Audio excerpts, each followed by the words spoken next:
this will come in cash. This is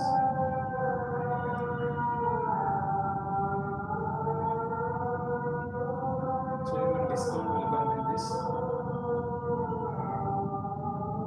but discount account also we have to prepare. Okay, then other included money into the business bank account capital. What goods for resale are credit from their purchases and their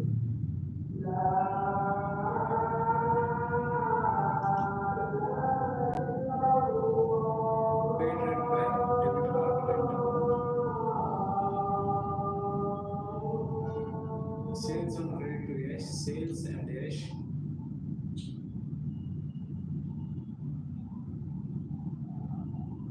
Sales and Yash. Put cash in the bank account contrast so that we go to cash book itself. Paid their money owed by check after deducting 5% cash discount. So you have paid, so you have received cash, so cash discount received. Put in discount.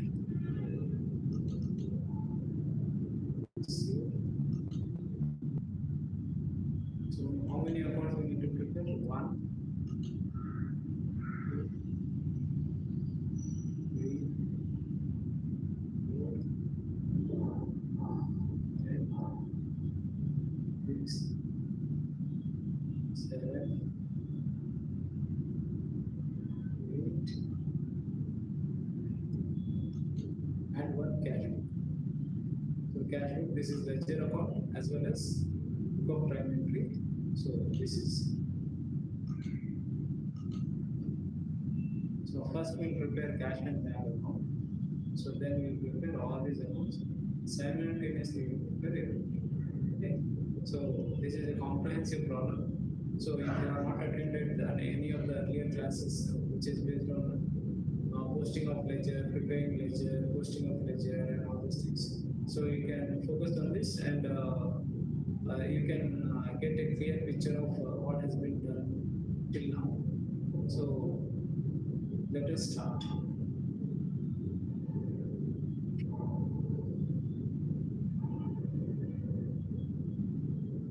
First October cash 1,000, 2,500. Bank 2,500. First October 2,000 cash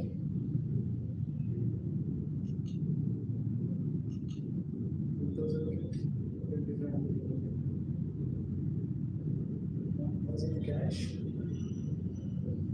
2,500. So it is balance brought. Balance.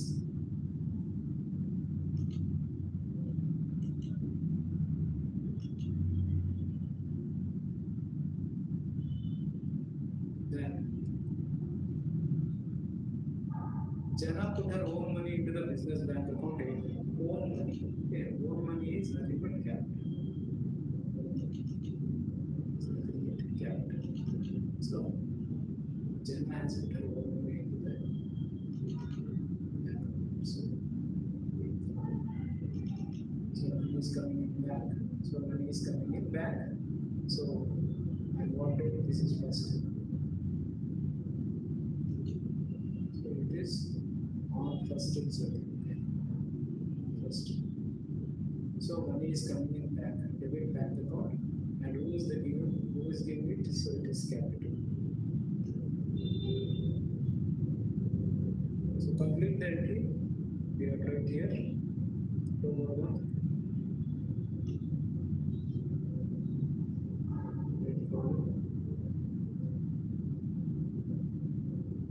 So it is bank by bank. We have received through bank. Next. Bought goods for resale or credit from the 5,000. Purchases.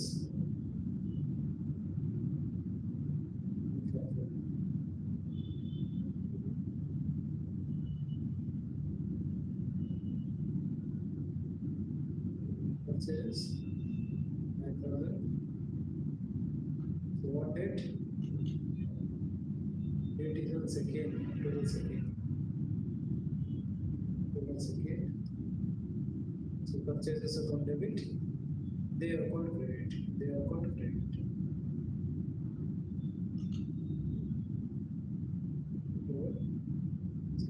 So again this is right there. Again this is right purchases. So the entry is complete. Next, pay trade by debit card. So debit card is obviously money will go from bank. So debit card is linked to bank account. So that's why money will go from bank. So we consider it as bank payment. So rent 1000, debit card, bank, rent and bank. What date it is? Second.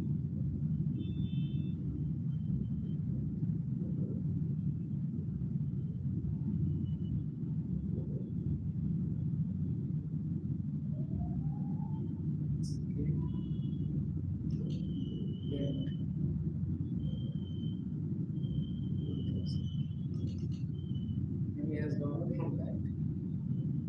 Okay, so rent amount, money has gone out from bank. So it will come here. So next, so we have to record it. The opposite side is rent amount. So rent amount. So what is value? So October. Okay. So through bank we have it. So rent account is an expense. Nominal account always debit. Next, sales of credit to Yash. Sales and Yash. Sales of credit to Yash. Sales. What date? 4th. Sales of credit to Yash.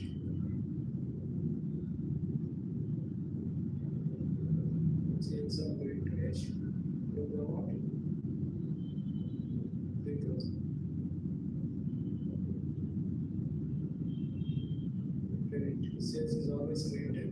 So Yash. So opposite side. Yash account will be debited.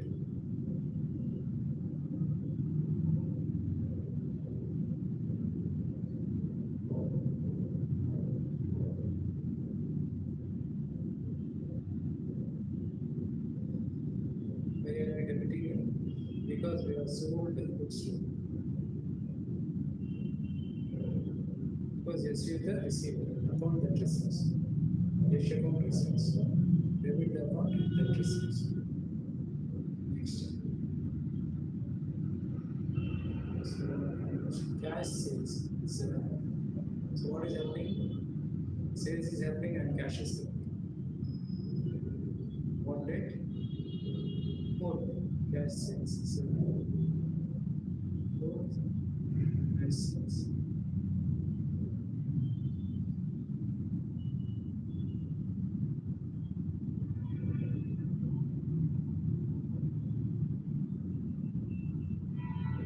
Cash sales is money will come in cash account. Sales. So we receive money in cash through sales. So sales account will be debited. Sales. So cash.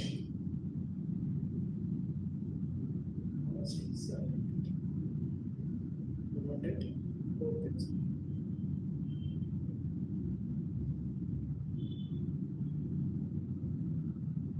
Paid cash into bank account. Paid cash into bank account. Bank account date. 5th. Paid cash into bank. So cash into bank. Cash is coming in bank.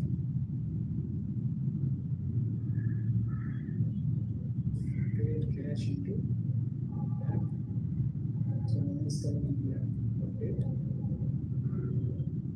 5th.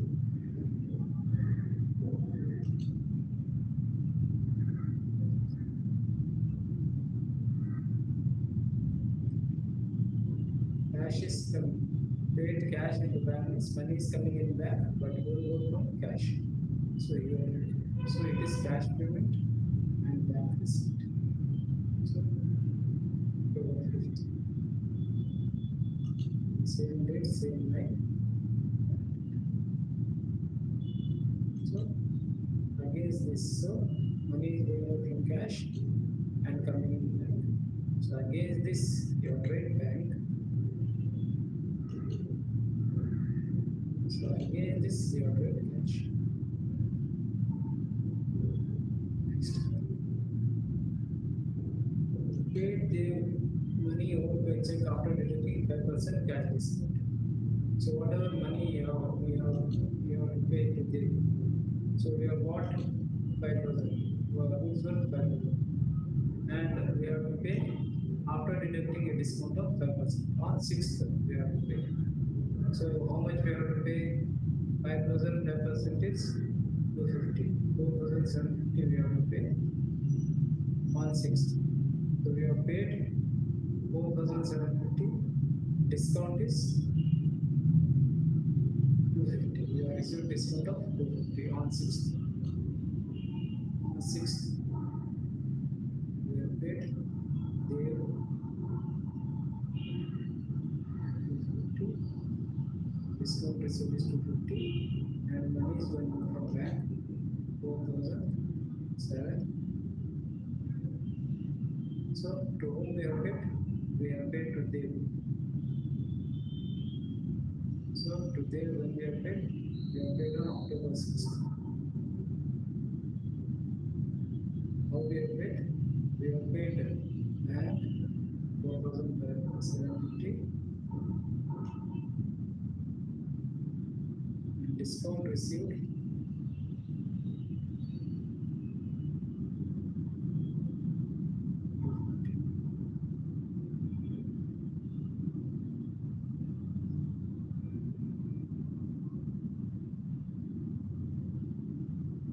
this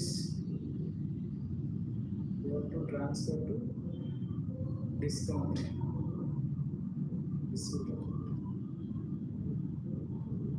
Yeah, it is discount received. What date? Only about 6th. Over 6th. Cash. So we have to. So next. Paid for stationery by cash 30. Paid for stationery by cash 30. So what? It is on 6th. Stationery by cash.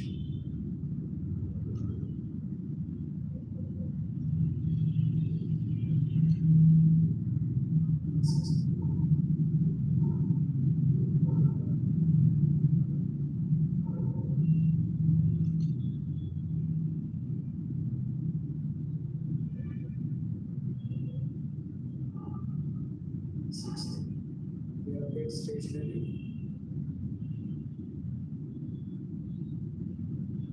by cash. So money will go out. 30. Stationery.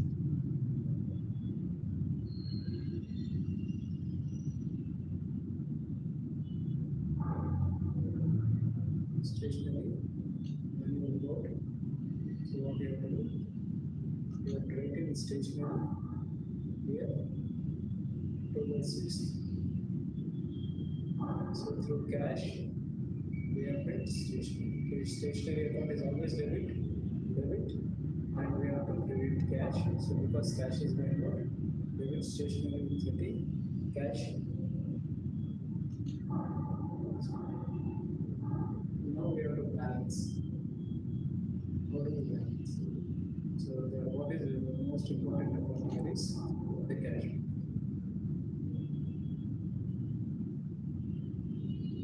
So basically what you have to do, you add all this. So 2500 plus 8000 plus 500 is 9.5 plus 10,000. and this side it is 4,750. It is 5,750. 10,000 minus 5,750. So what you have to do? You write down in pencil here. Write down what to do.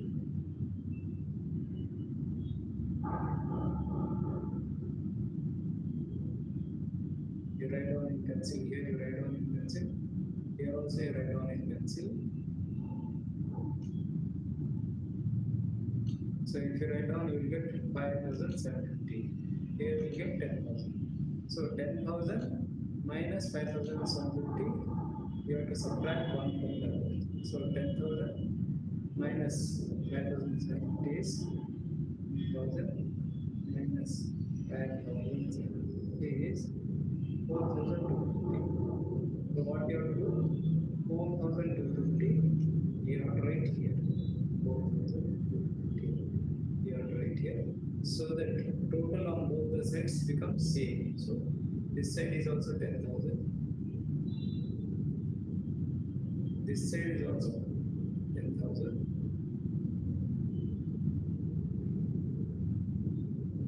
And this is called balance carried on.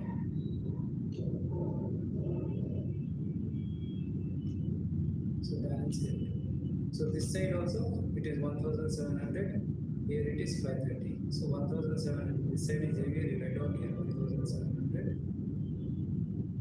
So here it is 530. 1,700 minus 530. 1,700 minus 530. 1,170. So you write down 1,170. Write down 1,170. So that the total on both the sides will be. So this side is also same. This is how balancing is done. Okay. So now we remember we have to do balancing only for capital accounts and payable accounts because they will be carried forward for the next accounting period. So cash capital account is 8,000. Balance carried down is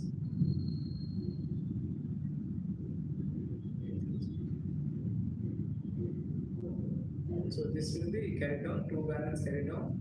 So we will become by balance brought down. By balance brought down 8. So only the dates will change. So here it will be October 7th.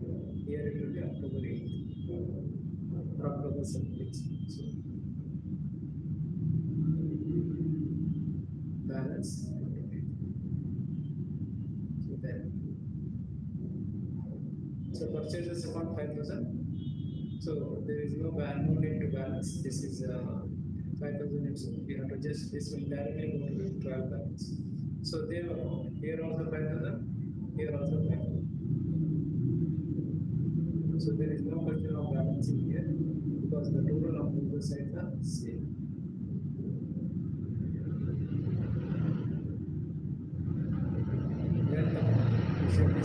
Straight away go to trial balance. You have to write this as it is.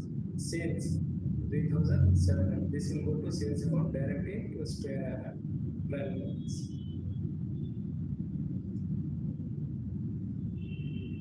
So if you know, you can just write that out.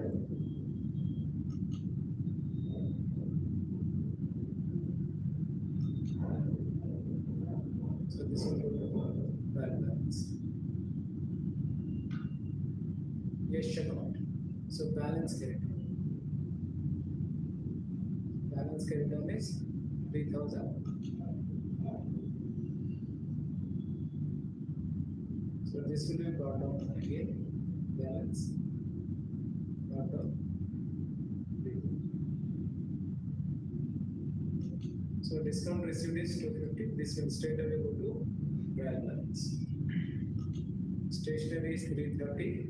30 is straight away go to trial balance. So this is the end. This is what else we want to do is balance the accounts and first and bring down the balances. Okay. Balances. this is how we have to do this balancing. Yes. So, okay. So we'll catch up in the next class.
dear friends, let's continue with activity 1.1. So this is David Hopkins' latest book. This is from David Hopkins' latest book.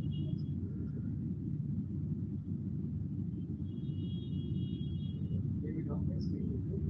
So complete the entries for the following table with information taken from the accounts of the table.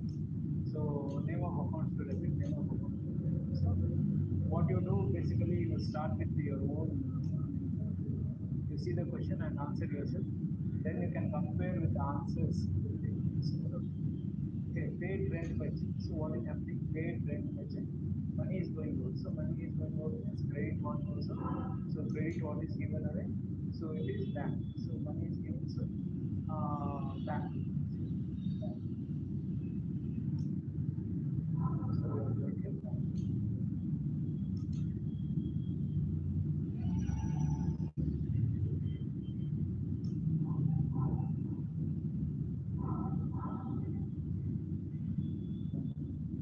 Paid rent. So rent is an expense.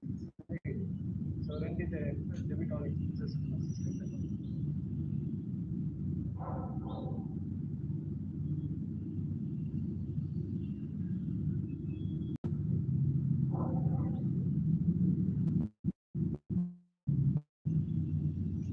So postage and stationery paid budget. Again, money is going out of bank. Stationery is an expense. So debit. Postage and postage. So here, why? Because money is given. Wait, what is this? Telephone bill paid from the bank account by standing account. So whatever it is, whether it is standing or around it is given. So money will go out from the bank. So here it will be telephone.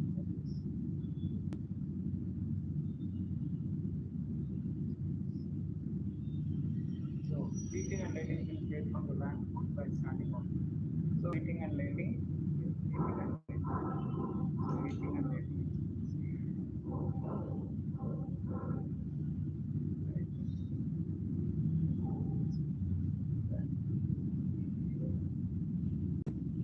Paid wages budget. So what is happening? Wages. Wages for because money is going on. Rent received directly into the bank account. So what is happening here? So bank account will be different because money is being received to the bank account. Rent received. Rent. So you specify because rent can be paid. See here rent is paid. So rent is received. So or you can write rent expense account or rent and income account. So rent received also you can write or rent paid account also you can write. But you have to specify because rent paid is separate and rent received is different. So this is an expense. Rent paid rent is an expense. Okay, whereas this is the revenue. So always we have to specify because we cannot mess up. So that is what is disclosure concept, which says that we have to disclose the thing in detail. So paid bank interest received into the bank account. So what is happening? We are receiving money in bank and we are receiving interest. So interest received. So again, interest can be received also and paid also. So that is why we have to specify whether it is received or paid. Okay, so that's why we have to specify whether it is received or paid. So business owner takes money out of the bank account for personal expenses. So what is happening? Drawings is happening. Drawings. So money is going out from bank, right? But out of bank account. So and loan received from your friend, me. So what is happening? You are receiving loan from a friend. So all the transactions are assume them to bank. So you write money is being received in bank account. So but who is giving it? It is Lee who is giving. So credit the giver, credit the account that gives. So it is the Lee who is giving. So Lee account. Bank account. So money is coming in bank and Lee is the person. Lee is the amount that loan repayment made on loan from Lee.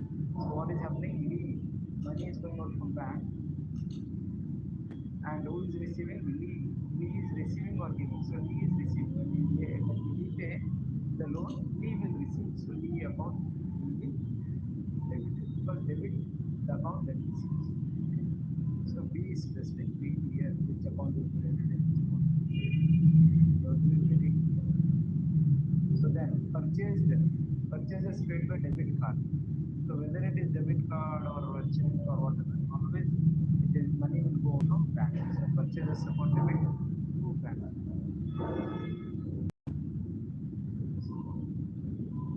Because money will be owed when you pay out from bank. I mean, debit card obviously will go from bank only because unless you have money in bank, money cannot be debited by bank.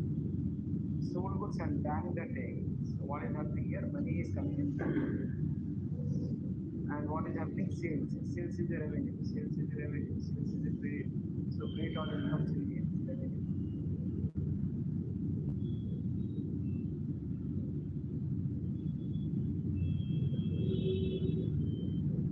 Return goods to supplier and bank the deal. So you are returning the goods to the supplier. So supplier is receiving. So you will debit debits and money will go from bank because money is given away to bank. So refunded money to customer by check. So see return goods to supplier and bank the return goods to supplier. Then what is happening? You are giving away the good to supplier. Return goods to supplier. So you have purchased the goods and you are giving it away. So credit the receiver, debit the receiver, credit the receiver, debit no. Yes, but return goods to supplier and bank the refund. Bank the refund. We are receiving the refund. So what we have to do? We have to receive. We are receiving. So bank account will be taken. And we are returning goods to supplier. We have returned goods to supplier. So it is called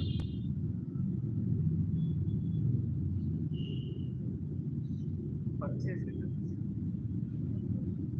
It is called purchase returns. Correct? It is purchase returns, not supplier. Yes, it is not. It is not.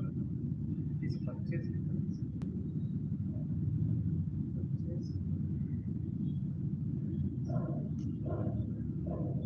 So refund money to customer by check for goods return. So it is this is sale. So when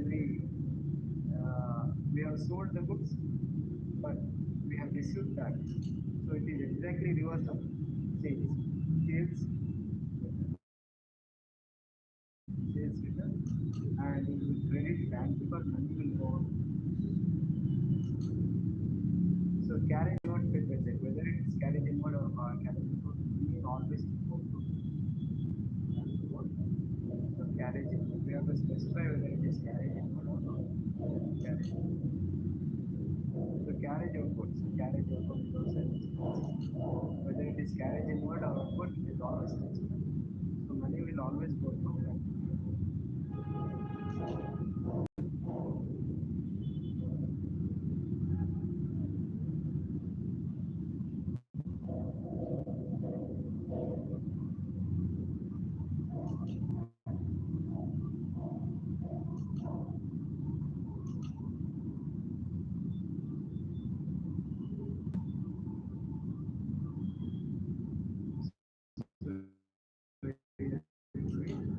Refunded goods to supplier and bank and purchase returns will be paid. Purchase returns are the opposite of purchases. Purchases are debit by purchase returns are always paid. So this is how it is. So this is activity 1.2.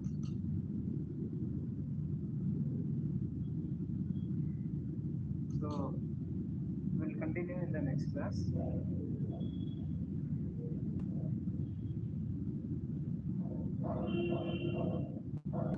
Students, welcome. So today we'll discuss practice questions for cash transactions, debit options, credit.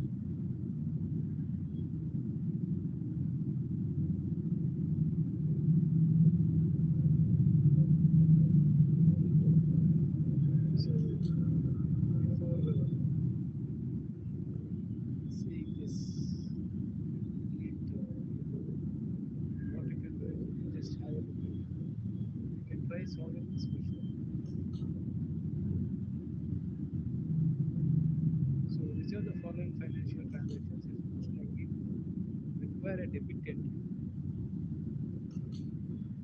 What is debit entry in the bank book? What is being received? So what you will receive when you purchase, you will not receive. When you rent receivable obviously you will receive. So you will debit it. Sales returns you won't receive. Wages you will receive. So this is the thing you will receive.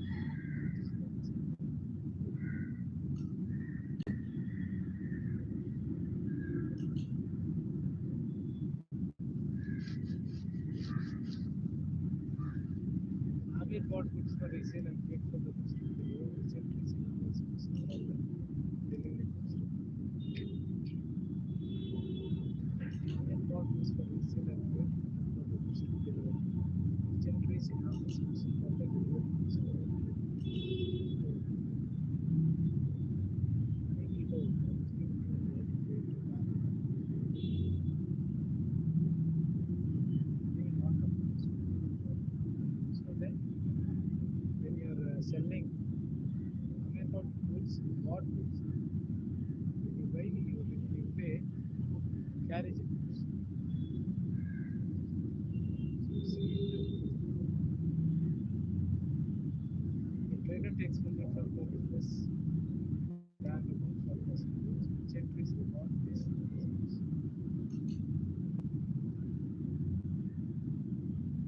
So you can receive all the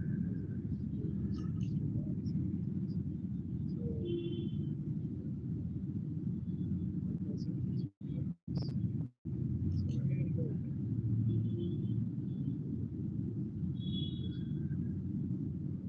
so it cannot be we receive you deliver we receive so obviously this cannot be there so right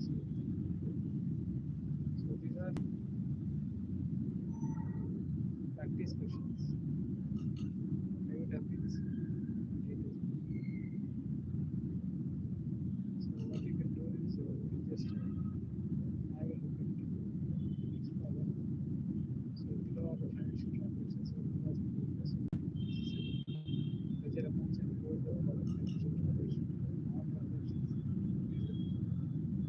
they are currently used for paying for the they are the financial transactions purchase machinery paid for goods paid carriage invoice sold goods paid for AOP received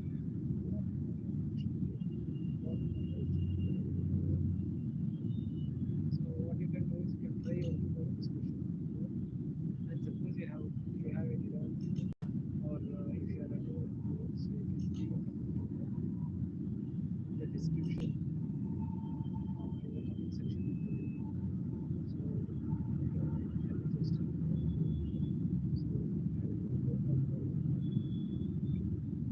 so till then have a good day.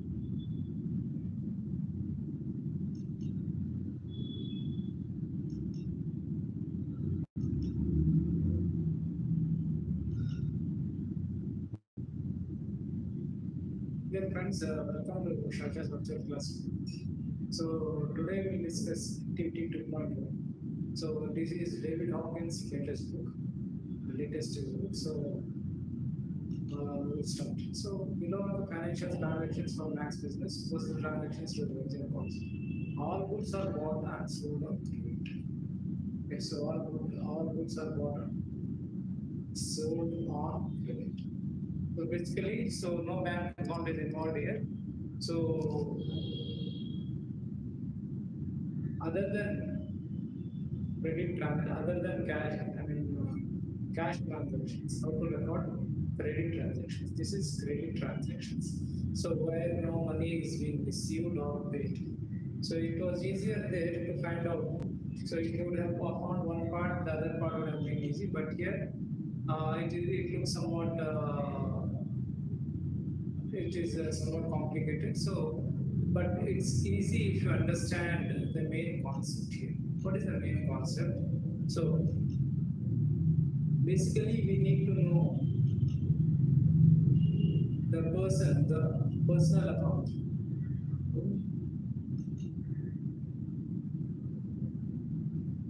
the personal accounting.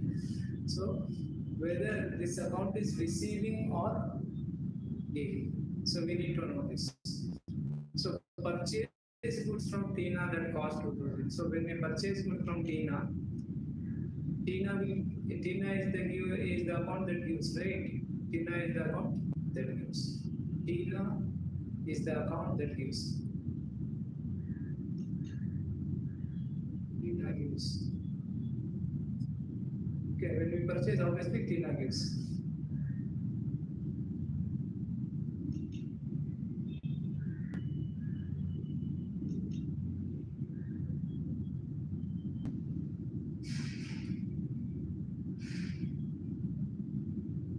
So what you can do is you can try working out this question on your own. So then you can compare with the answer here. So first,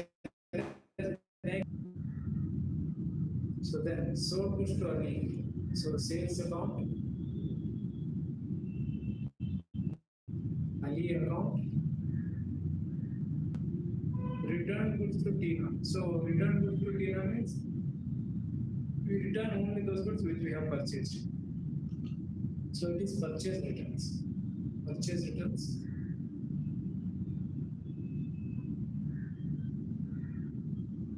Then purchase goods from you.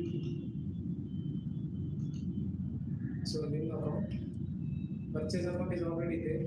So lim account. Sold goods to Umar. Umar account. Because sales account is already there. Umar account. Return goods to Tina. Return goods to Tina. Purchase returns again. So Ali sold. Ali, all goods sold to Ali have been returned. So have been returned means we have received that. So it is sales returns. Sales. So basically we need to prepare 1, 2, 3, 4,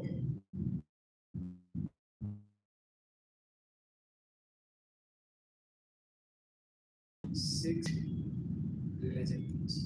Basically we need to prepare 8 legends. So let us proceed. So let us start with purchase account. So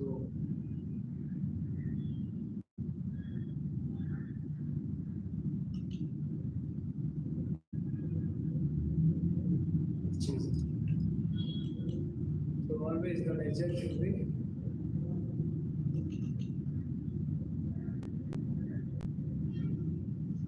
so always date should come. Always date. Don't miss to put the date and the currency date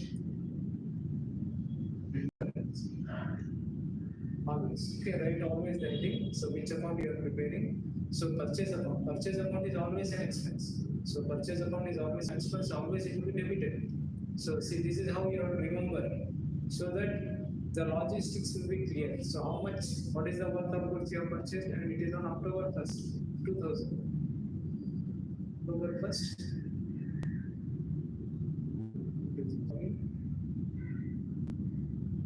Great. You are correct.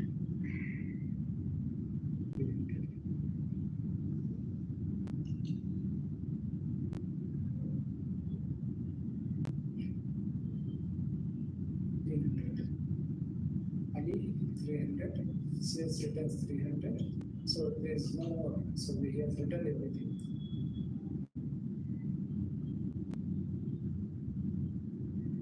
So sales returns account 300. We have to debit. Sales return account will be debited with release account 300. So this is how it is. Okay. So next, this is activity 2. So now what you can do, you can try working out activity 2.2. So below are the financial transactions for tennis business. Post the transactions to the ledger account. All goods are bought and sold on credit. Bought goods from Ting that cost 5,000 less trade discount of 15%. So sold goods to D for 1,000. So return goods costing 500 less discount to Ting. So purchase from me that cost 4800 from trade discount before trade discount of 20%. Paid the normal mode, paid we for this model 15 order, receive full payment from me. So what you can do, you can try working on this question on your own, and in the next class you can cross check with the solution. So we will discuss this again in the next class. So till then, have a good day.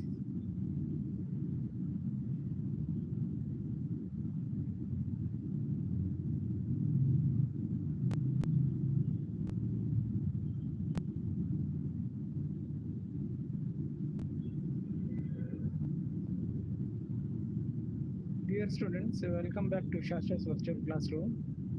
So this is activity 2.2,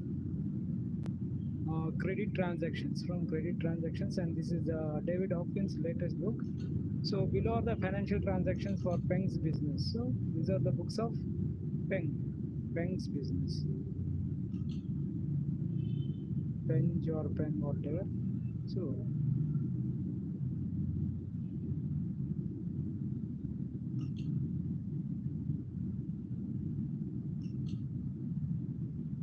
business, post the transactions to the ledger accounts. Okay, so post the transactions to the ledger accounts. All goods are bought and sold on credit. So no cash payments, no bank payments again. So all goods are bought and sold on credit. So date is number first. So let us make the list of ledger accounts that we may have to create. So bought goods from Ting. So purchases account and Ting account. Purchases account, Ting account, Ting account. So cost 5,000 less trade discount. So should we create trade discount? Should we create trade discount? No, never. Okay. So we should never create trade discount, and because trade discount is never shown, but the transaction is shown at the net of trade discount. So 5,000 minus 15%, 5,000 15% of 5,000 is 750. So 4,250. The transaction will be shown at 4,250. So purchases account, Tinge account, sold goods to Lee for 1,000. So sales account, Lee account. So then sales account, Lee account, 1,000. So return goods costing 500 less trade discount to Tinge. So again you are returning the goods. This is returned goods. So you are returning to Tinge. So who is Tinge? So it is he is a supplier. So we are returning goods. So returning means those goods only which we have purchased will be returned. So these are purchase returns. So purchase returns. So purchase returns. So should be less 5% trade discount.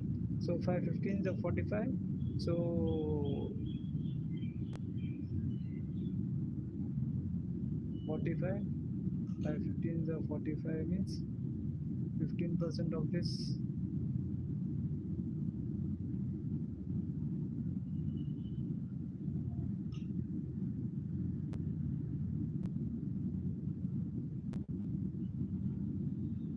So 4 and then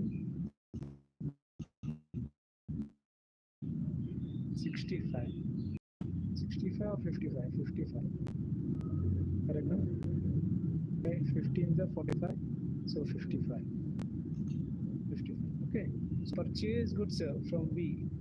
So again purchase account is already there. So V. So this should be recorded at 48.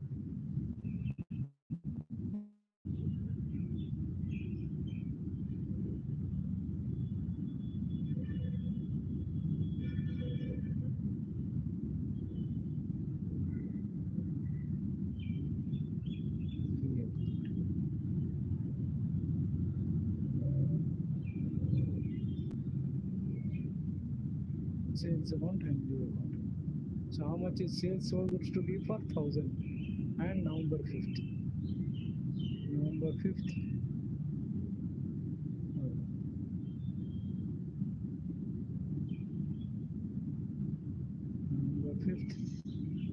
10,000 credit to sales because sales is an income. So credit all incomes and gains. So fifth, so leave because leave is the receiver of goods. So this side is always debit. This side is always credit by default. This is always debit. This side is always debit. This side is always credit by default. So dollar November 5th. So 1,000. Why are we debiting the Lee? Because we have sold him sales. So we have sold him. So debit credit. Sales account will be credited because it's an income. Lee account will be debited because he is the receiver of the goods. Okay. Then comes next. Next.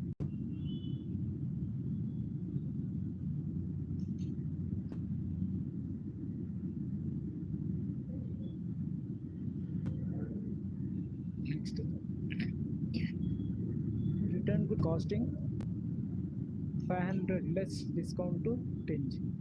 So we are returning the goods.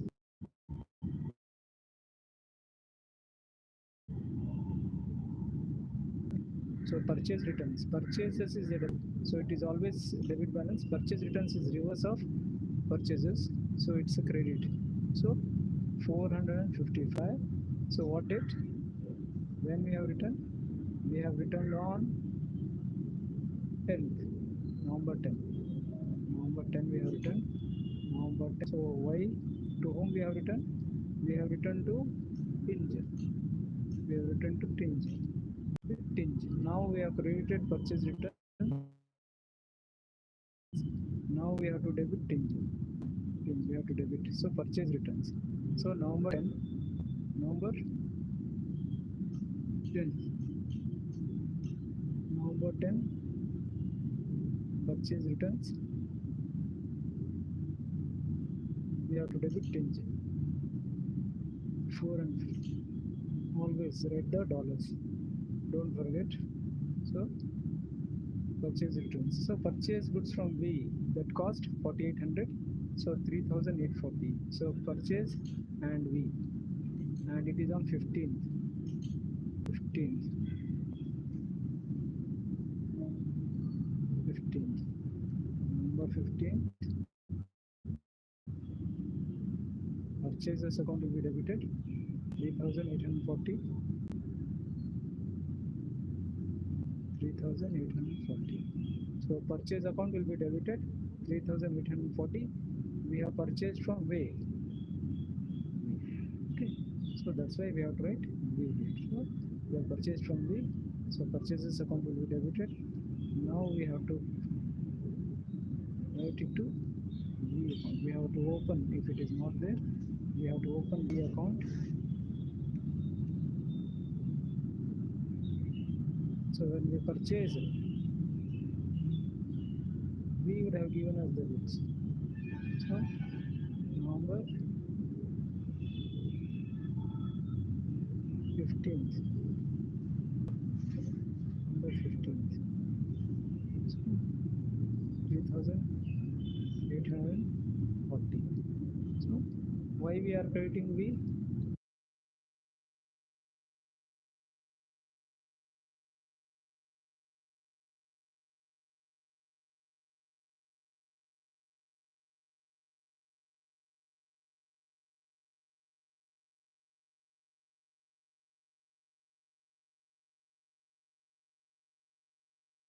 Paid V for goods bought on 15th November. So we have to pay pinch, we have to pay V, and we have to receive from V. So receive. We have paid to Tinge and V. 20th we have to pay to Tinge and V. So bank account.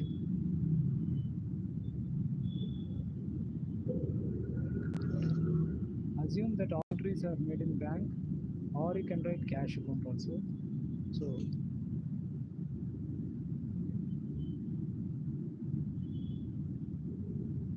we have to pay to Pinch and V. Pinch.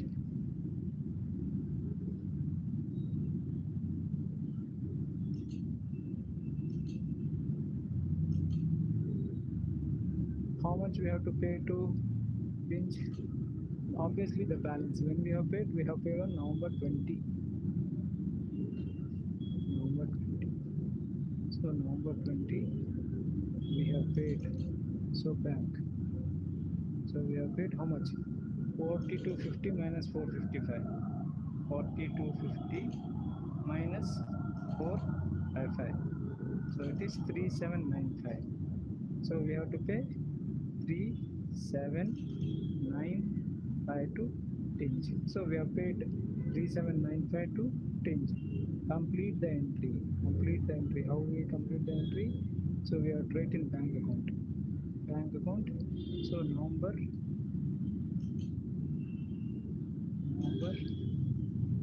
20. So we have paid to Tinge. We have paid 3795. So we have to pay to another person. We have to pay to V. We have to pay to V. So let us see. We have to pay to V. V, how much we have purchased? We have purchased 3840. So obviously we have to pay him 3840, and it is on November 20th. November 20th we have to pay him. So 3840 we have to pay. So what account will be debited? Bank account will be credited. V account will be debited. Why? Because V is the receiver. When we pay, he receives. So now bank account will be credited. Why? Because money is going out. So V given away. Cash is given away. Money is given away. 3840. So next, what is there? Next, received full payment from Lee. Received full payment from Lee. So we have received full payment from Lee. So let us see how much we have to receive from Lee. So we have to receive 1000 from Lee. So we have received, what date we have received? We have received on November 25th. November 25th we have received 1000. So obviously we would have received from bank account. So you can write bank or cash also. So by default we are assuming that we have received through bank. So that is assumption. So bank. So November 25. So from we write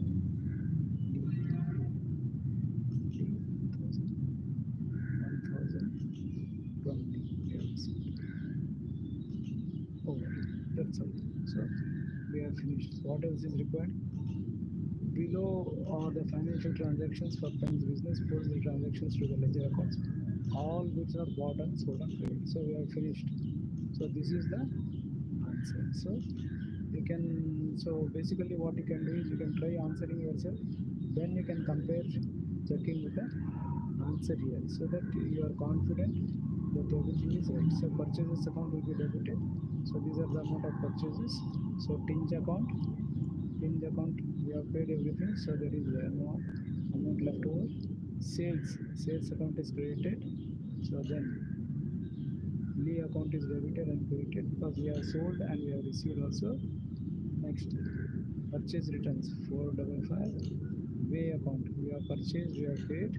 So bank account we have paid, we have received. So that is the value. So activity 2.2 is done.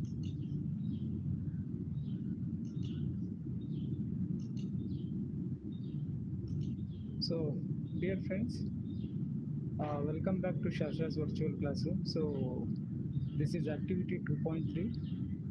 So let us discuss this problem. So complete the entries for the following table. What you can do, you can just by answering yourself, and then you can compare with the solution here. Sold goods to Dia on credit. So complete the entries for the following table. Name of account to debit, name of account to credit. So sell goods to Dia on credit. So sale account will be credited. Sale account will be credited, Dia account will be debited. Why? Because sale is an income, credit or incomes and gains, and Dia is the receiver of the goods. When we sell, Dia has received the goods. So Dia is the receiver of the goods. Dia account will be debited. buy machinery for use by business on credit from joints limited. So since you are buying business machinery for use by the business, so machinery account, machine is coming in asset account. So real account debit what comes in. So machine account, machine is coming in, and who is the giver? Who is the giver of the machine? Joint limited is the giver of the machine. Joint limited. So then purchase goods on credit from Allen Trade, discount received. So we have purchased goods on credit from Allen. So whether it is cash purchase or credit purchase, purchases are always purchases. So you can write purchases, and we have taken Allen is the giver of the goods, and that's all. So discount received will never be recorded because this is trade discount. Trade discount is never recorded. So net of amount will be recorded. Return goods bought on credit to Allen. Return goods bought on credit to Allen. So whatever goods we had purchased, we are returning it back. So these are called purchase returns. So purchase returns are exactly reverse of purchases. So exactly reverse of purchases means purchase returns. So when we return the goods, Allen will receive. So debit the receiver. Debit the account that receives, Allen receives. So bought goods on credit returned by Dia. So goods bought on credit returned by Dia. So what has happened? We have sold goods to Dia on credit. So we are receiving that. So sales, opposite of that is sales return. So we have to credit Dia because Dia is the giver of the goods. Dia has returned the goods.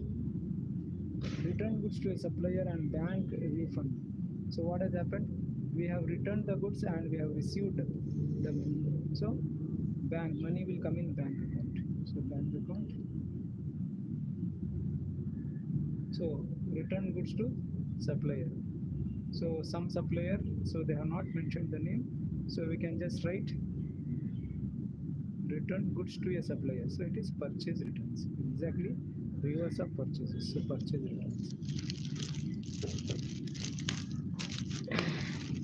So because of purchase returns we have received money, we have deposited in bank.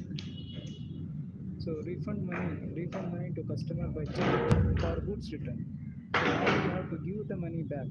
Some customer has given us money, so he has given us back the goods. So it is sales returns. Sales returns.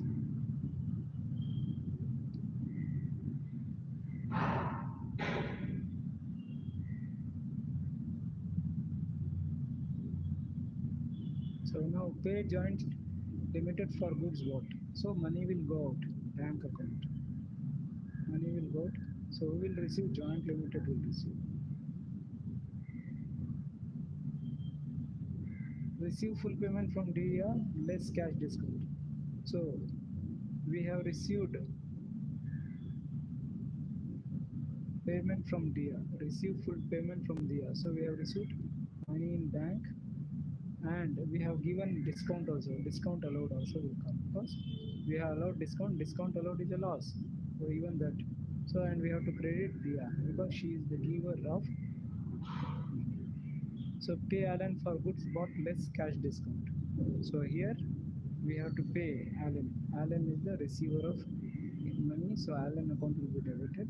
So we are paying. So money will go from bank, and discount received is again discount received. So the amount we are not going to pay because of discount. So that is gain. So discount received is a gain. So these are the entries. So what you can do normally. So this is activity 2.3 David Hopkins the latest book. Okay.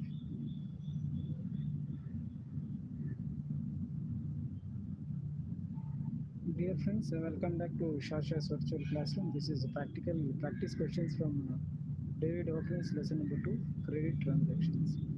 So which of the following transactions, so before attempting this, before having a look at these answers, you can try answering yourself and you can just cross check with the solutions with the discussion. So always get back to me in case you have any doubts by way of comment in the below the. So which of the following transactions is most likely to require a credit entry in the bank account? So credit entry in the bank account is nothing but payment. Okay. So which of the following transactions is most likely to require a credit entry in the bank account? Cash discount. Cash discount will not come because money doesn't go or come in. Cash sales, money doesn't go or come in. Payment to a customer. So when we pay, obviously money is paid, this money is credited. So bank account is credited because payment by a customer. Sorry, see, this is payment by a customer. Payment by a customer means we will receive, we will not pay. So payment to a supplier. Yes, payment to a supplier is something we pay, so money goes out. This is the answer. So Joe's bought goods on credit from Maria for rupees 200 less trade discount of 50. So Maria bought goods on credit from Maria. So Joe's bought goods on credit from Maria. So Joe's bought goods. Okay, Joe's bought goods on credit from Maria for 200 less trade discount of 30. So 170. So transaction will be recorded at 170. Which entries record this transaction in the Joe's books? So for Joe's has bought, right? So it is a purchase for Joe's. It is a purchase. So we have to be careful in seeing, analyzing. So what Joe's bought, no? So it's a purchase. It is a purchase for Joe's, and it is Joe's books means it is purchase. In Maria's books it's a sale, but in Joe's books it's a purchase. So be careful. So purchases. So purchases will be debited 170. So Maria will be credited 170. So discount is never recorded. This will never come. It will never be recorded at gross 200. Never at 200. Never at 200. Never at 200. So this is the only correct entry. So purchases account 170. Maria account 170. This is the right answer. Okay. So next.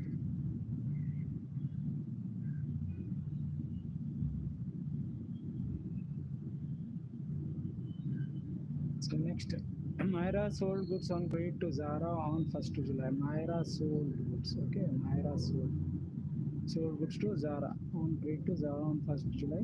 The goods are priced at 1000, but Myra allowed Zara a trade discount of 10%. So they will be recorded at 900. Okay, and offer a cash discount of 2%. So will be recorded at 900. So cash discount of 2% is nothing but 18 bucks. So this will be recorded, this will be recorded. She pays within 7 days. So now which entries record his transaction in Myra's books? So Myra has sold, so sales entry will be recorded. Myra has sold, sales entry will be recorded. Sales entry will be recorded, okay? So it will be recorded at 900. Yes. Zara will receive, Zara will pay 882 and discount allowed is 18. So this is the entry. So it cannot be this, it cannot be this, it cannot be this. So this is the entry. So three things will be affected. So 882. So this is the entry, not this, not this, not this, not this. These are exam style questions, and this type of questions will come in AS level. Okay, so be careful. So try to understand, be clear in analyzing the question and write the correct answer. So below are financial transactions for Rachel's business. Post all the transactions to the ledger accounts. All goods were purchased on credit. So this is a ledger book. So you can try answering this. Suppose you have any doubts, you can get back to me. So as a comment in the below this video. So we'll catch up in the next class with a new lesson. So till then, have a good day.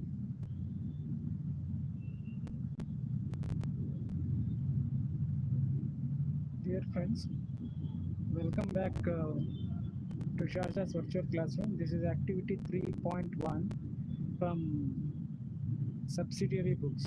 So books of prime entry. Okay. So subsidiary books are books of prime entry. So this is known as books of prime entry. So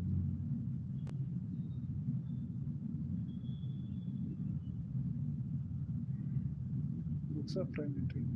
So Junior had the following credit purchases. Junior is the name of the trader. So Junior had the following credit purchases and purchase returns. Credit purchases, purchase returns during the first 10 days of November. So first November purchase goods from Cora for 10,000 credit discount. Okay. So purchase goods from Cora for 10,000 less trade discount of 20%. So this will be recorded at 8,000. So this will be recorded at 8,000. So Cora allowed a 5% cash discount for payment within 10 days. So 5% cash discount means, so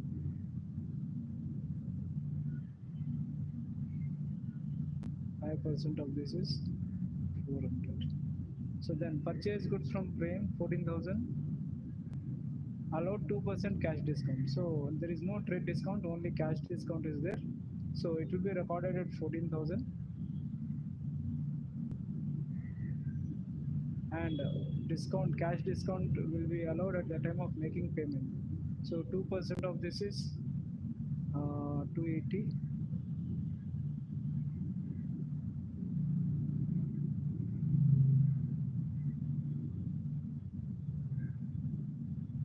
Return goods to Cora cost 400 less 10% less trade discount. So Cora, so you are sold to Cora at a discount of 20%. So you are receiving back 400. So 400 minus 20% is 4 to the 8. So 80, 320. So it will be recorded at 320. Purchase goods from Cora for 16,000 less trade discount of 20%. So this will be recorded at 16,000 minus 20%.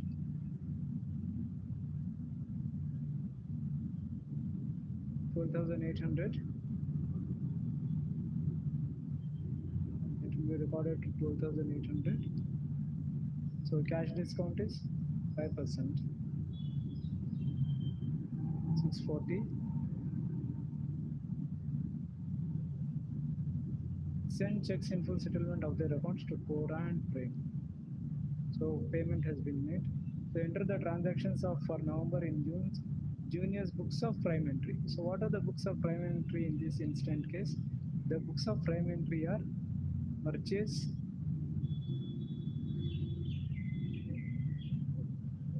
journal. They record all purchases, individual purchases, and purchase returns journal. Purchase returns journal. They record all purchase returns and cash book. Cash book. So record cash payments, cash payments and discount. So cash book for payments and discount, cash discount.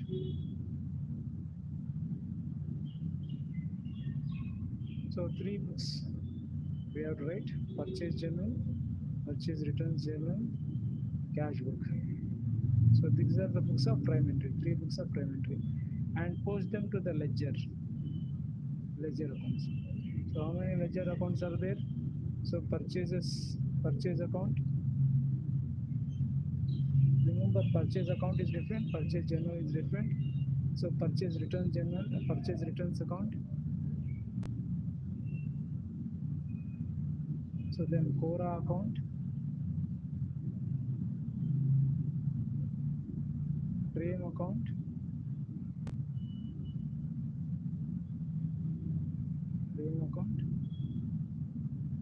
discount received account,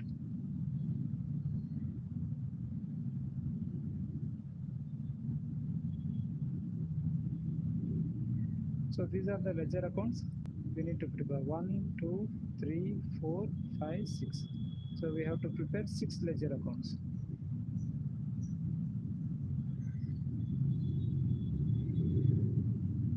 So the problem looks very small, but these are all procedural things which you need to know. So to learn comprehensive accounting practices so that everything is clear. So because see future problems, I mean future lessons will be based out of this. So unless the understanding is clear on this, you will not understand the future concepts. So that is why you should never sort to shortcuts in. So what most of the students they try to adopt shortcuts. They try to score very high only by practicing near the exams. So which happens very rarely, and it is not advisable to do that. So it is always advisable for you to learn from day one, so that you are perfect in everything. Every understanding, each and every understanding should be clear. It should be very clear. Okay. So now we'll start with this. So if you have already learned in school, you can try working out this question on your own, and then you can cross check with the solution here. So this is how we are going to proceed. Okay. So first we need to prepare purchase journal, purchase returns journal. Okay. So let us first prepare purchase journal.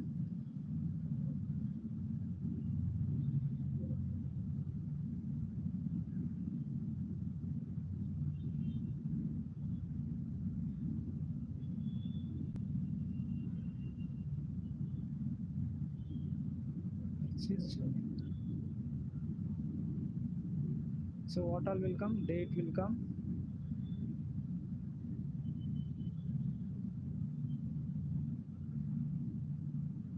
Name of the supplier, because we purchase from supplier. Name of the supplier.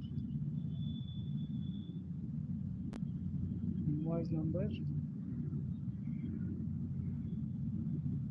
Amount in dollars. Okay. So first, what is the date? So we have purchased on 1st November. November 1 we have purchased. So we have purchased from Cora. We have purchased from Cora. Invoice number is given. Invoice number is not given, so don't worry. So it should be recorded at 8,000. See, remember always, paid discount is never recorded, never shown anywhere. So it will always be recorded at net amount. So 8,000. It will be recorded at 8,000. Invoice number is not given, so it will be recorded at 8,000. Next, purchase goods from Prem. Again, purchase goods from Prem. So again, goods from Prem, that is on 2nd November. So 2nd November from Prem. So the amount is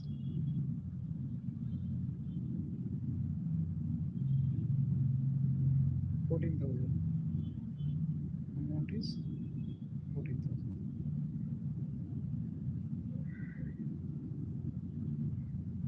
Next, again we have purchased goods from Cora for 16,000. So at a great discount of 20%. Again from Cora. What date? It is on 5th November. We have purchased on 5th November from Cora.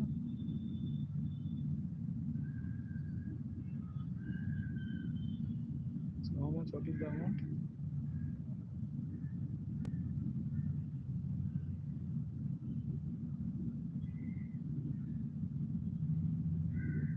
$12,800.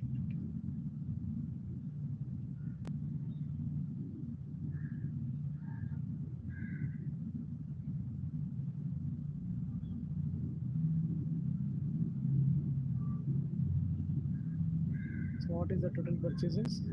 So 8 plus 14, 22, 22, 34,800. So these are the total purchases. This is purchase journal. Now we need to record. Okay, purchase returns journal. Purchase returns journal.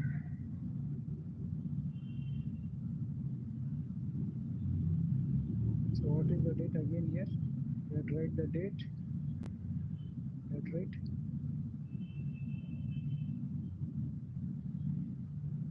name of the supplier.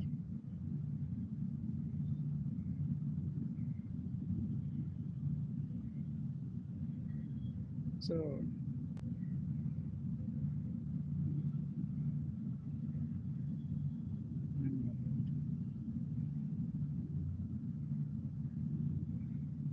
so what date? Return goods on 4th November. So November 4. So what is the amount? 320. So from to whom we have written?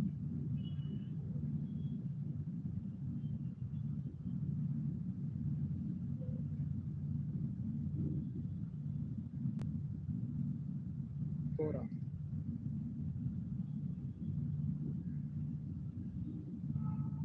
Cora. And we have received credit note.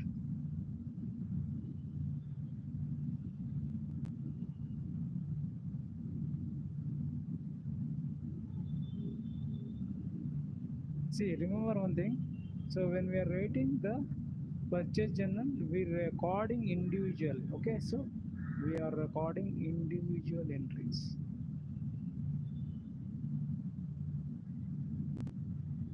See, very important. Okay, so this way you will remember this again.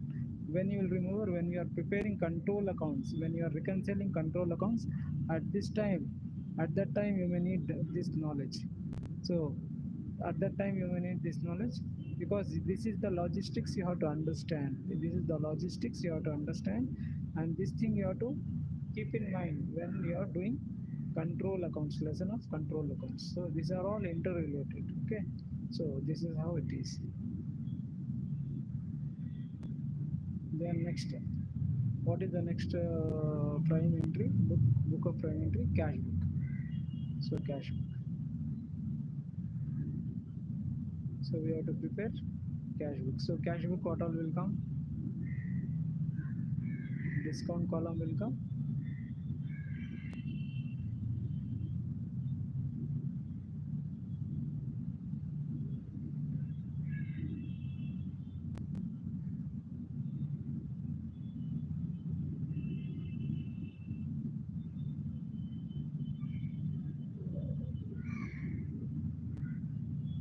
Since we'll be paying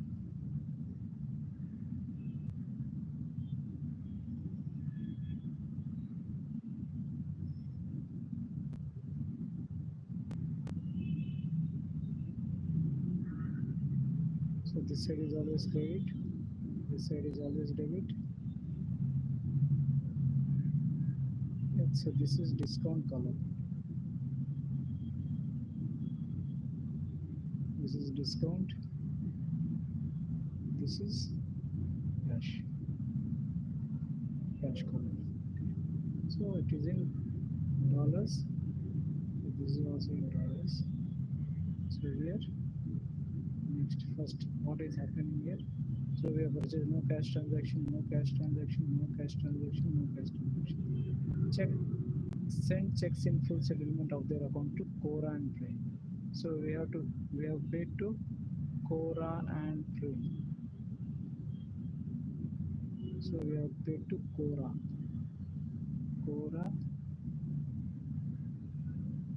and Prime. But here we need to calculate. So we need to calculate because Cora, what are the transactions you have done with Cora? Cora you have purchased, you have returned, again you have purchased, returned.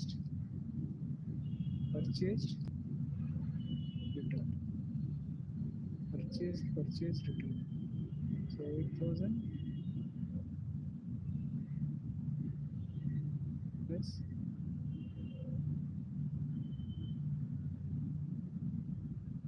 12,800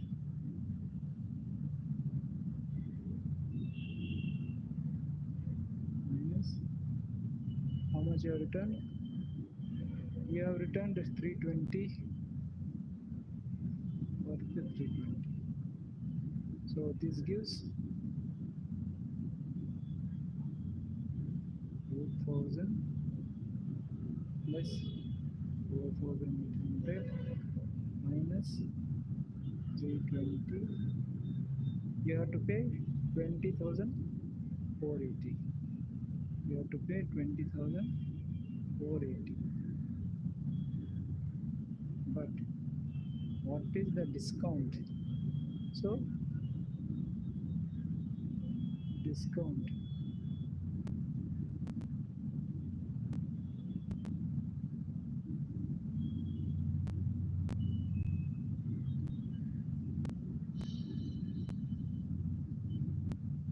So discount 400. But you already pay, you have returned goods worth 320. So what is the discount you will receive here in this case? In this case, the discount is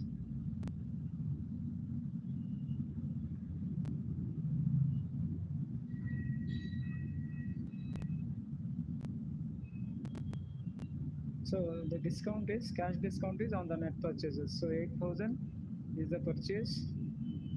8,000 is the first purchase. Then second purchase is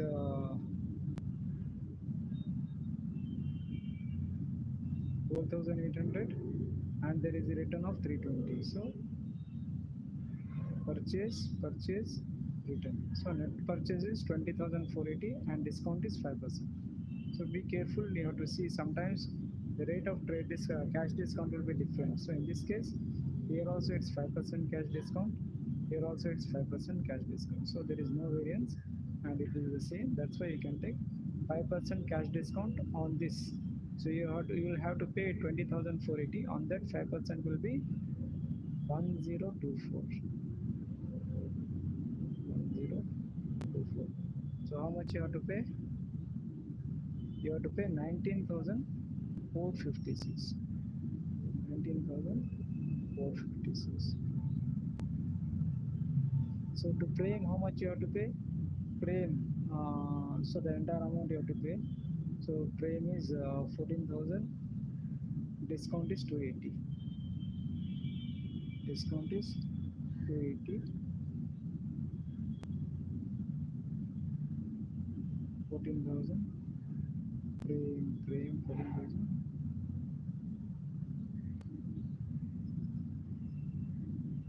Minus 3.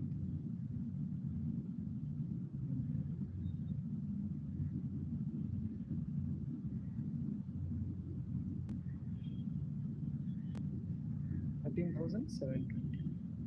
So you have to pay 13,700. So this is the amount you have paid to frame. So what date you have paid? So date is very important. Don't forget to write the date. The payment is made on 9th November. So November. So you have made the payment on November 9th. So this is the cash. This is how you have to receive record. So discount column 1024, frame 280. So cash. So this is done. So cash account is done. So now we have to prepare the ledger accounts. Okay. So now we have to prepare the ledger accounts.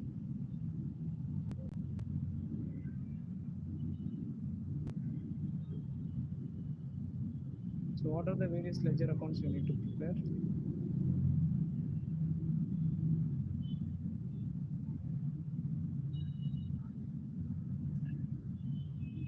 Okay. So now we have to prepare ledger accounts. So purchase account is the first. So first we prepare purchase account. So we have to post all the transactions at 10th November. So what we have to do, 10th November So November 10. So what is the date? What is the amount of purchases? Total purchases? We have already done purchases, right? So what is the total purchase? We have already prepared purchase register. I mean purchase journal we have prepared. So 34,800. So we have to prepare 34,800. So you have to write 34,800.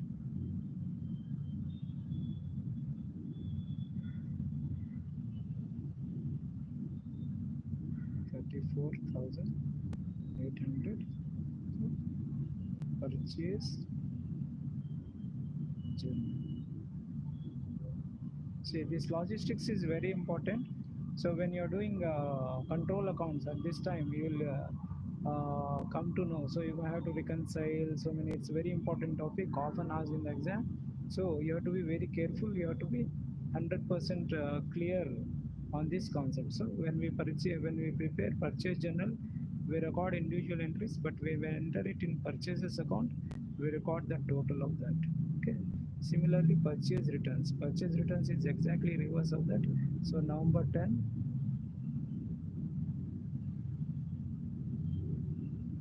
purchase returns, journal. So what is it?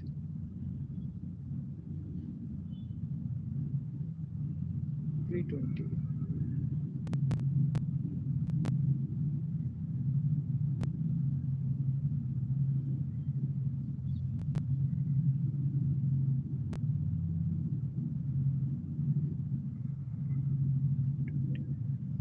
So now we have to prepare other accounts, the Cora account. So we have purchased from Cora, so Cora account will be credited. So always write the amount. So write the amount.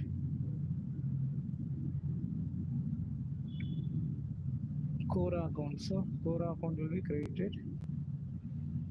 So what date when we have purchased?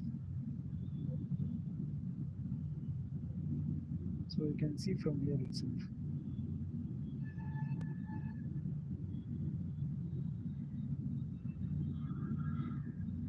Cora we have purchased on 1st and 5th.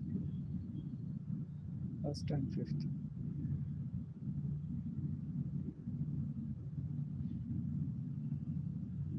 First and 5th. So on 1st it is 8,000. On 5th it is 4,800. 4,800. So this is purchases. Purchase. This is purchase. Remember you are writing purchase here, not purchase. Okay. Purchase. Purchase 8,000. Purchase 4,800. So here this side. So it will be. So this is number 1.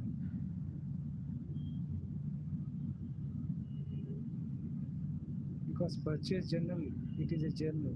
Okay. So purchase journal. So this is Cora ledger account. So now next, what is it? So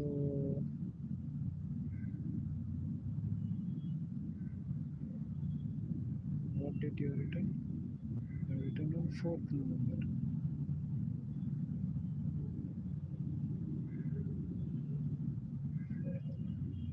So how much? 320. Yes, 320.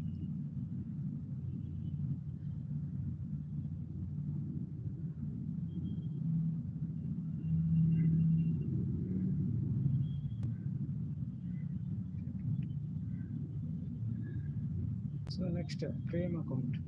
So how much is frame account?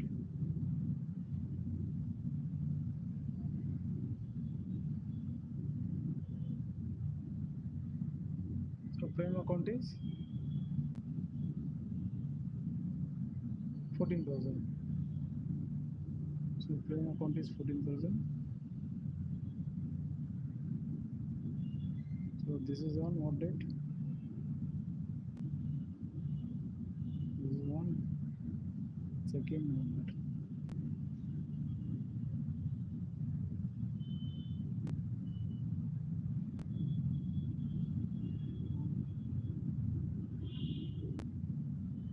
Purchases.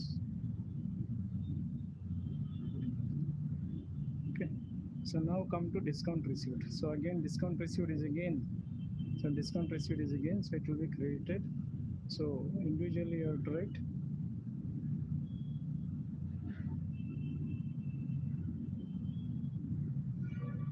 or you can write the total. So so discount received is 1304, 13,004. So we have to record that discount received 13,004.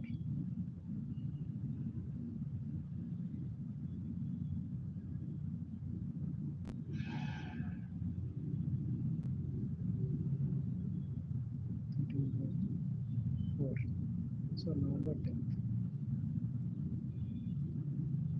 So cash book.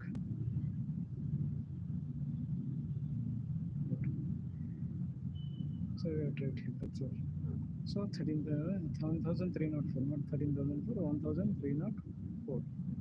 So that's also discount received. So what else is there? So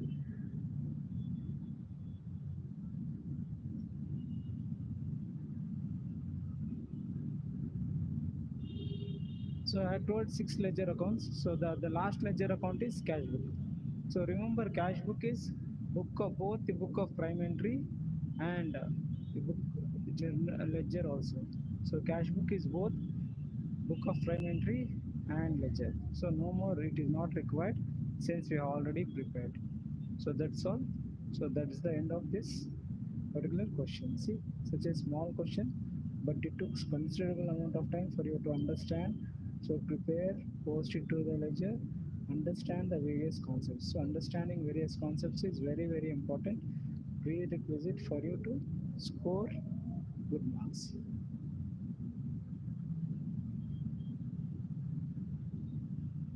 So welcome back, dear friends. Welcome back to Shasha's virtual classroom. So today we'll discuss exercise activity 3.2. So enter the following transaction in the books of in lease cash book. So we'll learn how to prepare cash book.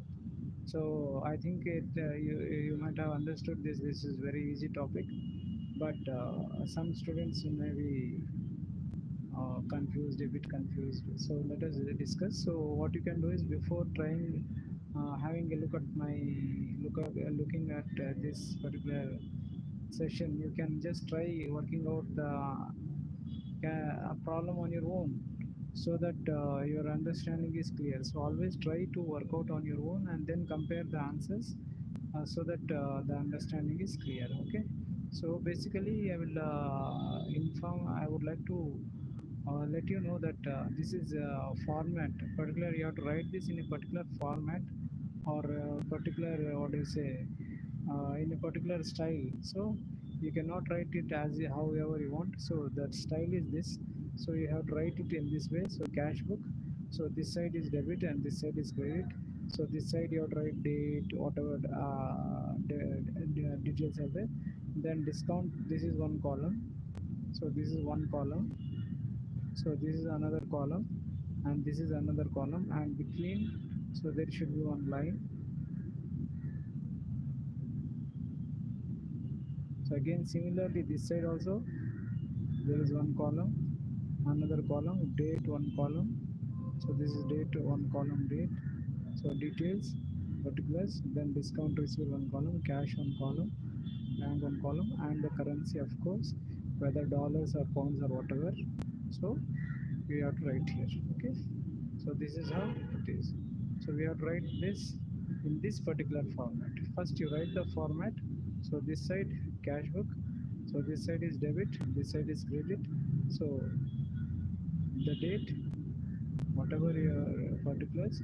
So first you write this till here. So copy. You have to write as it is. This way you have to write. Then we will start working out this question. Okay. So this is the question. So enter the following transaction in lease cash book. April 1st, cash sales 1000. April 1st. April 1st.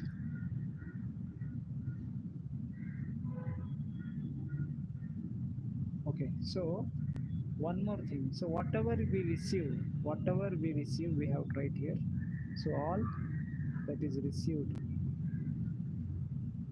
we have to write here, and whatever we pay, we have to write here.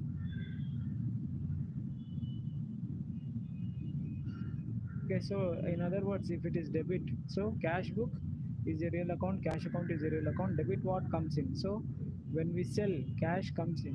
When we sell, cash comes in, and it is cash. And it is cash. Cash sales 1000, cash is coming in. So cash column 1000, cash is coming in, debit cash. This is cash account. Okay, so cash book, this is cash account, this is bank account, this is discount account. So this is discount account, so this is discount allowed. So this is discount allowed, discount. So this is discount this is received, sorry, this is received. So it's a credit, no, it is received. So this is discount allowed, allowed discount. So allowed discount. So remember, this is allowed. Okay, so this side, because when we pay at the time we receive discount, no, we receive, so it's a credit. So but when we receive, at that time we allow discount, so it's a loss. So we write here. So cash account, sales 1000, sales account 1000. So we write here. So we receive cash upon sale, we write here. So all whatever we receive, we have to write here. Whatever we pay, you have to write here. So this is just for you to remember. This is just for you to remember. So don't write like this. So let us see if they are writing this way. No, see, they are not writing whether it is receipt or paid. So here they are also discount received, they are written. Okay, so discount allowed. So here they are not written whether it is received. So this is just for you to remember. So just for you, so that you understand, it is easy for you. Okay, so don't write this. So don't write. This is for you, just you, for you to remember. So don't write. Okay, so don't write. So receive cash. When we sell, we receive. So then what is the next one? So electricity charges, electricity paid in cash, payment. So we are paying.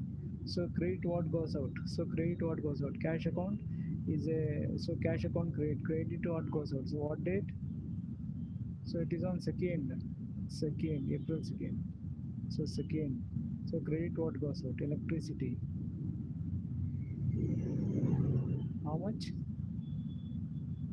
100. Cash. Credit what goes out. Cash has gone out. Credit what goes out. So next step. So we received, we have paid 100. So credit cash account will be credited, and electricity charges will be debited. So next, cash sales 800. So we are receiving cash again. So what date it is? It is on 3rd, 800. On 3rd, sales.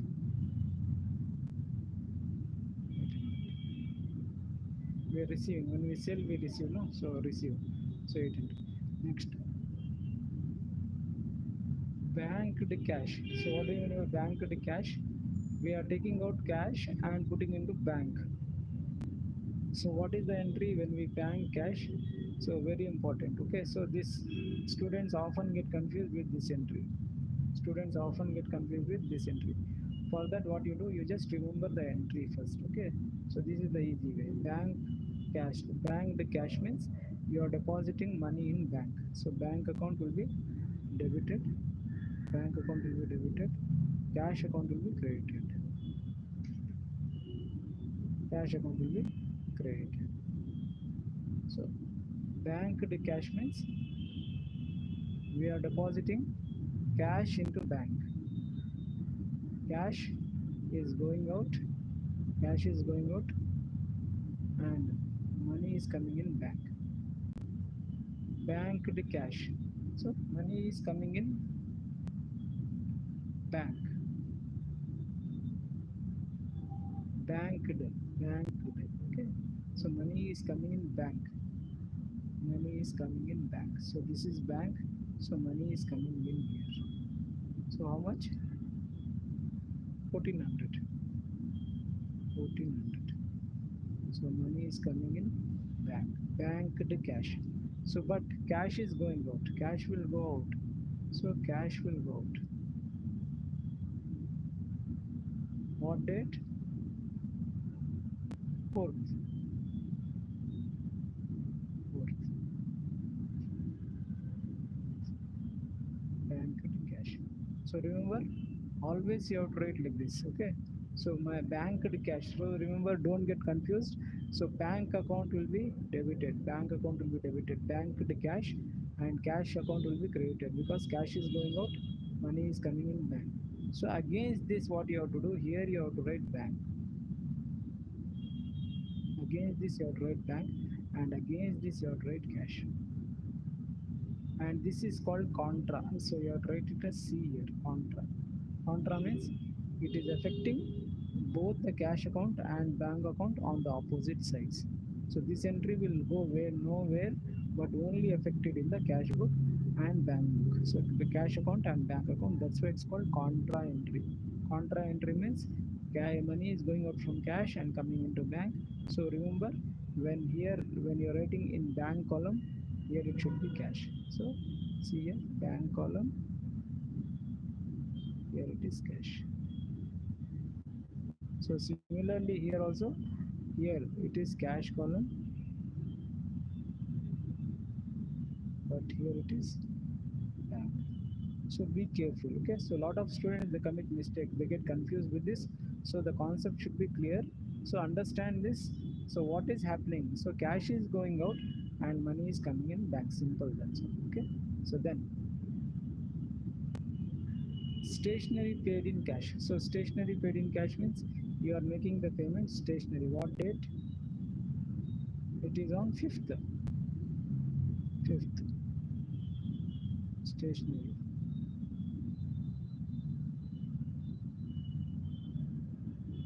How much? 20 bucks. So 20.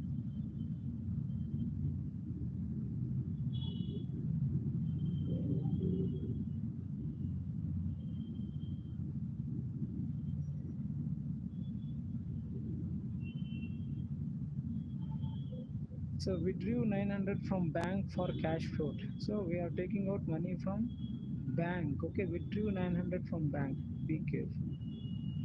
So now money is going out from bank and money is coming in cash. This is exactly opposite of this. So withdrew 900 from bank. So money is going out from bank and coming in cash. So the entry is exactly reverse of this. So what is happening? Money is going out from bank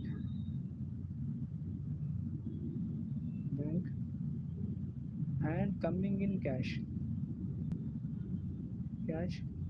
Cash is increasing, money is decreasing in bank account. So remember, okay, cash account will be debited, cash account will be debited, and bank account will be credited. So understand, this is very important. Lot of students commit mistake here also, so they get confused. Understand this. This is very very important. Withdrew 900 from bank for cash float. Cash float means to keep in office. To keep in office for cash expenses. So that is the meaning. Okay, to keep in office for cash expenses. So we have to record rupees withdrew 900 from bank for cash. So money will go out from bank and come in cash. So money will go out from bank. Okay, how much? 900. What date? 6th. On 6th, what is happening? Money is coming in cash and going out from bank. First you write in bank column, okay, then you write in cash column, or you write in cash column and then you write in bank column. First you write this, then you write the date. Date is very important. So then against this, so what is happening? Money has gone out from bank. This is payment, right? So money has gone out from bank. So against this, here you have to write cash, and this is called contra again. So again, this is where you have here you have written in cash column. So here you have to write bank. So this is in cash column.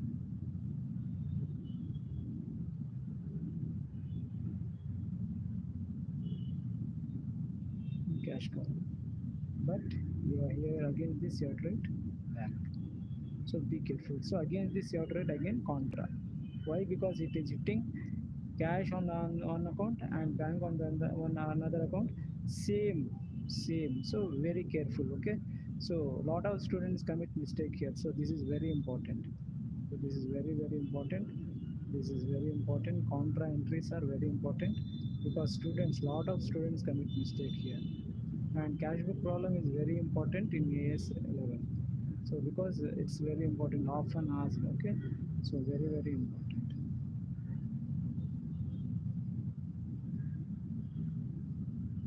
So at least in tests, internal tests and all, it is often asked. So a lot of questions are based out of this. So even bank reconciliation statement is based on this. So that's why the concept should be very crystal clear for you. Okay, so the concept should be very clear. So this is the end. So they have not asked to balance. So if you want to balance, how you balance? So you add here.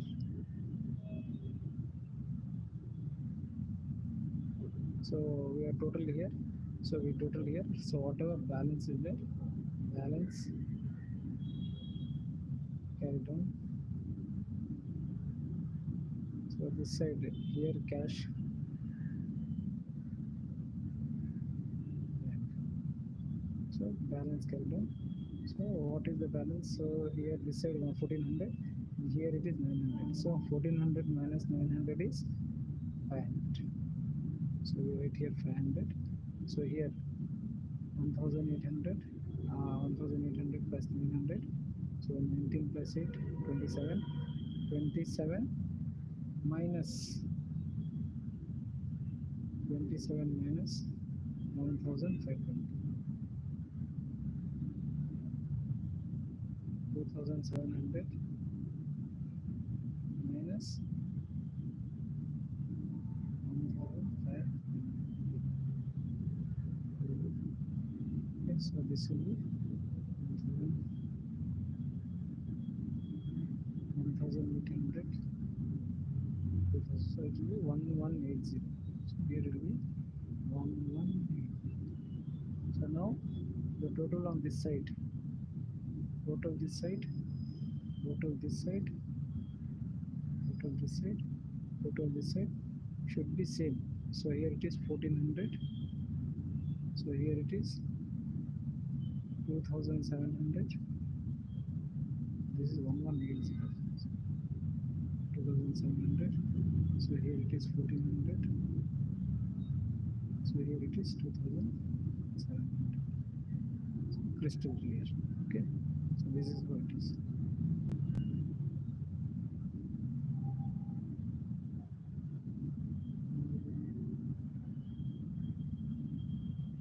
So 1180.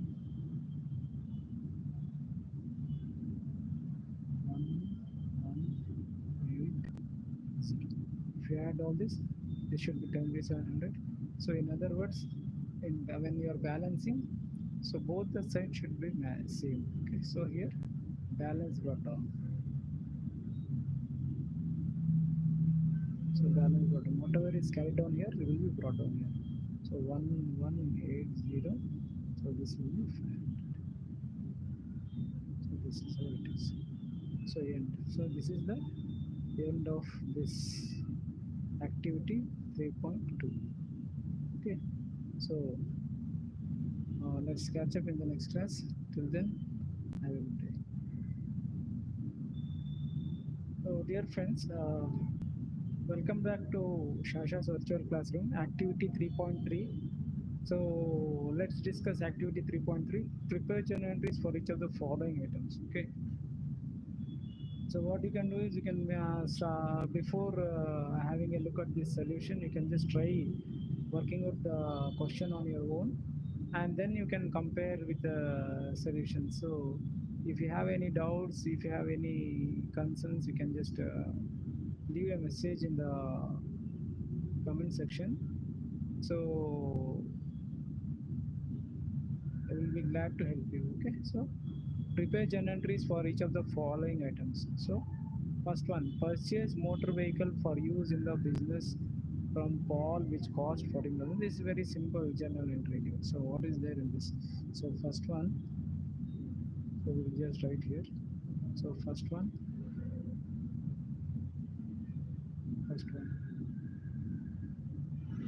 So what is happening here? We are purchasing motor vehicle for use in the business. Okay, so very important thing, we are purchasing motor vehicle for use. Suppose we purchase motor vehicle for sale, for use as merchandise in the business, then it becomes purchases. But when we use motor vehicle, it will be recorded as an asset. So why it has come in journal entries here? Because this entry will not go to any of the subsidiary books, or books of prime entry. So these entries, either of these entries will not go to books of prime entry. It will not go to books of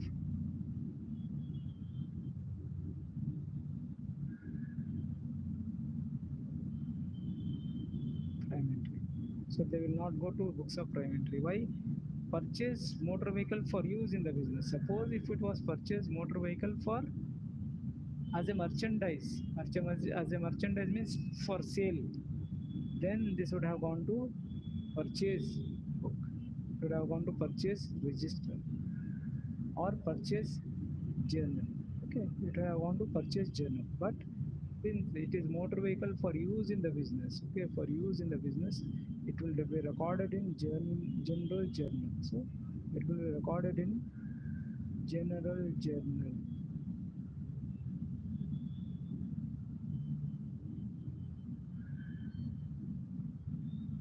So what are the various journals? Purchase journal, sales journal, purchase return journal, sales return journal. So those are all different journals. So whatever doesn't come there will come in general journal. So what is the entry here? So motor vehicle account debit to Paul account. So we will debit motor vehicle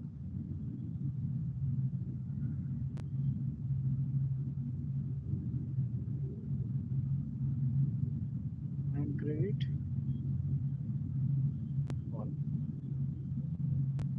Why? Because debit, what comes in debit, asset is coming in, So Paul, Paul is the giver. So Paul is the giver of motor vehicle. So that is why this will be debit and this will be credit. Next. So they are not mentioned about narratives. So you can, if you want, you can write the narrative. So you can write the narrative being purchase of motor vehicle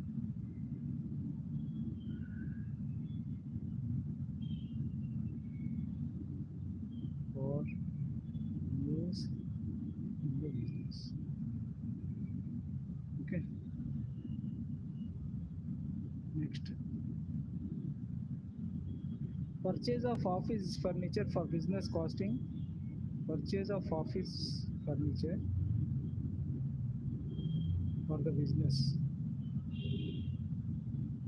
Okay. Office furniture for the business costing had been debited to purchases account. So office furniture you normally purchase to keep it in the office. So, but it has been debited to purchases account. So what to do? We have to reverse the entry. We have to pass the rectification entry instead of furniture account in error, instead of furniture account. So what is the right entry? What is the wrong entry? So what is the right entry? First, to understand this, you should know what is the right entry and what is the wrong entry. Then we have to understand what is the rectification entry. So okay. So what is the right entry? What is the right entry? Right entry is debit furniture. Should be debit furniture. What is the wrong entry? Wrong entry is debit purchase.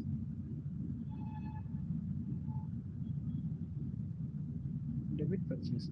So the right entry is debit furniture and wrong entry is debit purchase. So how to do it? What to do? We have to cancel out this and we have to bring in this. So we have to cancel this and we have to bring this. So we have to cancel this, we have to credit, and to bring this we have to debit. So what is the entry? Furniture account debit, debit furniture, debit furniture account, credit purchase account. So what happens when we credit purchase? The purchase which has been debited will cancel out, so it will go off. So there should be a debit for credit. So when we have to debit furniture because that is the right entry. So we have to debit furniture and credit purchase. So the entry will be rectified automatically. So okay, this is the entry. So next.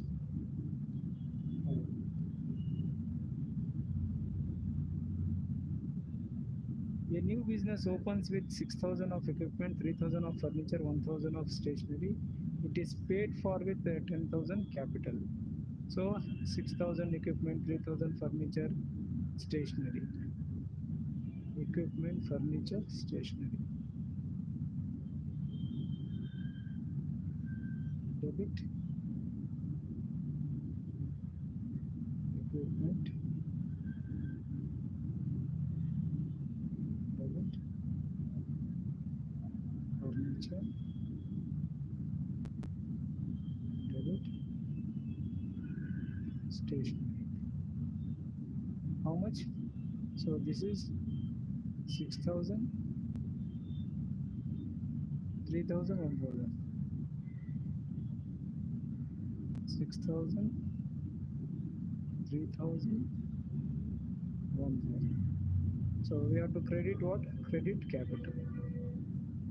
Credit capital 10,000. So because owner is the giver of all these things, so we have to credit the capital. Debit because these are things are coming into the business. These are the things that are coming into the business. And who is the giver? Owner is the giver. So capital is the giver. So capital, this is the investment 10,000. So that is why this will be credited.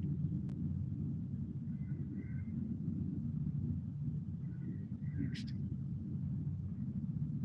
Credit note number 34 for 170 received from B Jones, a supplier, has been posted to C Jones account in error. So what is the right entry?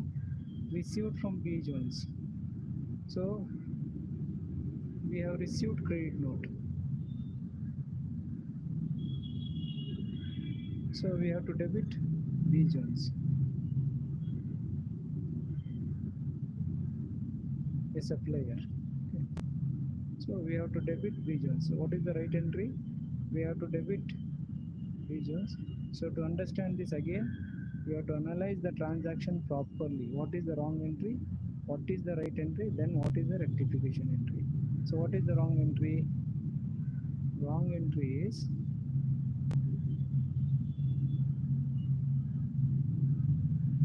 received from B Jones. Okay.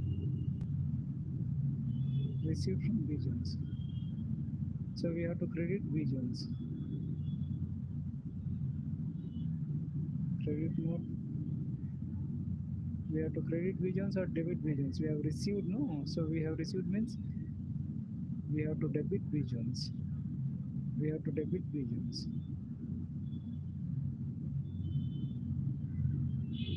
Debit B Jones. So this is the right entry. See, understand the thing. Credit note number 24 for 170 received from B Jones. You have received from B Jones. So you have received a credit note. So credit note means you are getting credit, means you have to debit B Jones. Understood? You are getting credit. So you have to give, you have to debit B Jones. So what is the right entry? You have to debit B Jones.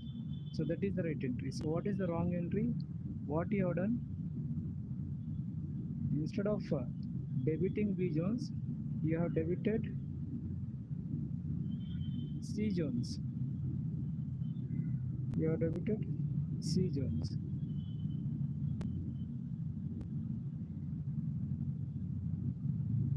So how do you rectify this? Obviously you have to cancel this and you have to bring in this. So what you have to do? You have to debit the Jones. So the entry has come in. So to cancel this out, you have to credit. So credit C Jones. So when you pass this entry will be offset. We already debited the C Jones as wrong entry. So when we credit C Jones, this entry will offset. And to give credit, you have to debit. So we have to debit from B Jones. So this is actually transfer entry, we can say. Okay. Transfer entry. We are transferring from C to B. That's all simple. Okay. So this is also transfer. Which one? This is also transfer entry. So this is also transfer entry.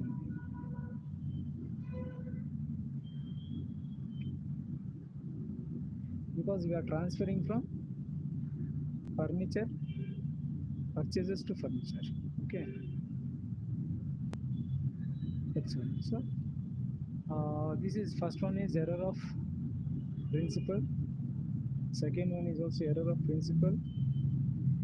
So this one is opening journal entry, and this is again error of principal. Instead of debiting one person, we have debited some other person. So this is activity 3.4. This is the end. So it looks very simple, but understanding should be very clear, very important. So similar questions can come in the examination. So be careful, try to understand.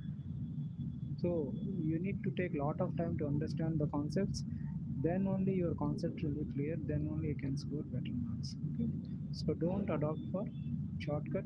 Please practice, understand, remember, apply, do lot of hard work. So never try to resort for any shortcuts. Never do that.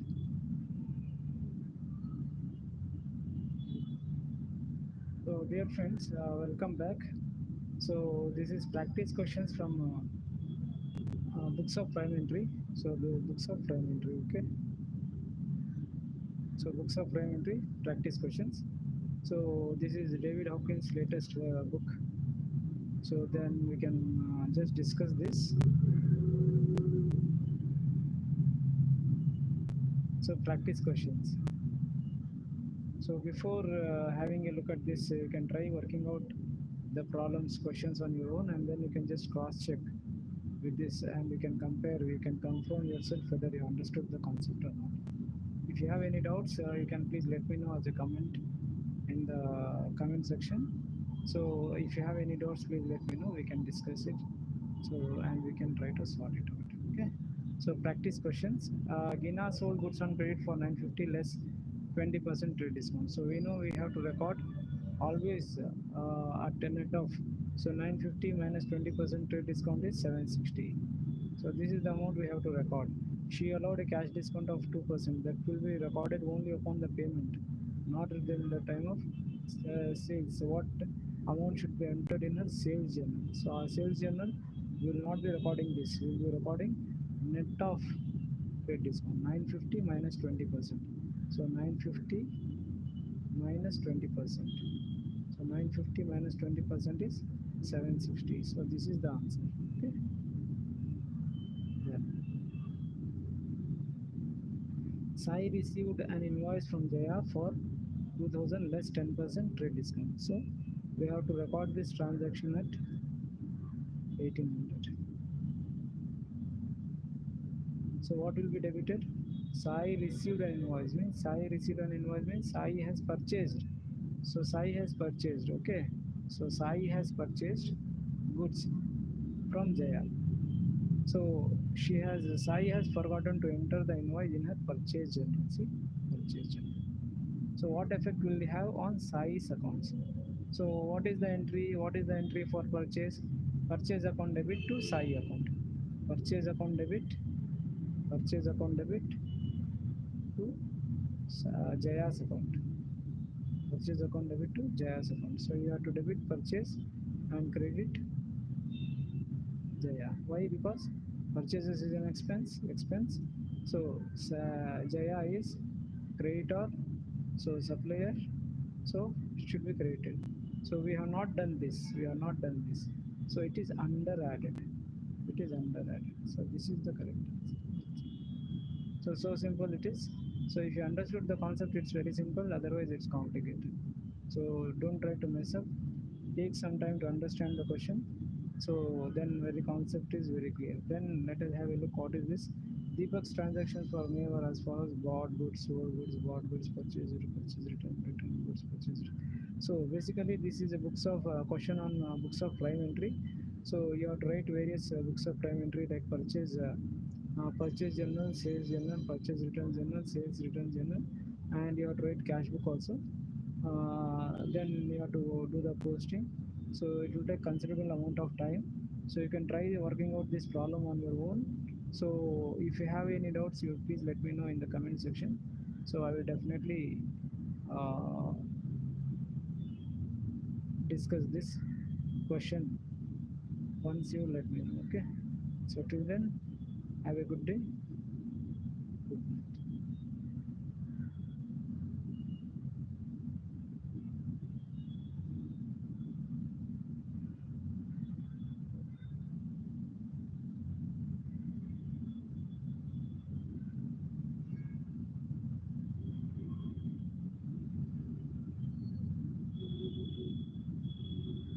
Dear friends, welcome back to Shasha's virtual classroom. So this is the practice questions from balancing accounts. Balancing accounts.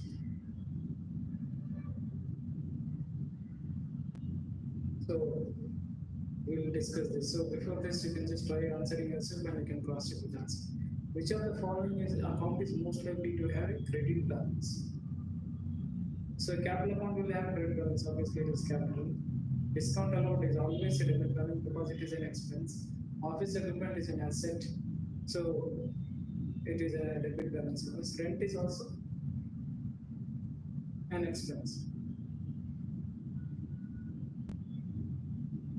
So again, the question is whether the rent is payable or receivable. Since here it is not mentioned anything, on assumption that this is rent receivable,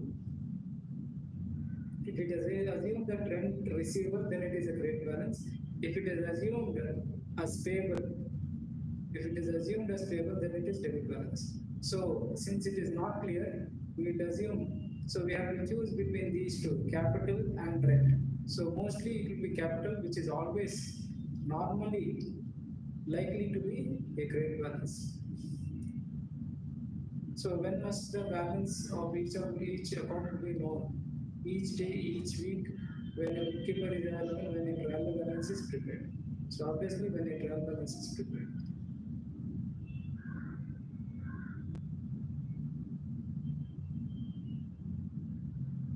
So balance the following account at the end of September. So this is a nominal account, discount allowed. So discount allowed. So balance. So we have to add it 234. So that is balance. See, balance is 234. So it will be carried out, but it will be carried forward straight away. It can be straight away carried forward to trial balance. So here we just put the total and carry forward to trial balance. Discount received. Discount received account. So 110 plus 120, 130. So balance carried out. So this also can be straight away carried forward to trial balance. So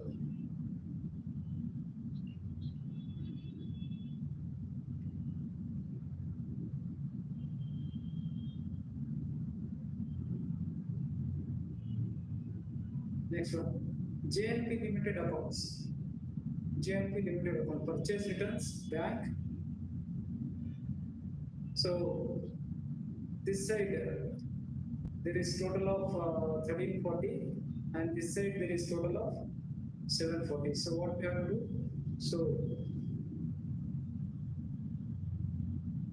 1340.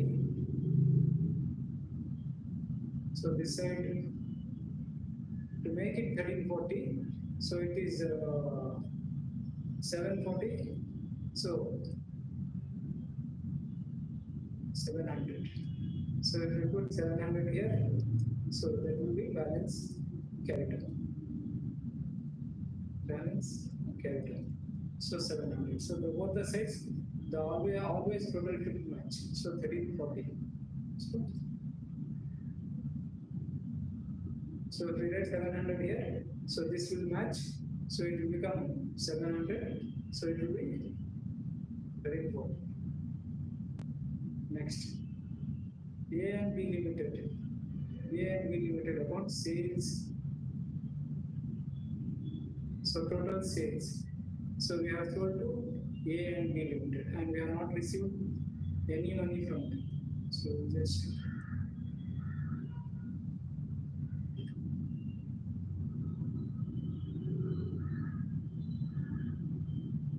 so 700 plus 450 is 1150. So 1150. So it will be balance carried on. So 1150 will be the balance carried on. So both the sides it should be 1150, 1150.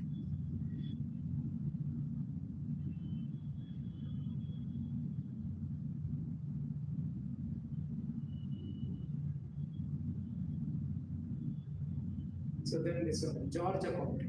So what is George account? So George account, we have sold for 2300 and we have received it, we have settled. So he has paid. So everything is clear. So 2300 this side, 2300 this side. So there is no question of balance motor vehicle. So balance carried on, same amount.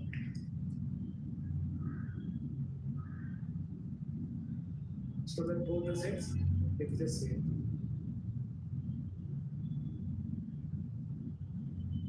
Cash account.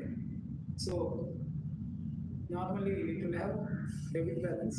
Debit balance means debit side will be heavier. So 800 plus 100 is 900. So 900. This side it is 220, 45, 265. So 900 minus 265.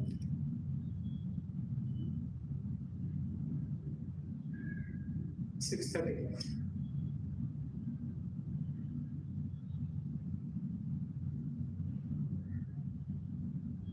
So balance carried on is 639. So the total, if you put balance, will be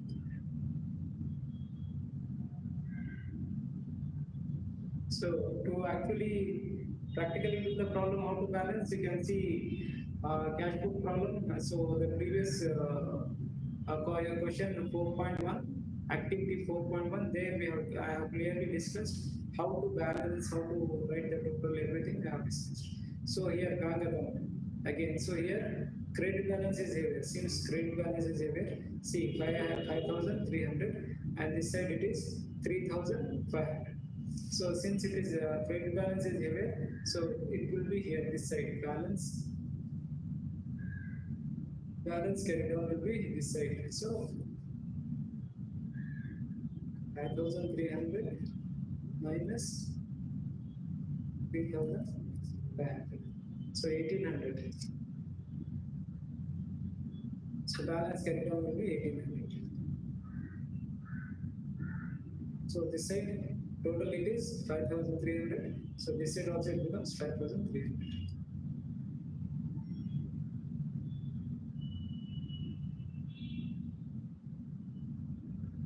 So explain why trade receivables account have debit balances while trade payables have credit balances. So trade receivables is normally an asset, so from which accounts are receivable. So they are always show debit balances because they have received, they owe us money, so owe business money. So whereas trade payable are liabilities.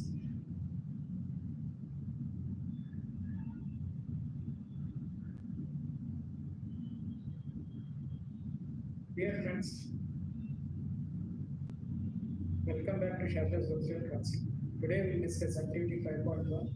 So before having a look at this solution, you can try working on the solution on your own, and you can cross-check with the solution here so that you are confident whether you understood the concept or not. Complete the table ticking the boxes that describe the given concepts of the business.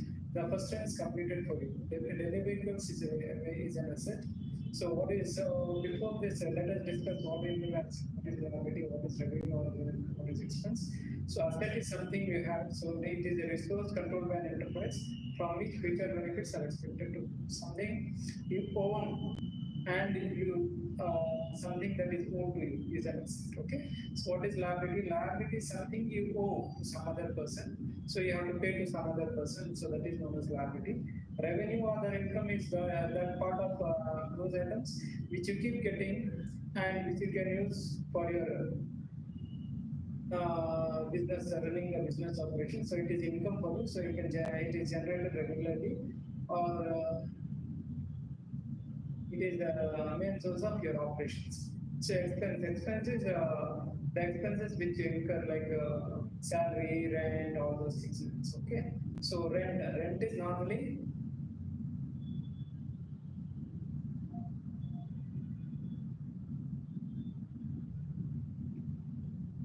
so rent is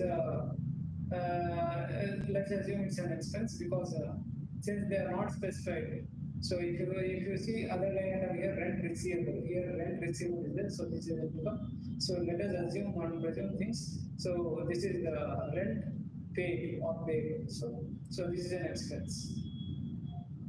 Since nothing is specified, you see the amount here. So if this was not specified, you would have written it as expense also and income also. So it is doesn't make any difference. But normally it is taken as expense. So when nothing is specified, when it says rent, it is expense. Okay. So loan is a liability, something which you have to pay back. So loan you have taken from someone, you have to pay back.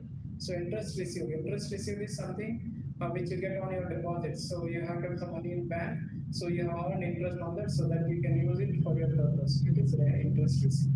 Interest paid is an expense, so it is an expense. So we have it right here. So trade receivable. Trade receivable is an asset. Why? Because we have sold off credit and that person has to pay. So these are customers' accounts. So trade receivables is also known as debtors, trade debtors, receivables, bills receivables, all together is known as trade receivables. Trade receivables is something which is owed to you. So which is owed to you. Okay, so it is an asset. So inventory is also an asset because it is something you have held in your hand. So it has got value, you can sell and you can get money. So it is an asset again. So discount allowed is an expense because it's a loss. So once you allow a discount, you have to your money will be lost. You will not be getting anything. So that is allowed. It is an expense. Postage is also an expense because postage is the money spent on sending the postage to courier or all those things. So then next postage is done. Bank account is an asset. So normally bank means it is bank balance. So normally bank means it is bank balance. So it is an asset. So rent receivable. So what is rent receivable? Rent receivable is a revenue. So it is an income which you keep getting. Trade payables. So trade payable is a liability because it has to be paid. So trade payables are liabilities. So they include trade creditors. They include bills payable. So all those money which are owed by you. So you have got on credit, you have to pay them back. So that is liability. Computers is an asset because it is something you have which you can use in business, which you are using in business. Wages is an expense. Discount received is a revenue or other income. So interest received is normally other income. So discount allowed is discount received is also other income because interest received is not main revenue from operations. Whatever is not from main revenue of operations, it's considered as other income. Okay.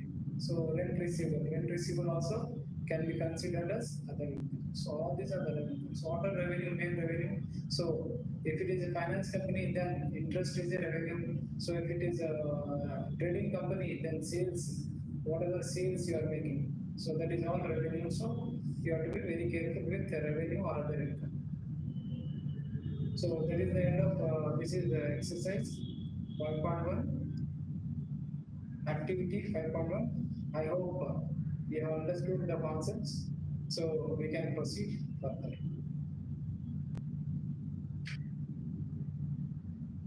So welcome back, dear friends. Let us discuss activity 5.2. So and we can okay. So activity 5.2. In which ledger would you expect the following accounts? The first one is completed to you. So in which ledger? Okay. So which ledger? So what are the different ledgers? So there is general ledger. So there is customers ledger. There is suppliers ledger. So okay, so those are the various ledgers. So let us have a look at the various ledgers that are possible. So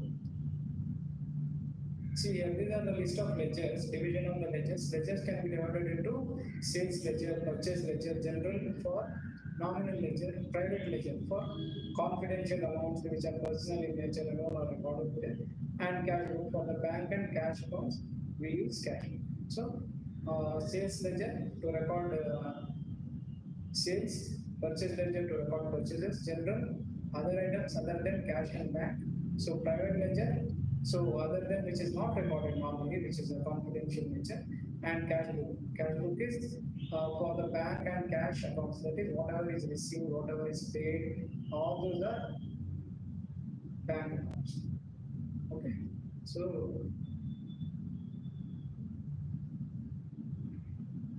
so capital is general ledger again.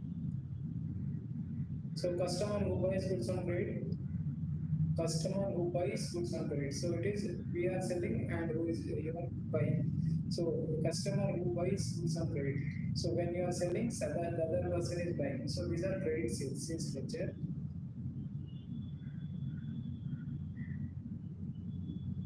Supplier of office equipment.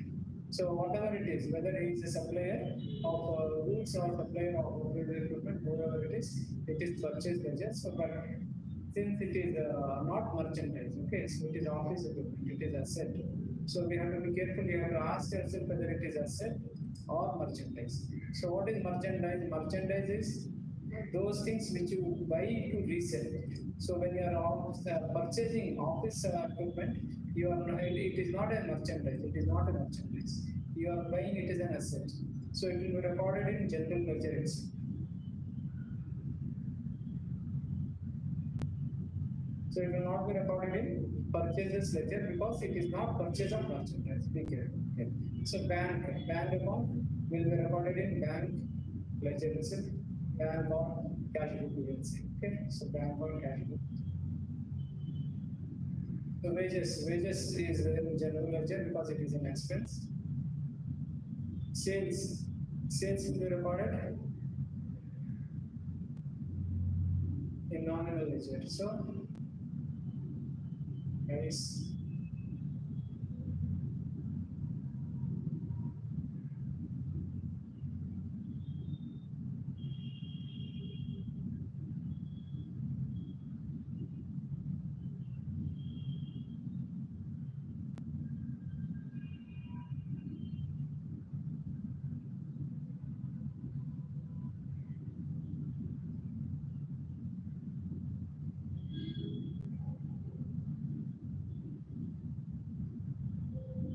here once again, sales ledger for the accounts of customers that buy on credit. Only credit customers. These are accounts. Receivables. So these are customers that buy for the accounts of customers. Okay, it is not for sale. Sales, even though it mentions sales ledger, it is not for sale, but it is for the accounts of customers that buy on credit because customers and sales are related. So purchase ledger. So even though it is purchase ledger, is for the accounts of suppliers. It is not for the account of purchasers. It is for suppliers. So general or nominal ledger for assets, liabilities, revenue, other incomes. So revenue is what? Sales, right? Sales. Revenue is nothing but sales. So sales are recorded in other income. So other income is like interest, all those things and all expenses. Expenses are again purchases. Okay, so all these things are recorded here. Private, so there will be cash book for the bank and cash accounts. So cash book for bank and cash accounts. So very important. So again, often asked in MCQs and all. So keep a note of this. So very important. Okay, so sales is general ledger. Okay, so general or nominal. It's called nominal. Nominal. Yes. So general or nominal. Why? Because it is revenue. Wages is an expense. Okay, so be careful. So this is how we have to understand the concepts and study the concepts accuracy as you proceed for A levels. If the concepts are not very clear, you will get hiccups. So you will struggle. So you will struggle in A levels to secure very good marks. So there is no shortcut. Please remember there is no shortcut for success. You have to put in a lot of efforts. So you have to practice a lot. Try to understand the concept. It's very important. Understanding the concept is very, very important. So, this is the end of activity 5.2. So, now let us continue with activity 5.3.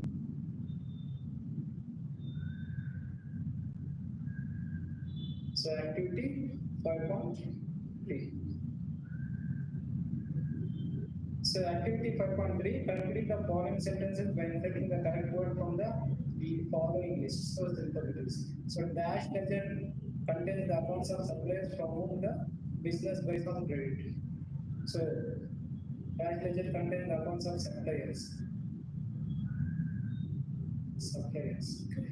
Purchase ledger. Purchase ledger. No? Purchase ledger.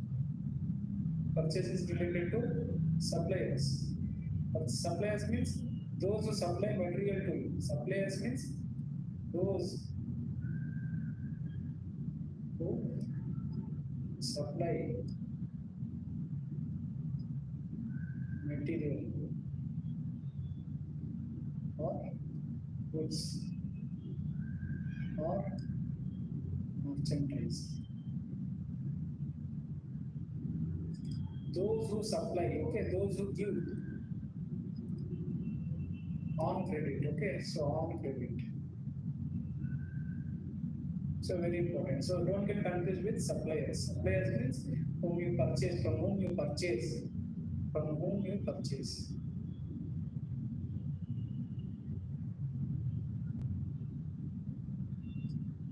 Purchase on credit. From whom you purchase on credit. Okay. So the heating and lighting account is stored in the dash ledger and is an example of reduction. So heating and account is stored in the general ledger. General ledger or nominal ledger and is an example of nominal account.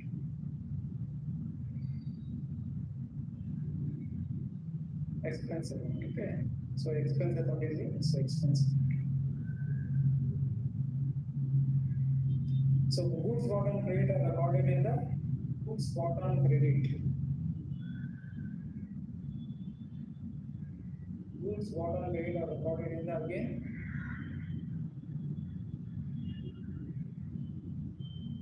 Where do you record it? It is non-current, expense, purchase, general, sales. So we have to choose from this, right? So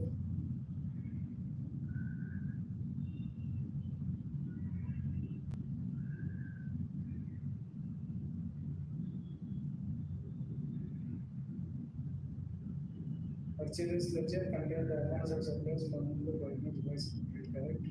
So the heating and lighting account is stored in general ledger, correct. Example of expense account. This is also correct. This is lower. This is lower.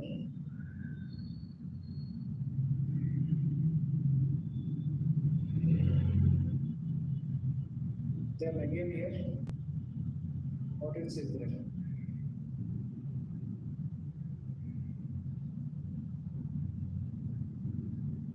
sales. Is there anything related to sales? Good column rate are recorded in the no, it's not not in sales, not in sales. Non-current, non-current. So only three types of ledger are there. So only three ledgers. Okay, so when they say ledger. Okay. So then goods known and credit are recorded in the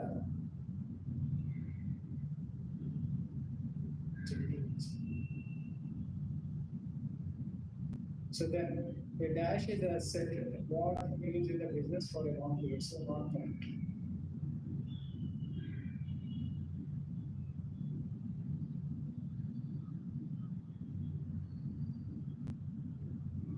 So we have chosen this, nothing is related to sales. You just see the dash ledger contains amounts of suppliers from whom the business raised credit. So purchase ledger. The hitting and letting account is stored in the general ledger and is an example of expense account. So goods bought and credit are recorded in the general ledger. Okay. So then dash in non-current. So this is again purchase ledger whatever. So general ledger.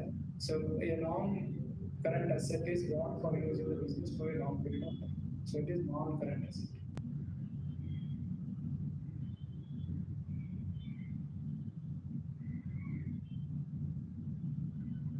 So this is the end of activity 5.3. So very simple thing. So you may get confused. See again, the concept should be very clear. Okay.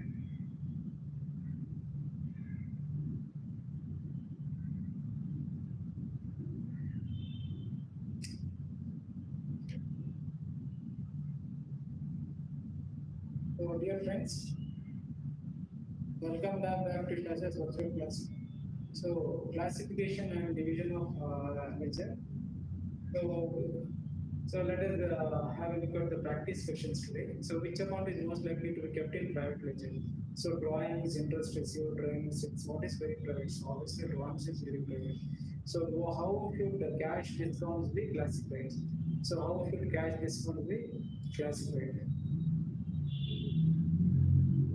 Discount allowed is an asset.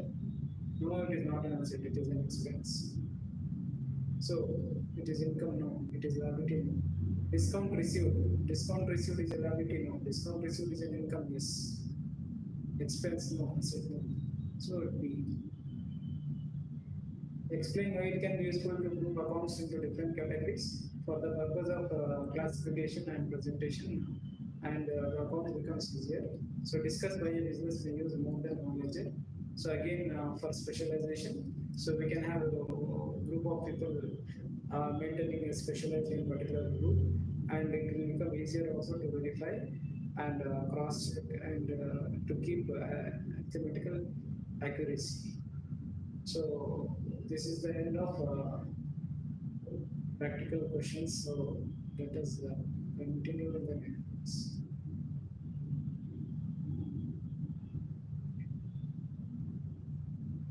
Dear friends, welcome back to Shasha's virtual class. So today we will be discussing activity 6.1. So prepare a trial balance from the following balances that have been extracted from the books of small online retailer at 31st December. So they are given assets, liabilities, expenses, all these things, you know. So based on this, you have to prepare trial balance. So before having a look at this session, I request you to try this problem on your own. So basically, it's very easy, a very simple topic. So I think you will be able to do it. So you can then cross check with the solution. So prepare a trial balance from the following balances. Okay, so how will we do it?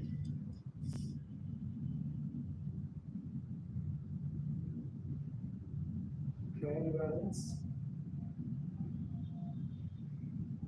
extracted,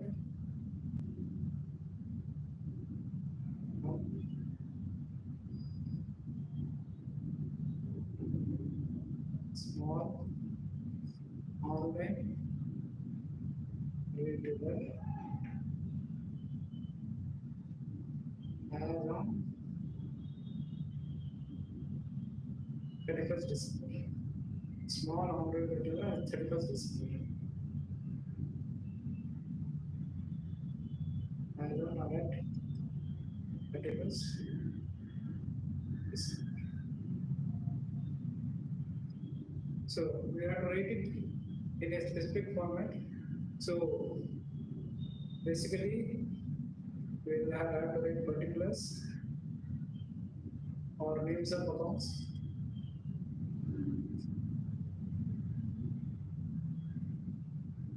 So here it is the ledger folio. So debit.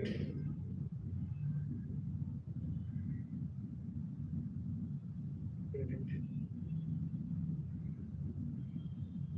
So we will have two columns. Debit column, credit column.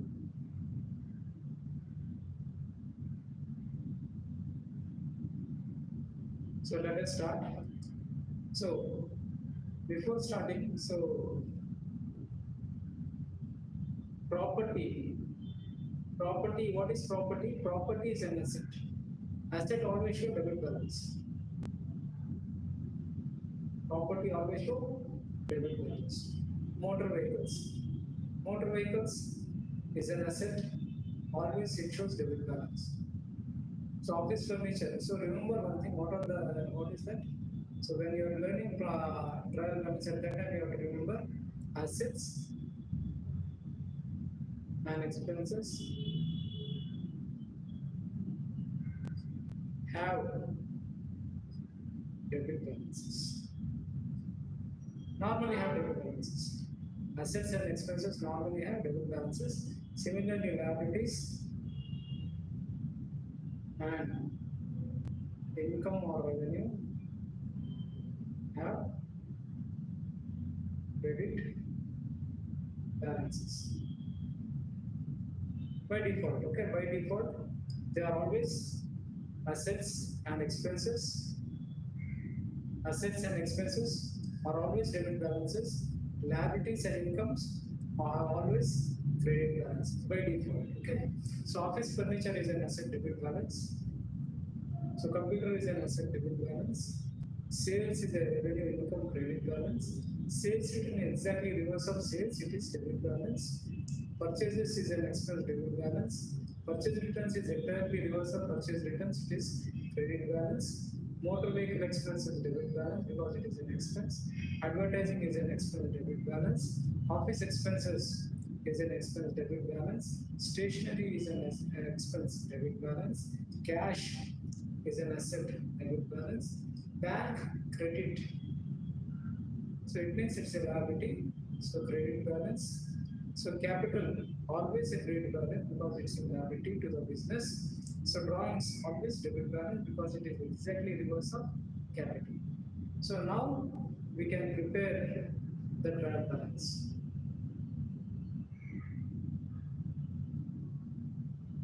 So write down all the names of the accounts: property, motor vehicle, office furniture.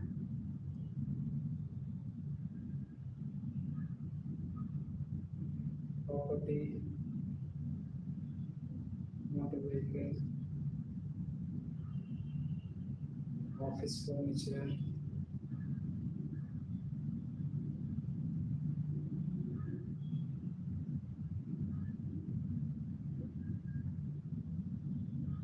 Property you 100,000, so motor vehicle 18,000, office furniture 14,000, office furniture 14,000, computer 2,000, sales 40,000, computer 2,000, sales 40,000, sales return 600, purchases 6,000, returns 500, purchases 6,000, return 500, motor vehicle expenses 4,000,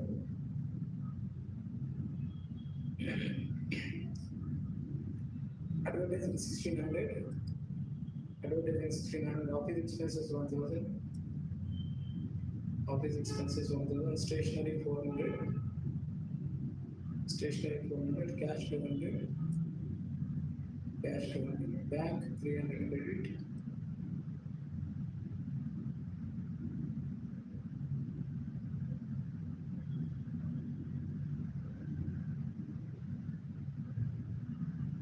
capital 11 had 110,000, capital 110,000, drawings 3,000.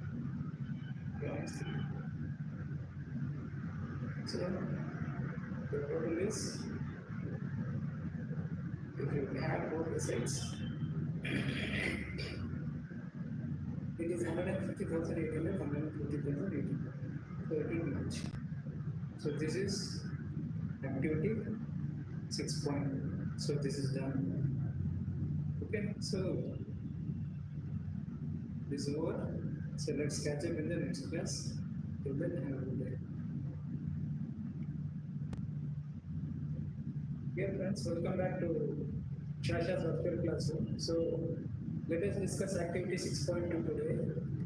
State which of the type of errors in the following represents. The customer's invoice has been omitted from the sales statement. So we need to mention the type of error. So we need to write the type of error here. So before this, let us have a recap of what type of errors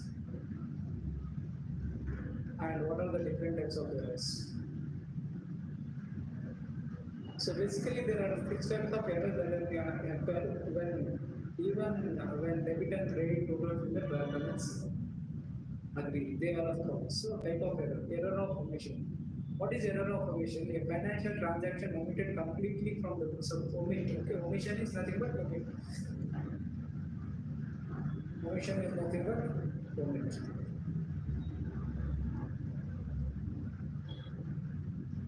So the name itself suggests, okay, so omit. So omit. So omission. So omitting means leaving out.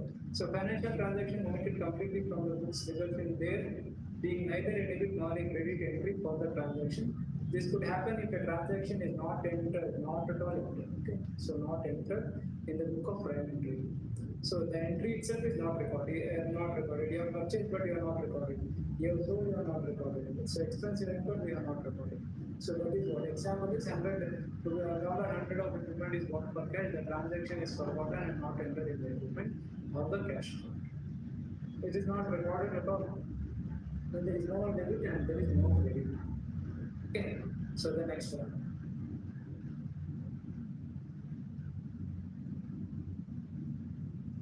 Error of commission. Error of commission means you are giving something more. So commit.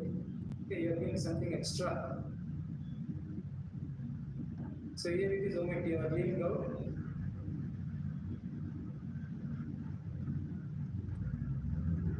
There we go. Or skipping.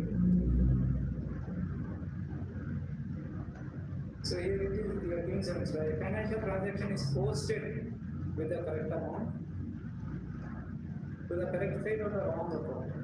Okay. So what you have done, you have posted, but you have corrected, you have posted it to the correct side or the wrong account. Account is wrong, but the account is in the same class. Account is in the same class. So the payment for stationery is posted to the advertising account. Instead of treating it as a stationery expense, you have treated it as advertising. So both are expenses. Stationery and advertising are both class-based expenses. So same class. Okay, so this is very important. Same class. So expense or revenue or asset or liability, whatever. So it is the same class, but instead of posting to one account, you have posted to some other. So that is extra you have put in some other. Error of principle. What is error of principle? So you can, so you don't know the accounts. Suppose someone doesn't know the accounting principles. Doesn't know the accounting principles. Ignore it. He doesn't know the accounting principles. So what he does, instead of recording it as an expense, he will record it as an asset or something. For example, a financial transaction is posted with the correct amount to the correct side of a wrong class. It is wrong class. For example, they are saying payment for fuel for a vehicle has been debited to the motor vehicle. So fuel for vehicle is a nominal amount debited to the motor vehicles account. So it is an asset account. So basically, revenue has been treated as capital expenditure and capital expenditure has been treated as revenue expenditure. Instead of the motor vehicles running expense account, motor vehicle expenses are classed as as expenses by the motor vehicles or non-current assets. Okay, so it is wrong class, ignore it. So what has happened? The person doesn't know where to record. Instead of recording it, fuel per vehicle, he has recorded as motor vehicle itself. So that is wrong. So ignore it. Means he is not following the accounting principle. He is not following the accounting rules. Rules are not followed. This is same class. Okay, next. Error of original entry. So what is error of original entry? Original entry. So at the time of recording, the first time. So wrong amount is entered in the book of prime entry. So what is book of prime entry? You record it for the first time. So there itself you are written it wrong. So wrong amount is entered in the book of prime entry for a financial transaction. A purchase invoice is entered on the purchase journal as 10. So it has been entered, but the amount itself is wrong. At the time of entering the amount is wrong. So original entry means book of prime entry. So first recording, first time recording itself is wrong.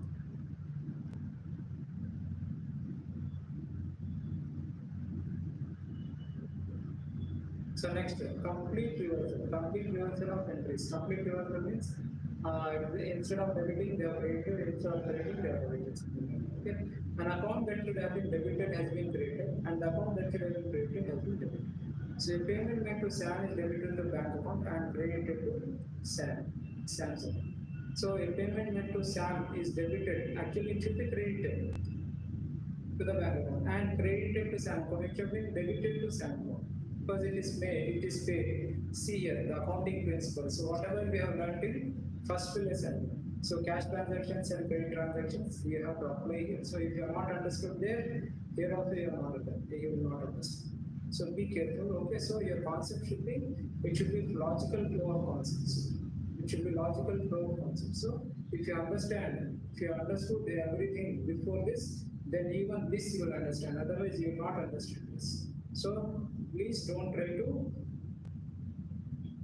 try shortcuts in learning. Never learn shortcuts. So a payment made to Sam is debited to the bank account and exactly reverse, complete reverse. It is complete reverse. Okay, it is complete reverse. Instead of debiting, you are credited. Instead of crediting, you are debited. So compensating errors. So what happens sometimes? Errors will offset. So and then at all. So the compensating errors. So compensating means one will offset the other so that there is no proof at all. So they compensate one another. So two or more accounts that cancel each other out. An invoice of 1200 in sales journal is posted to the customer account as 1000 and the same amount the sales journal is added to lower 200. The debit balance on the customer's account and the credit balance on the sales account will both be underwritten by 200. See what has happened? 1000, instead of adding 1000, instead of writing 1200, they are written as 1000. And what has happened? One place they are written as 200 and the other place they are not written. So because of that, they cancel out and the net effect is nil. So the debit will be equal to credit. So ultimately, what it is told here is they cancel out. Simply they cancel out. Okay, so they cancel out and the error is not at all evident. Okay, error is not disclosed. Error not disclosed. In trial balance. They offset each other. One error offsets another. One error offsets another. So two or more errors that cancel each other. Okay. So this is what you need to know. So first you need to understand this. Then only you should do that problem. So now having understood that, now we will discuss it. Okay, a customer's invoice has been omitted from the sales journal. Omitted. Error of omission. Simple. A purchase of goods for 100 has been entered in the purchase journal. So purchase journal, original entry. Because first customer we purchase, we are recording purchase journal. So original entry, purchase of goods has been entered in the purchase journal. So it is for error of original entry.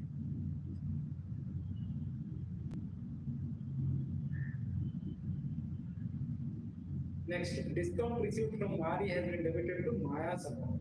So what has happened? They have received the discount and it should be credited or debited. Yes, it should be debited. Discount received will be debited to one person. What has happened? Instead of debiting one person, it has been debited to another person.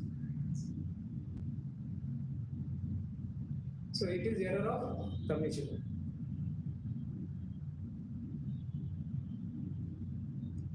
Because you have given credit, you have given debit to Maya instead of Mari.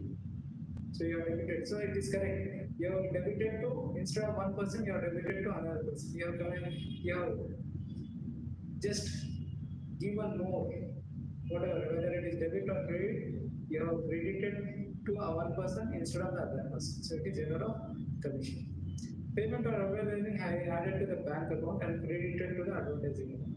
So what will happen? Payment of advertisement account has been debited. So it should be debited or credited. It should be credited. It should not be debited. Correct? No? So because money will go from bank and credited to the advertising account. So it should be debited to advertising account. So it is complete reverse. There are complete reverse.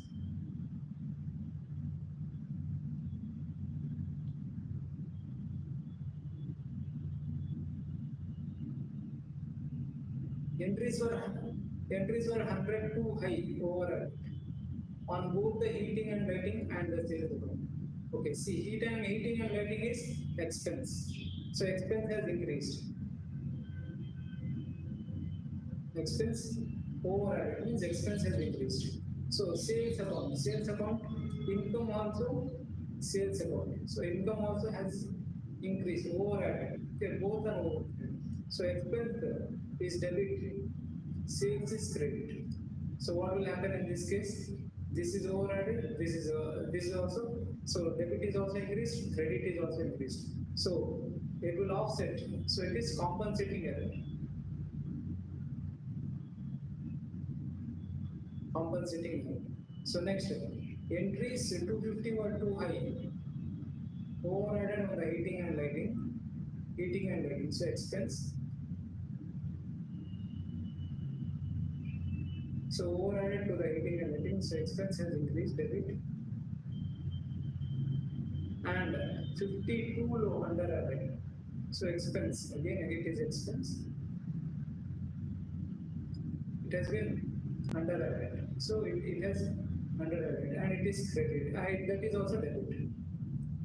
So that is also debit. So this is also debit, that is also debit. Instead of instead of adding it to heating and lighting, it has been added to rent payable account. Both are expenses.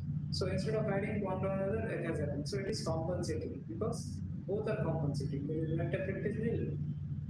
Expense will increase, expense will come down. Instead of adding this account, it has been added to this account. So the purchase of office furniture has been debited. So error of principal. Okay, office expense. The purchase of office furniture has been debited to office expense account. So it should have been debited to office furniture, but has been debited to office expense. So principal, error of principal. So the rule has not been followed. The person is ignorant about the rule. So rule has not been followed. It is error of principal. That's all. So this is end of activity 6.2. So this is a very important topic. So you have to be very thorough in this concept because this concept again we will discuss in suspense accounts. So where you will have to pass journal entries and suspense account to nullify, to rectify the suspense account and all those things. So this is very important lesson. It will actually break your head if you don't understand this concept. So try to understand this concept very clearly. Be thorough in this lesson. It's very important, particularly errors and how they are passed. So unless you know how to move forward, you don't know how to move back. So moving forward is first thing you have to know, then moving backward. So that is why a lot of students they struggle Near the exams, they struggle because nothing will enter into their head. So students should start learning from the day one so that they don't struggle near the exams. They have to struggle from the beginning, not near the exams. So ultimately, the end result will be zero. So never do that.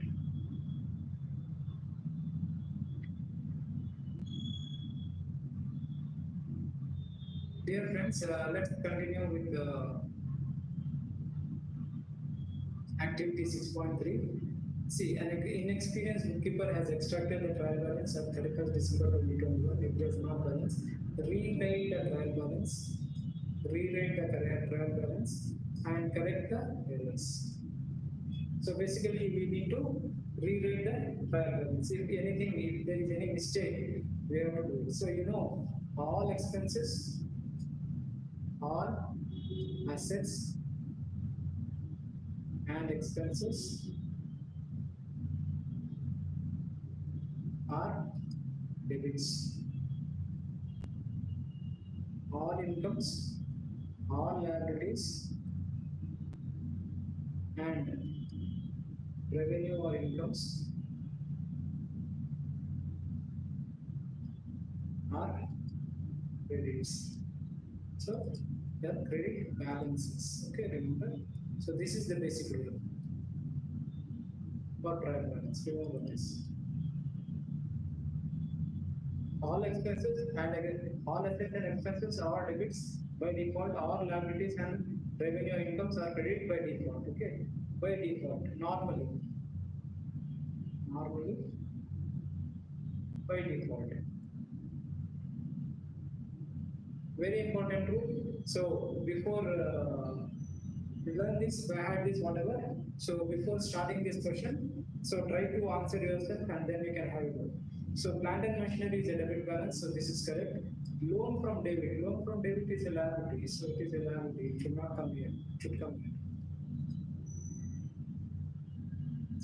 So office equipment is an asset, so it is debit. Wages is an expense. It is debit. So rent and rates are expenses. If they are not credit, this is wrong. So 3,000 rent and rates, right here.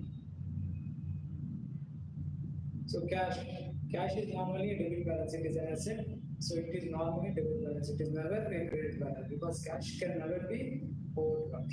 So don't repeat. General expenses debit because they are expenses. Normally they are debit balances. Sales, yes, they are always credit because they are all revenue. Purchases, expenses, correct. Discount allowed is always a debit balance because it is an expense, it's a loss. So not here, so it should come here. And discount received is a revenue, which is again other income. So it should not come here, it should come here. So bank debit balance, normally trade receivables asset, always debit balance.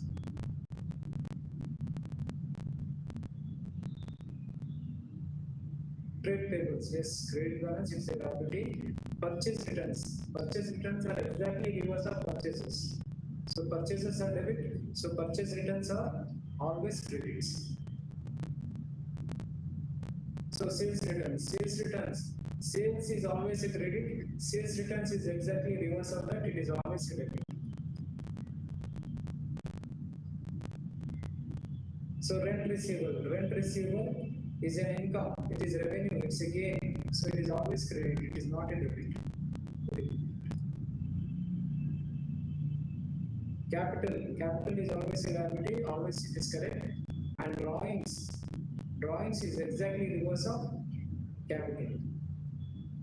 Exactly reverse of capital, drawings will always come here. So now you read out the trial balance, cross check, so it should be perfect and it should be matched. So that's all. So this is a very simple question. So unless you have understood the concepts, if you understood the concept, this is very simple, very simple, very simple. So just do it, and then let's. So this is activity 6.3. Let's continue in the next class. Till then, have a good day. Dear friends, welcome back. So this is practical questions from trial balance, lesson of trial balance. So let us discuss. So before logging into this session, you can please try answering the questions on your own, and you can cross check with the solutions here. An invoice has been recorded in J. Smith's account instead of A. Smith's account. What type of error has occurred? So obviously it is commission, because instead of giving to one person, it has been given to another person. So it cannot be compensating error. So it cannot be original entry error of principal. So it is commission, error of commission. So discounts received $100 for January has been posted to the debit of the discounts allowed account. Which effect this has on the trial balance? Discount received has been posted to the discount allowed, has been posted to the debit of the discount allowed account instead. So discount received is income. So discount received is income, but so it is credit balance. So what has happened? So it has been debited, has been posted to the debit of discounts allowed. Debit of discounts allowed.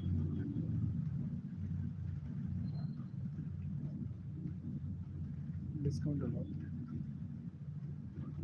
So what effect has this on the trial balance? So too little debit. No, this is wrong. And 100 too much credit. This is wrong. 100 too much debit. Correct. So it can be 100 too much debit. Let us see, 100 too much debit and 100 too little credit. Correct. So this can be the effect. No effect on the trial balance. No, this is the right answer. Because a credit has been affected as debit, so it will have too much debit, because you have debited. Discount received is a credit, so you have debited, so it is debited, and you are not credited to discount received, so you have not done this, so it is too less credit. So this is correct. Next, which of the following is not a reason to prepare a trial balance? To check that the total of debit balance is equal to total of credit balances, to help find errors in the accounts, which is not a reason. Okay, so this is the reason to increase the sales of a business. That's all. So it's not a reason. Okay, to prepare monthly reports from managers. So this is not a reason to increase sales. That has nothing to do. Trial balance cannot help increase the sales of a business. So the following balances have been extracted from these books. So you can try working out this question on your own. So since you have learned all the lessons till now, so prepare trial balance. So capital is the balancing figure. So you have to put properly debit and credit, and then so let us just cross check once. So sales is the credit, so it will go to credit column. Sales return is debit because it is reverse of sales. Purchases is debit. Purchase returns is credit, exactly reverse of purchases. Wages and salaries is debit. Heating and lighting is debit because it is an expense. Rent payable is a debit because it is an expense. Rent receivable is a credit because it is revenue. Traveling expenses is debit. So telephone expenses is debit. Discount allowed is again debit. Discount received is credit. So plant and machinery is debit. Cash is debit. Bank is also debit. Anyways, it says debit balance itself, so it is debit. So trade receivables, again it is an asset, debit. So trade payables, liability, credit. Loan from Ting, liability, credit.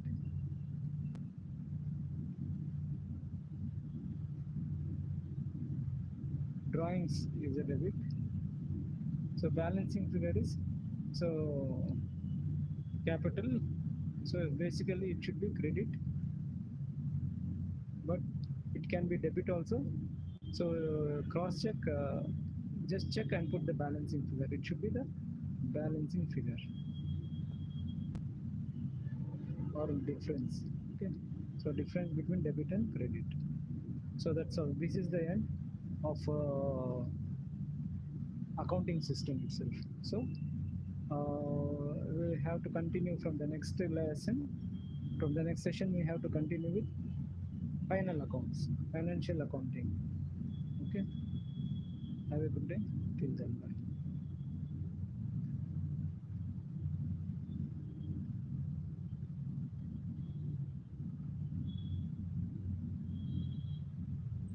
Dear friends, welcome back to Shasha's virtual classroom. So today we'll be doing practice exercises from credit transactions.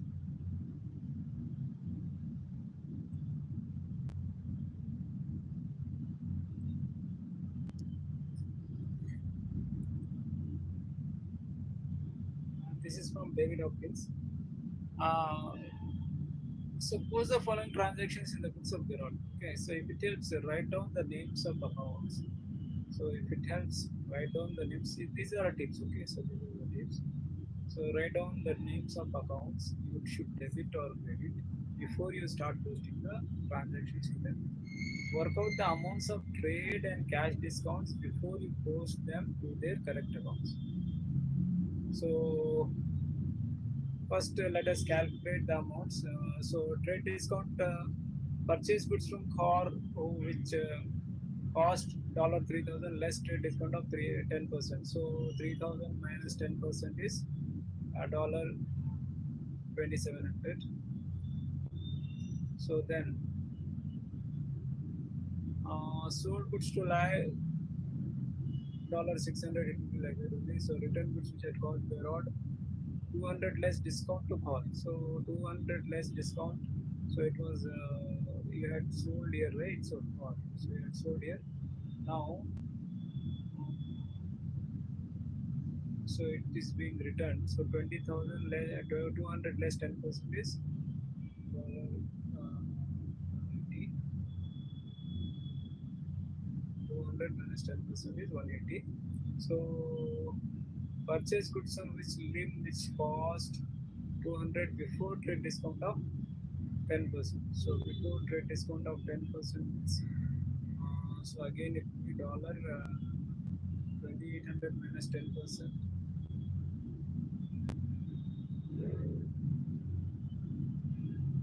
2,800 minus 10% is minus 280. 2,800 minus 10 plus 2520. So it's 2520. So trade discount is never recorded. Okay, so trade discount is never recorded. So it is 2520. Sold goods which in for 1,300. So no discount here. Law return goods which had cost him $200 less. So this is lie. We are sold for 600. Lie return goods which cost him $200 less discount. We didn't give lie any discount. So are we having any discount? Right. So then we have this. So $2 discount not given. So not be given again. So it, again even though the question says that, but we are not supposed to go suppose because here they are not mentioned whether they are being or it will be that there is a mistake. There is a mistake, printing mistake. So if that is the case, then yes, because everywhere it's 10%. So let us consider it's 10%. 540.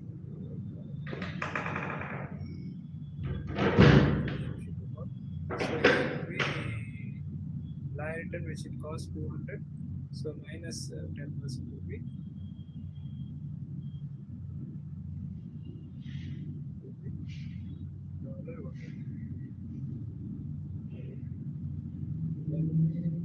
Gerard paid car and linked the amount due to them after deducting 5% cash discount. See, so many calculations. Lai and Chin paid Gerard the amount they owed him after deducting 5% cash discount. So again you have to calculate. So how do you calculate? So wait, let's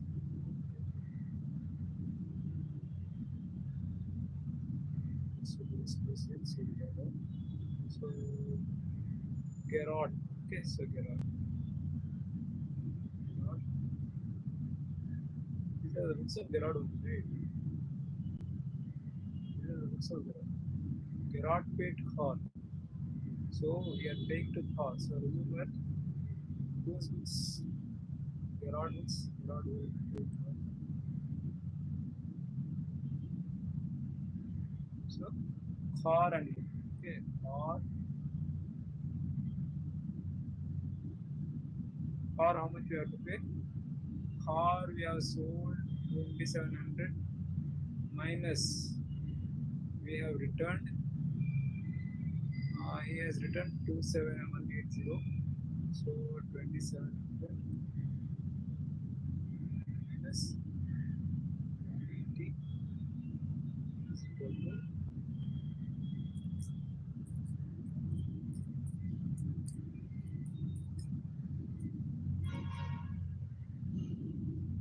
2520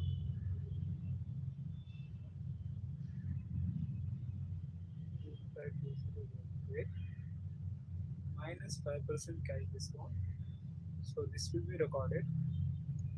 So this is cash discount.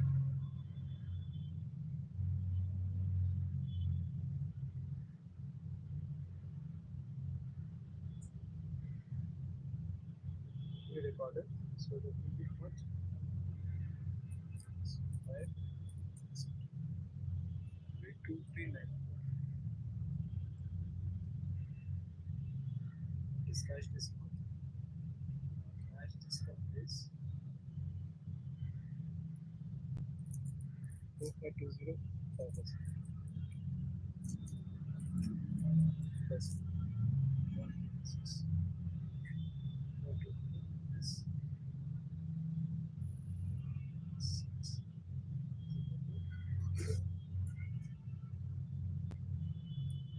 Now core is over. So now lie.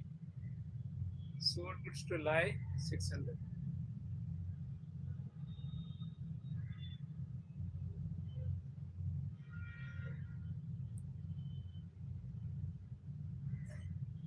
Sold goods to lie. Or and limb. So limb.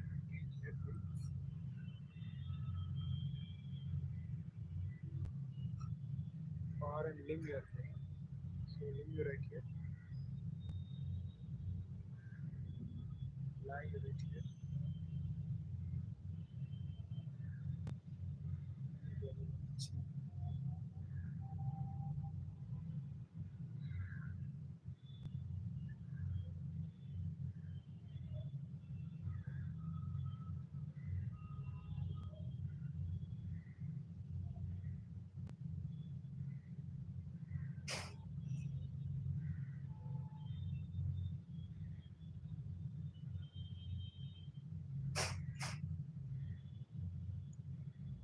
Lie 600. How much has been returned?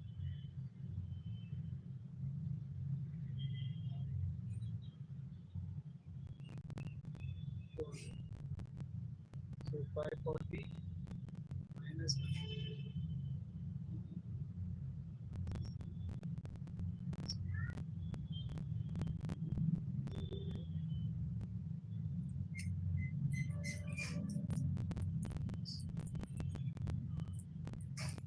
360 minus 5%. 5% is cash discount. Cash.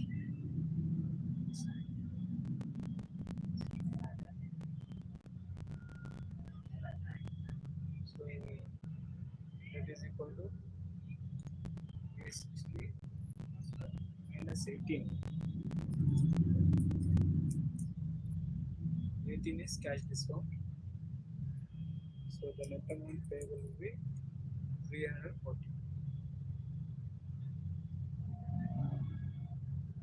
Okay, then core and lie and chin paid Gerard. Lie and chin. Okay, so now limb.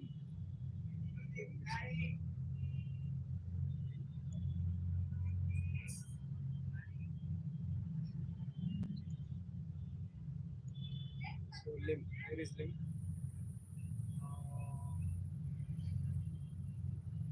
Or over, lie over, or over, limb. This 2800. That is 25 to 0. So are we returning anything? Limb. Is limb returning anything? Are we returning anything to limb? We are not returning. So 2520 minus 5%. So that is equal to 2520 into 5%. 126. 5 minus 126, which is cash discount.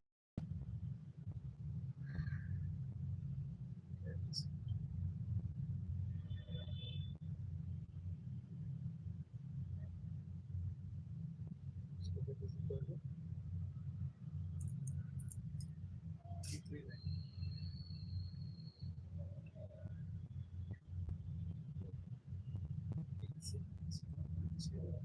So now chin. Where is chin? Chin is here. Sold goods to chin. So chin has not returned any goods.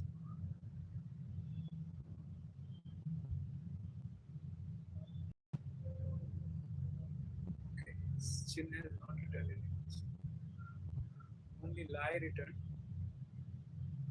Only there are purchase returns. We have returned to Mr. Gerard has returned to CA.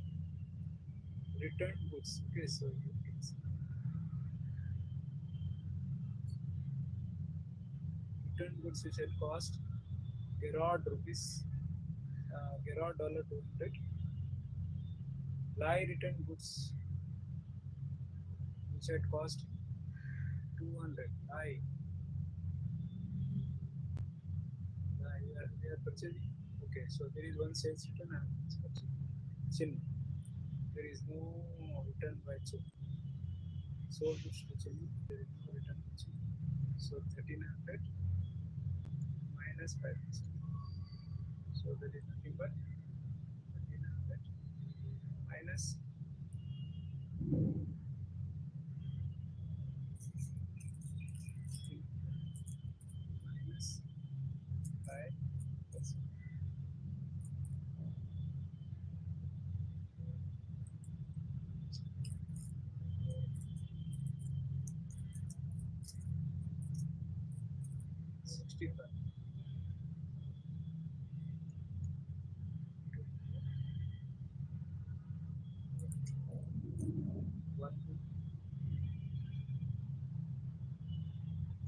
See, these are the calculations. So that is why it is advised that first you work out the trade and cash discounts before you post them to their correct accounts.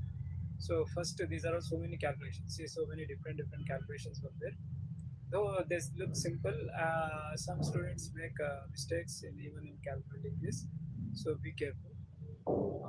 So then now we'll come to the main part. So which account will be debited by how much, and which account will be debited by how much. So debit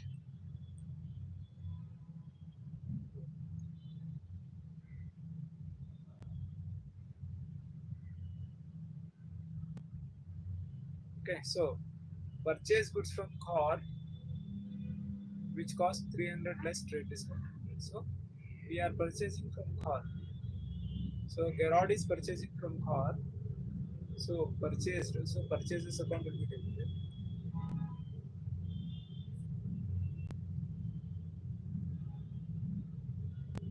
Account will be debited. Car account will be debited.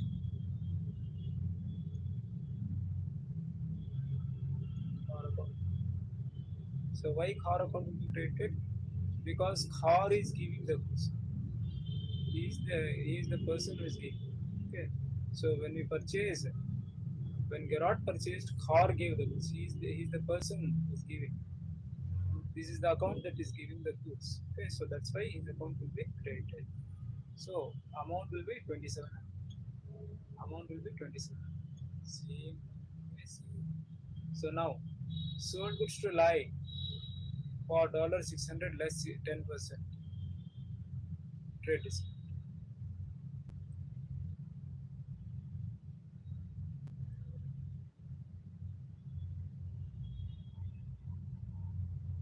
Trade discount. So 540. So sold goods.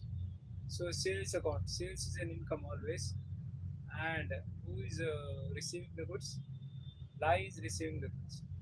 So lie account, because he is receiving. Lie account will be receiving. So that is why his account will be debited and sales account will be credited. Sales account will be credited. Return goods which had cost Gerard 200 less discount to Khar. So return goods which had cost Gerard. So this is who is returning? Gerard is returning. So it is purchase return. So obviously when he returns, it will be purchase returns. So purchase returns will be exactly reverse of purchases. So purchase returns.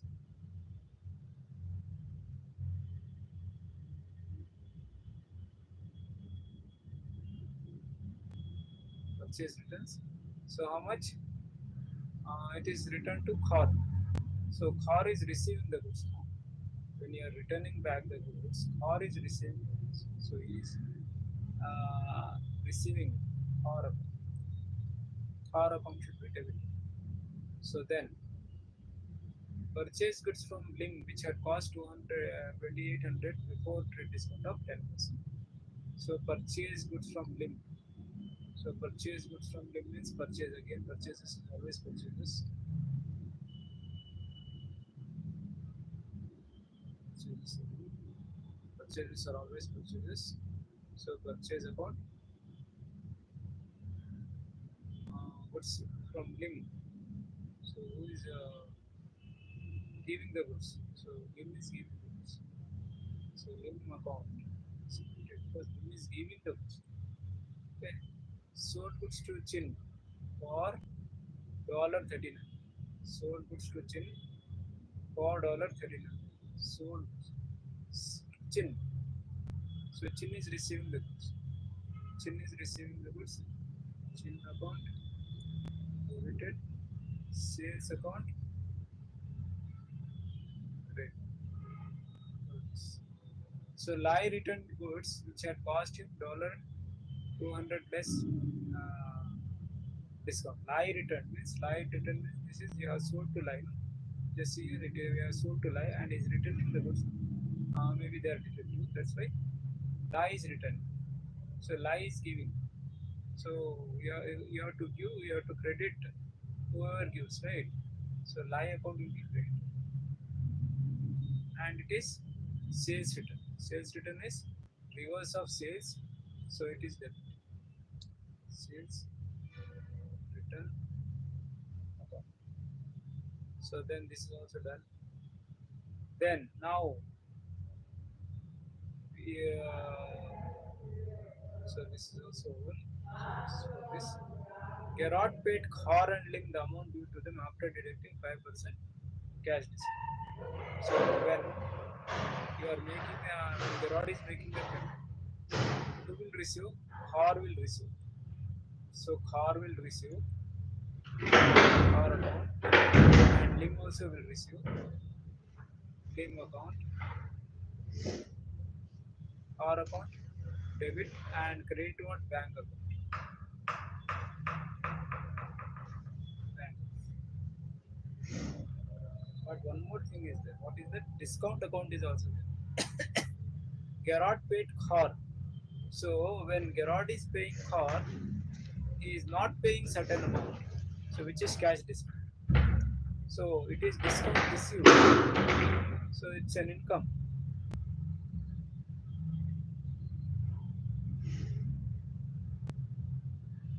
Discount received will be credited. For Khar it will be 126. Okay.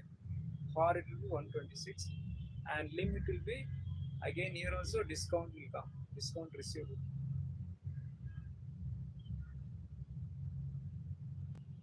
So here also it's 126. Both for car and link, discount received is 126. So bank account will be how much? Bank account will be 2394.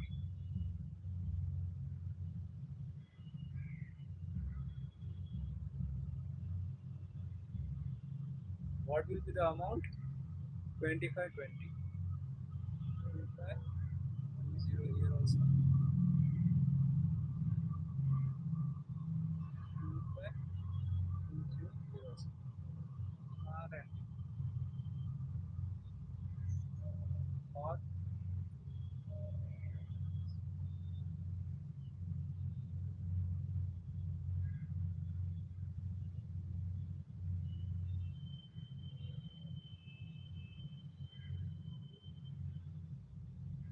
4 how much you have to do? Or you have to debit 2700. What is the discount? No, correct. Correct. This is trade discount. Trade discount. Trade discount. So it will be recovered in this. This will be recovered in this.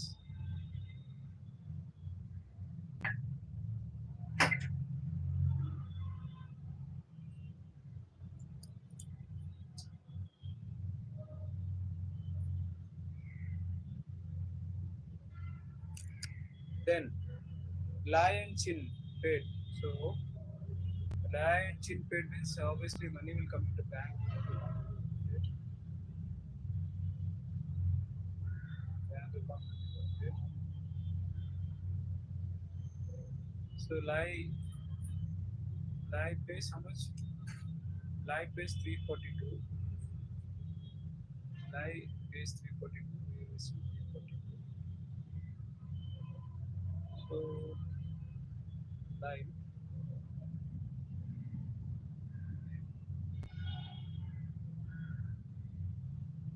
and when we pay, when we are receiving lesser than. So here there is no discount for limb.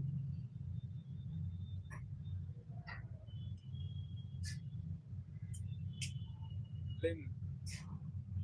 Lie return. Social cost less. Discount.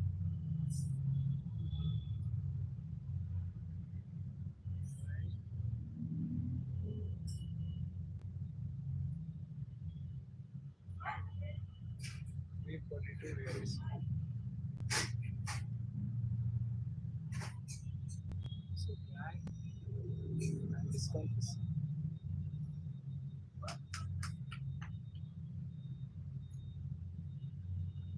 discount received is it's not discount received, it's discount allowed. So when you pay short, discount allowed is 80. So here it is 360. So bank account. So here in this case it is 1235. So discount allowed is 65. 65.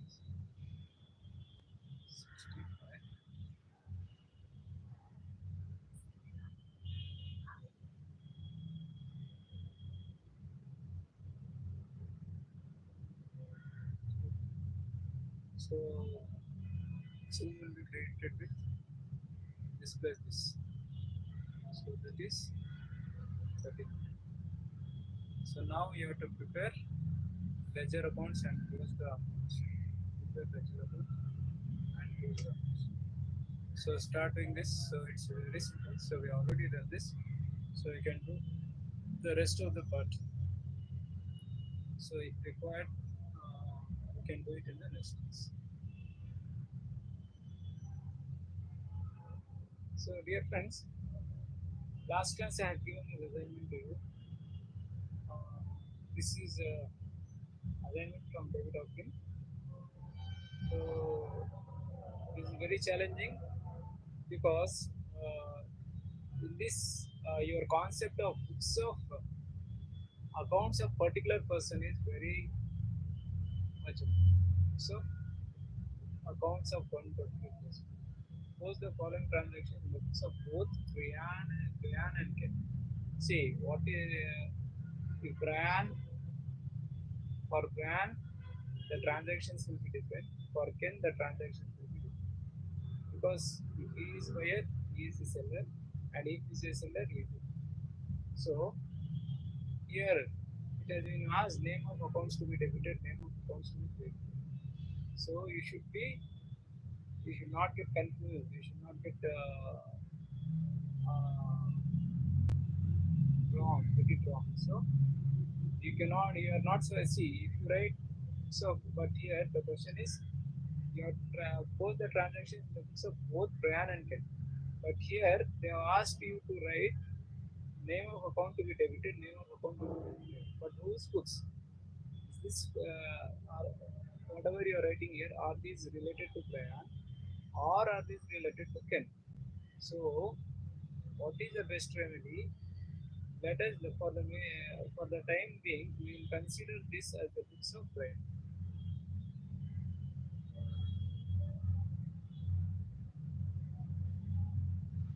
And for Ken we will write separately.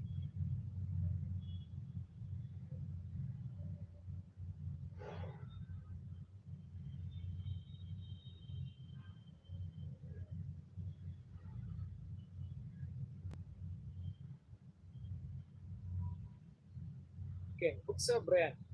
So what is Brian doing? We have to see from the point of view. So Brian sold goods. He is selling the goods. So it is sales for him. For Brian it sales, and for Ken it is purchases.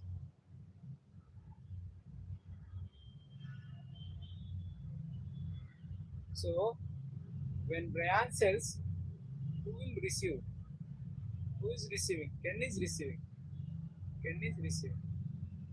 And when Ken is purchasing, who is giving?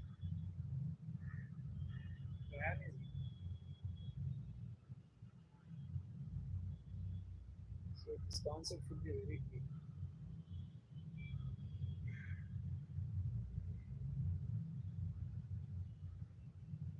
Now, Ken sold goods to Brian. So sold goods to Brian.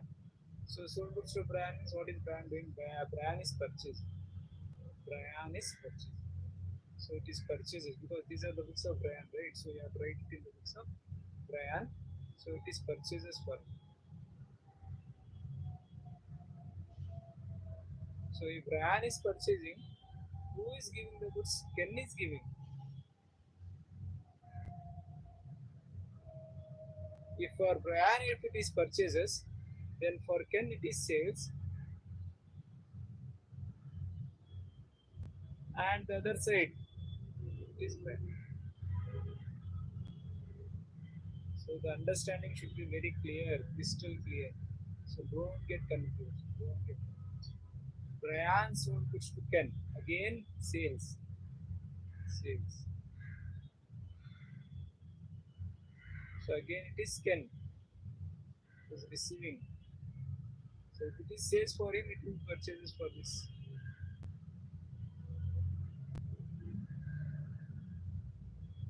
So here then Ken sold goods to Brian means Brian has purchased.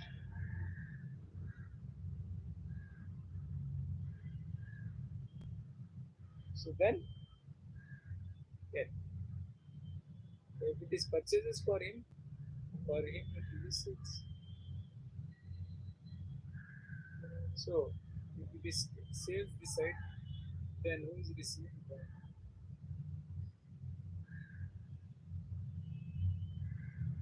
Ken paid Brian for the goods he bought on. Ken paid Brian. So Brian is receiving money. He's receiving cash. And he's allowing discount because it is a loss. He's receiving less.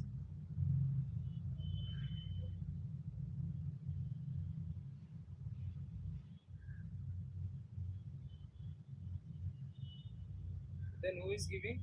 So obviously Ken is giving.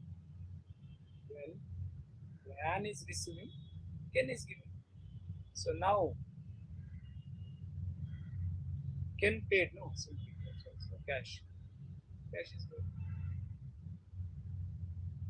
And he's paying less. So if he pays less, it is discounted received. So it is an income.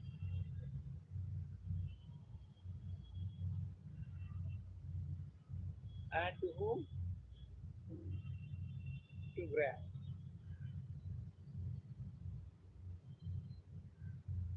Brian paid Ken for the goods he had bought on 2nd April, let's say cash. So now Ben is paying. Brian is paying. Brian has paid. Brian has paid. So cash. So he has paid less. Discount.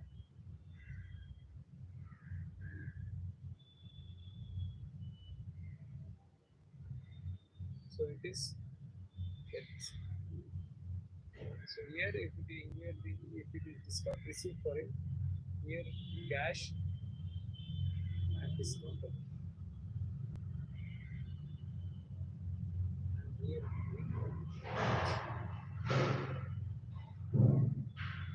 so after doing this, you have to prepare the ledger accounts. Ledger accounts of Brian separately and Ken separately. Purchase account, how many ledger account? Purchase account, sales account, Ken account, discount received, cash account. All these accounts will come in this, and in this, so many accounts. So we prepare the ledger accounts. So we prepare the ledger accounts. I will give it as an assignment to you, so you can try on your own. So let me see, and I will discuss this in the next class.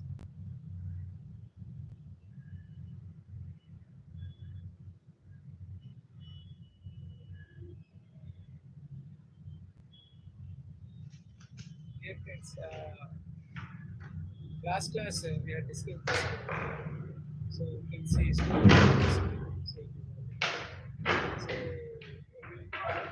enter the following, enter these prepare ledger accounts for it.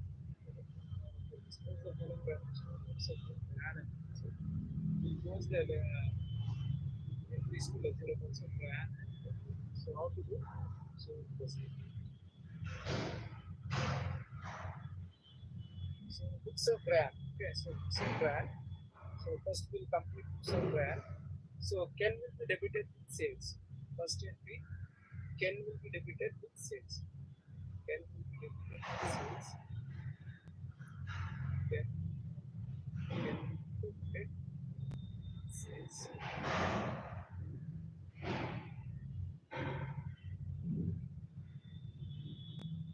So sales. Ken will be debited with sales. So what is the amount Ken is given? So the amount is 50.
sales.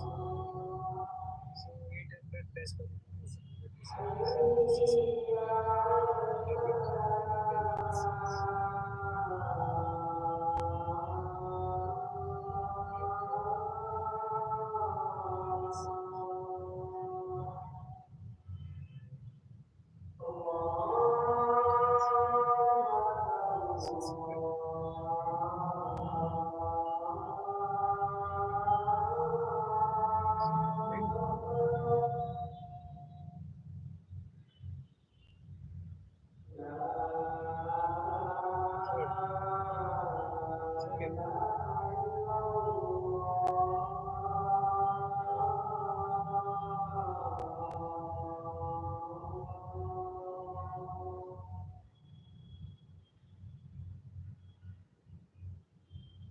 So can you regulate the sales?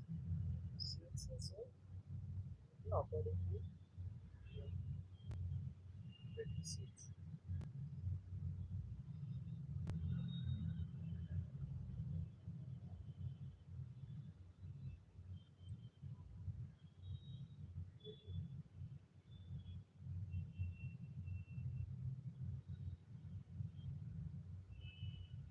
Okay, next.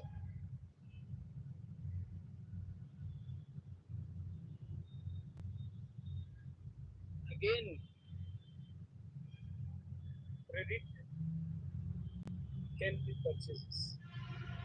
Again, credit can be purchases. Credit can be purchases.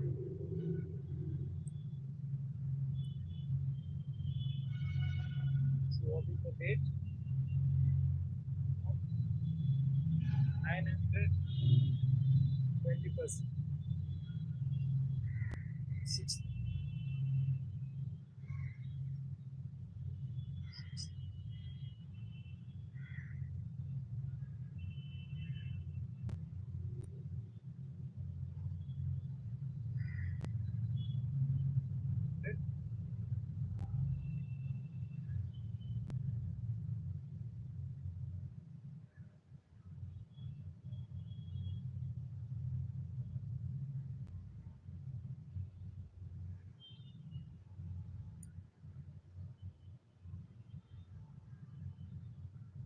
So,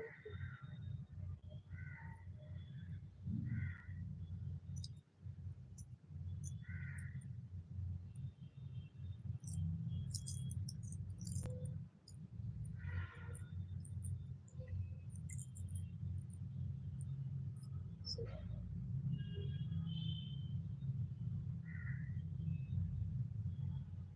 so purchases.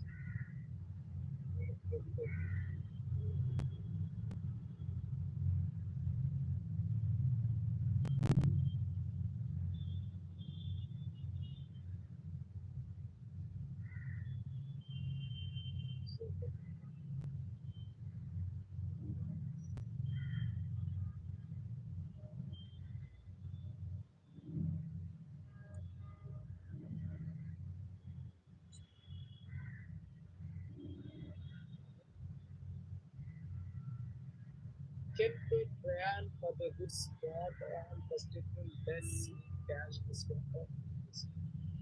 So credit can with cash and discount. Credit can with cash and discount. Credit can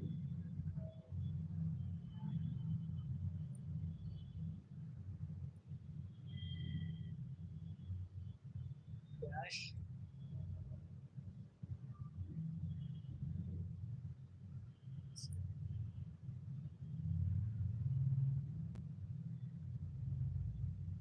Cash and discount. So cash and discount. How much for goods you bought on first April? You bought for 1500. So we got a discount of 3%. So it is 25. So discount alone is 25. rest is good.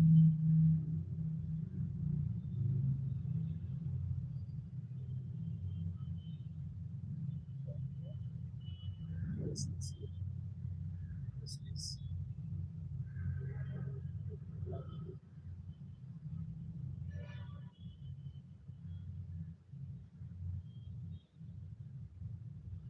so what is it? Now 10.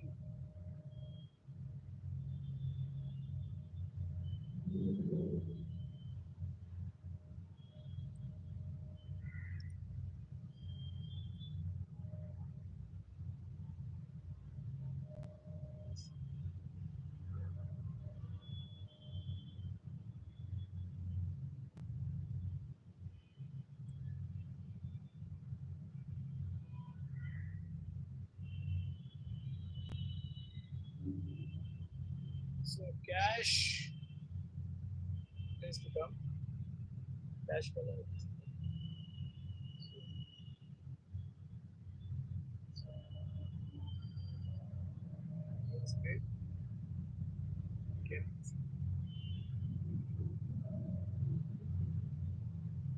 How much?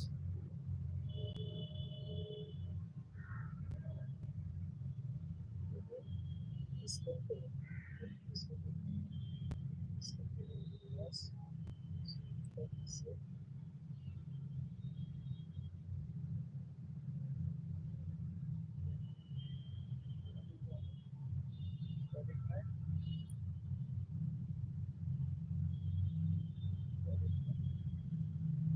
okay.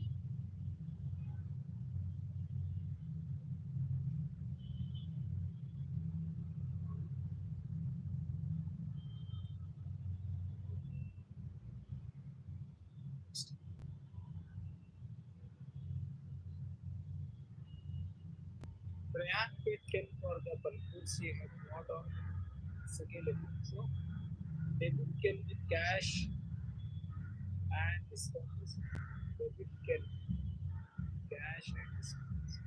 Okay. Cash and discount.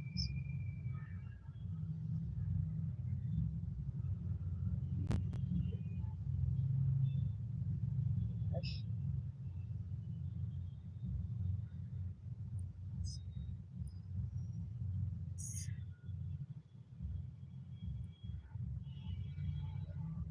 So what is the rate? Okay. So so no.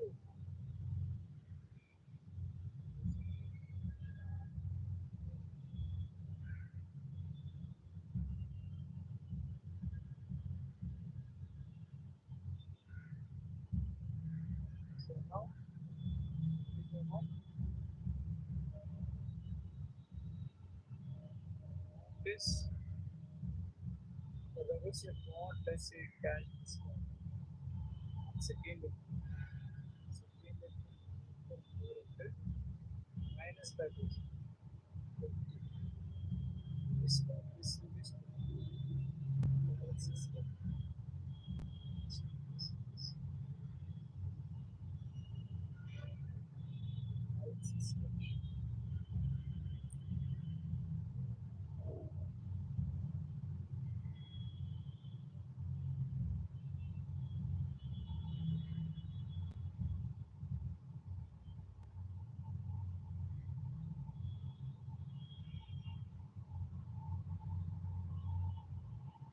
How it is. So we have the so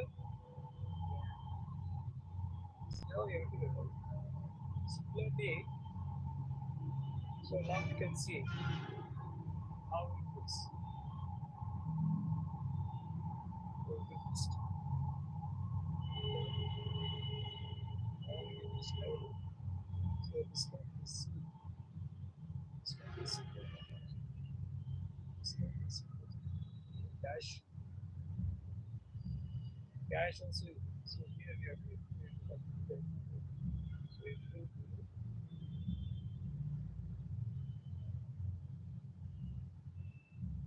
so can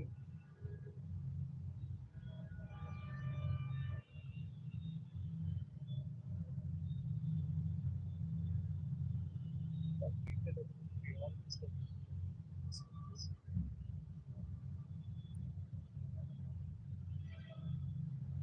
that is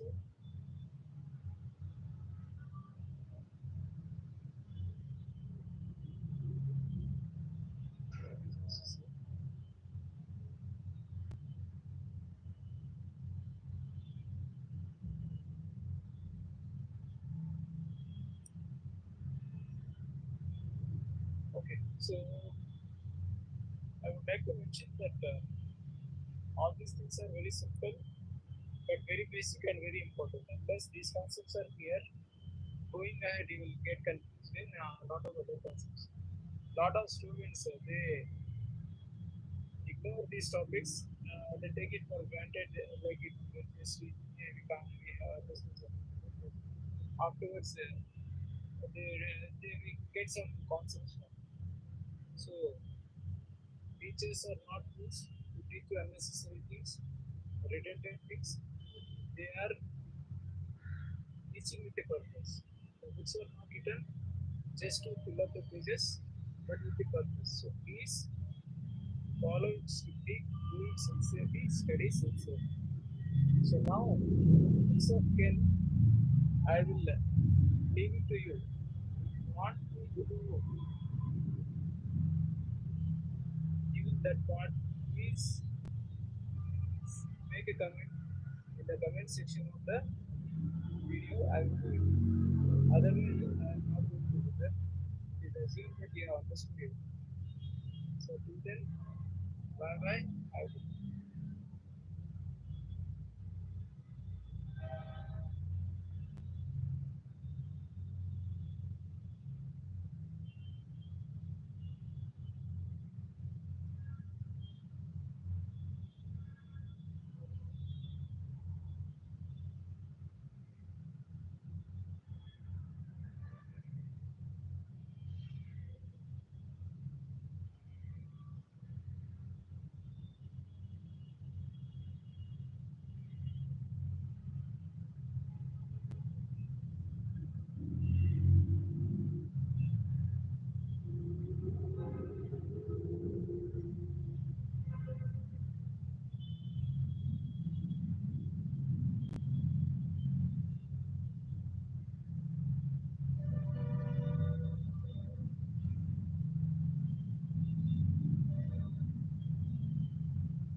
Dear friends, welcome to Shasha's virtual classroom.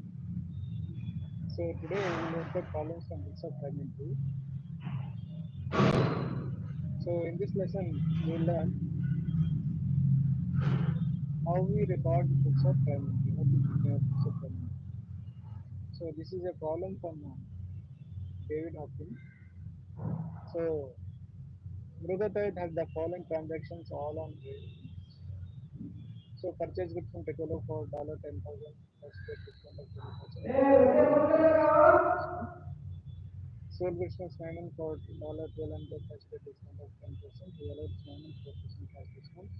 Purchase goods from Walters rupees 8,000 less trade discount of 10%. Walters allowed Mutterite 5% cash discount. Sold goods to Car for $2500 less trade discount of 10%. We allowed Car 4% cash discount. Simon returned goods which had cost him returned goods which had cost $400 to Piccolo. Purchase goods from Burger for 7,000 less trade discount of 25%. Burger allowed him cash discount of 4%. Sold goods to Codesay for $3,000 less trade discount of 10%. We allowed Codesay 5% cash discount. Purchase goods from Piccolo for $6,000 less trade discount of 20%. Piccolo allowed him 5% cash discount. Car can return goods which had cost 300. Return to Burger goods which had cost $1,000. Sold goods to Simon for $1,800 less trade discount of 10%. Modified allowed Simon 5% cash discount. Receipt checks from Simon Car and codes respectively in principal cash discount. So accounts receivable are free and send check principal payment of their account to Piccolo Walters and Burger. So then enter the transactions from March and put a books of indemnity and closing form to the proper account. The transactions should be dated however with respect to the activity. Ignore the dates and post the transactions to the correct books, the correct journal, and therefore and the correct ledger account. So we will record this in the books of payment. So where should we record this? Enter the books of payment. Purchase goods, purchase register, sale goods, sales register, purchase goods, purchase register. Sale goods, we have to purchase register. Name of return goods, so Simon, who is Simon? Obviously customer, so sales return. Return goods which are cost to Piccolo. So return goods to Piccolo, purchase return. Purchase goods from this is purchase goods. Purchase register. Sales goods to sales register. Purchase goods from Piccolo. Purchase register. Record return goods which are costing 300. Car returns. With car so obviously it will be customer only. So sales return. Return to Burger. So purchase return. Sold goods to Simon. Sales register. So received checks from Simon, Car and purchase. So we have to record it cash for the payment and for the amount received and for the amount we have paid. So now we have to record it. How do we record it? The first entry we will record entry wise. So first entry purchase goods from Piccolo for 10,000 plus trade discount of 20%. So we don't record trade discount. So now we never record trade discount. We have to record the transaction at net amount. So total is 80,000. So 10,000 10,000 20% is 2,000. 10,000 minus 2,000 is 8,000. 8,000 we will record it in purchase register. So purchase register Piccolo 8,000. Purchase register Piccolo. Okay. So similarly next. Sold goods to Simon for 1,200 less trade discount of 10%. So sold goods to Simon. So we have to enter in sales register. So 1,200 trade discount of 10%. So sales register Simon. So date particulars it is Simon.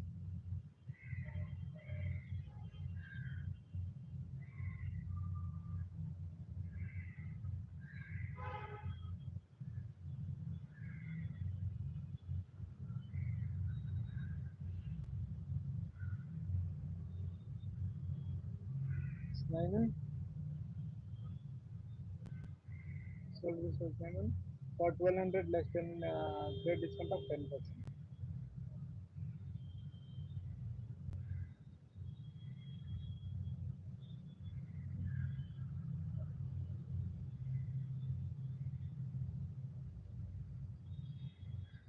Thousand eighty.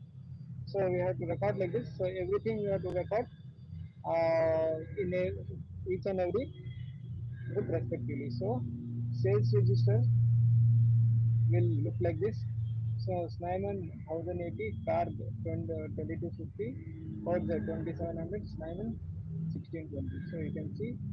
So it is Snaiman sold goods to car, sold goods to Kodze, sold goods to Snaiman again. So four sales entries are there.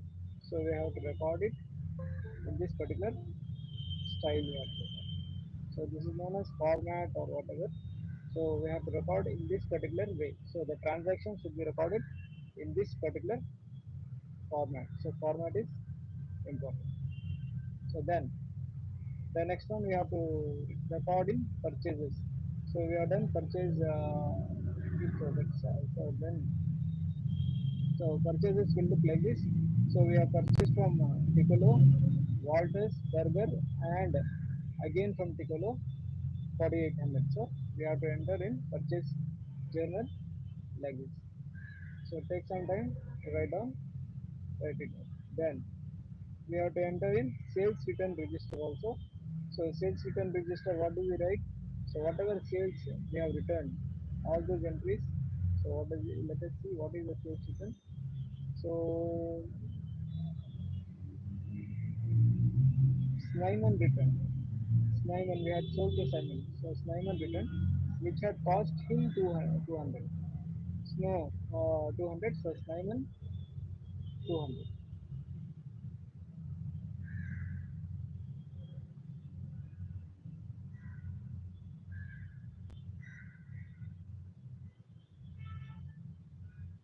So like this, similarly, we have to record all the sales return. Snyman return, uh, car also return, car also return. So Snyman and car we have to enter. So the entries will look like this: Snyman 200, car 200. So similarly, purchases also we have to record. Purchase returns also we have to record. So what are the purchase returns? Purchase returns are returned return goods which have cost 400 to Piccolo.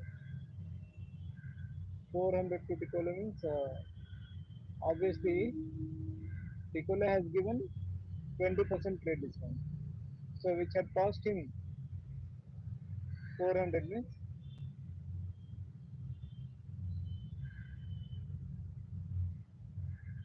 that is the net discount before discount, which had cost $400 to Piccolo.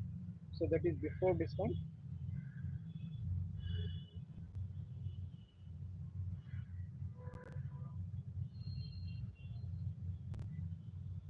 So we have to take after discount and we have to record it after discount.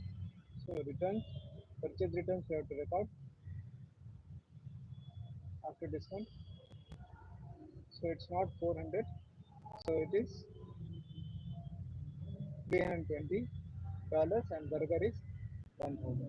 So we have to record it net of discount. So we have to record in sales sales register, sales journal, purchase journal, sales return journal, purchase return journal. So we have to record in all these journals. Then ultimately we have to record in cash book for the payments made and received. So what are the payments that are made? So after doing all these entries we have passed. Purchase goods. So purchase goods from Piccolo we have passed. All these entries have been made. All these entries have been passed. So now last entry receipt from check. Receipt checks. So we have to consider the discount also. The discount part, everything we have to consider. So let us make the working. So here it is.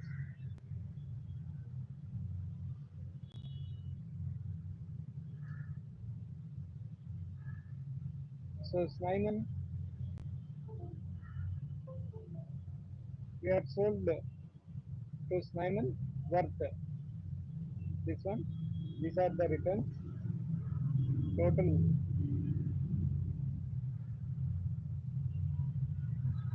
Again we had purchased. Again we have sold worth this one. So total amount is 2500. So totally 2500. He has given a discount of, we have allowed him discount of 5%. So the discount amount is 125. So the net amount 2375 we will be receiving from him. So I made all the amounts, list of amounts. So these are all sales or purchases. So these are all sales. This is also sale. These are all sales returns. These are all purchases. These are all purchase returns. Again, these are purchases. These are the cash discount. This is cash discount.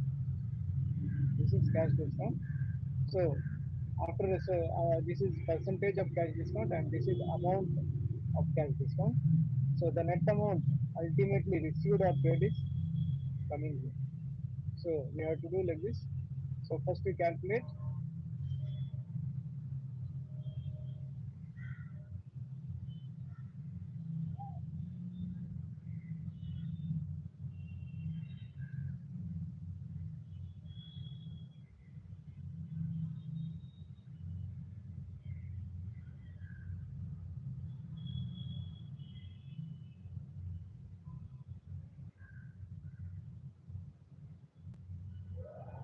So this is the amount, net amount. These are the amounts that are received, and these are the amounts that are discount. So we have to write it. So where do we write? So all these three guys have paid. Three guys have paid.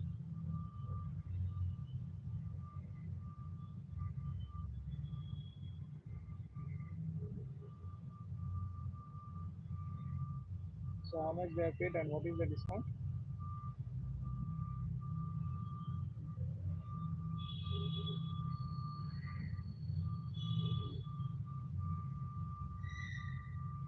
We have allowed them a discount. This is the discount we have allowed.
This is the amount we have received.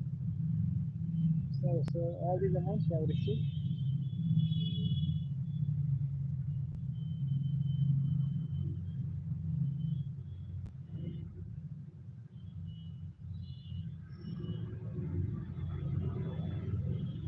And we have paid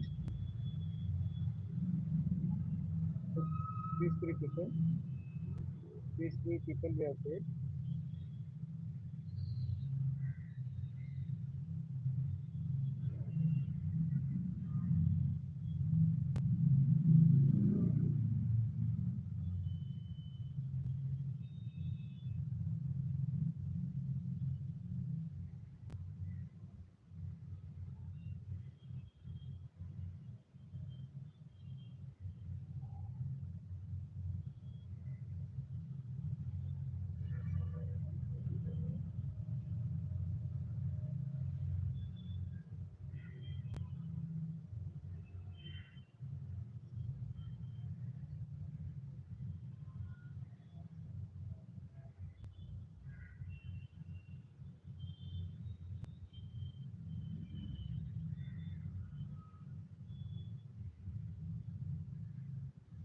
and we have got discount. These are the discount values.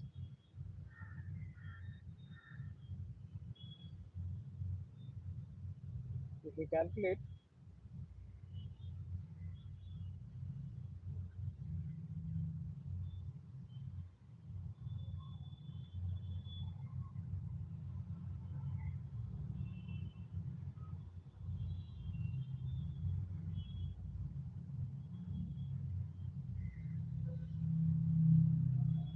so ultimately the payment,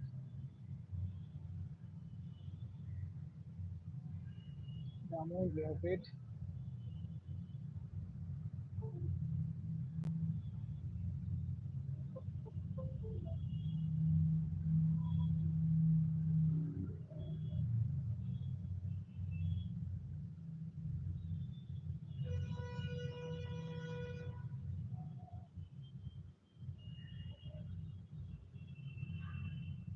So this is how the cash book will look like. The amounts we have received from accounts receivable, the discount we have allowed, the cash we have received, the discount we have received, the cash we have paid.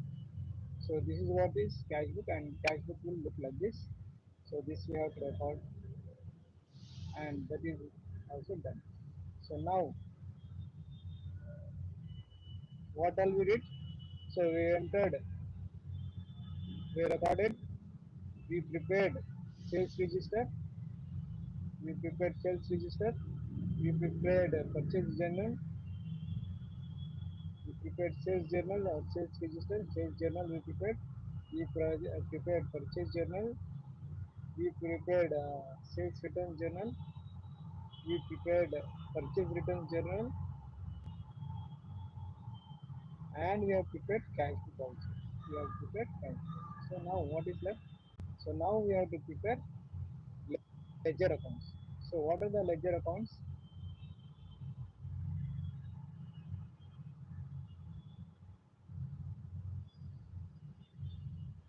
We have to prepare all the ledger accounts of all the parties.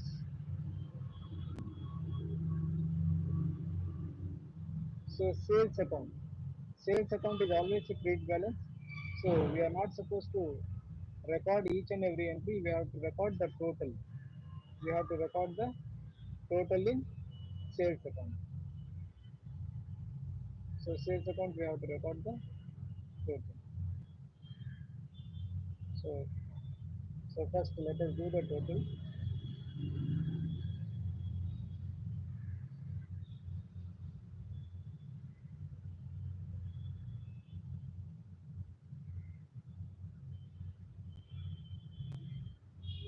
So this is the total of sales, total of purchases,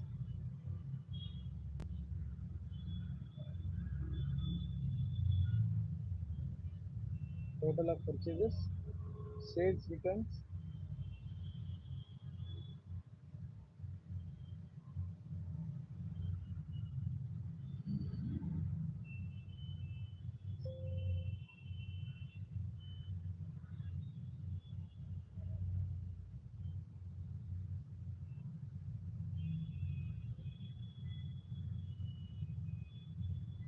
sales returns, purchase returns,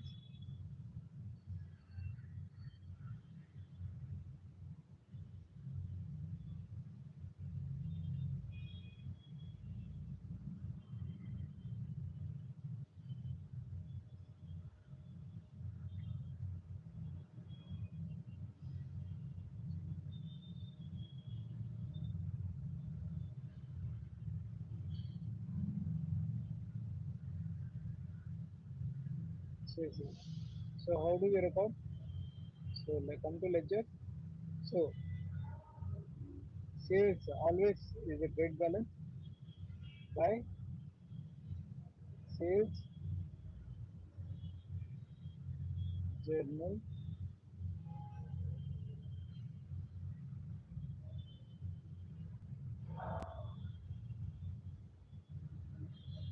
we have to record here. So how much is it?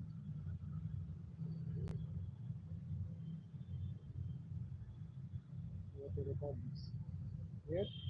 So then sales return. Sales return. Sales return is reverse of sales. Sales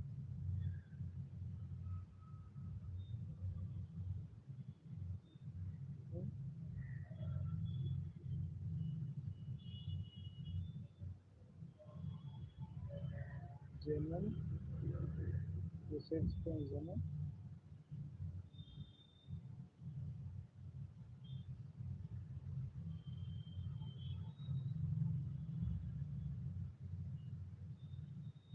Purchases return. Purchases is always debit. So two purchases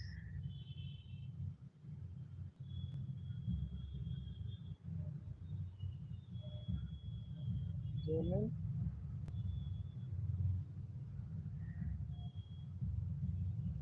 So total amount purchases journal. This is the total amount what we record here.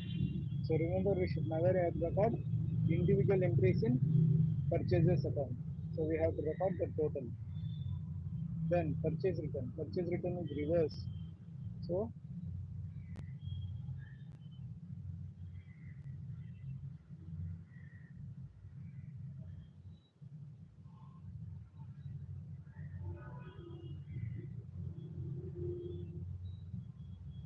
journal, purchase return journal.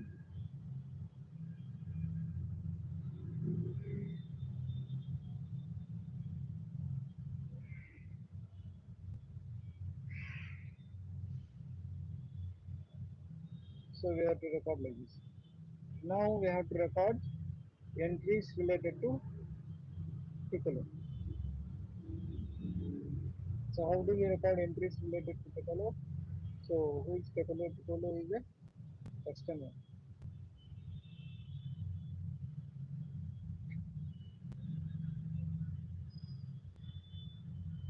Piccolo is a supplier, his accounts payable. So we have to credit him. So purchase.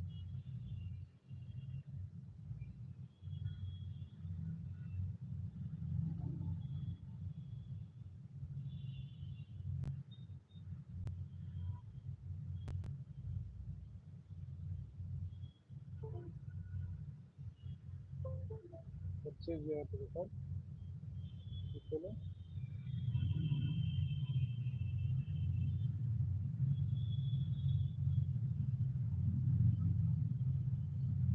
So how much? Piccolo 8,000 4800.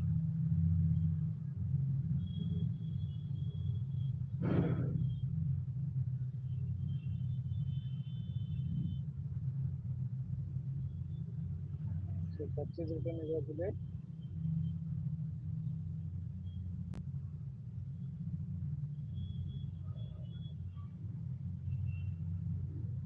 What is purchase return? Purchase return is pay 20.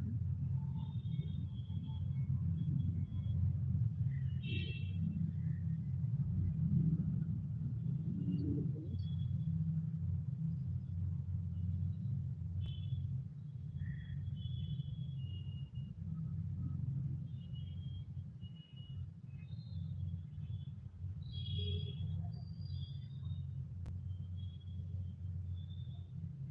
320. The purchase return is 320. So then we have paid. So we have got some discount. Discount received is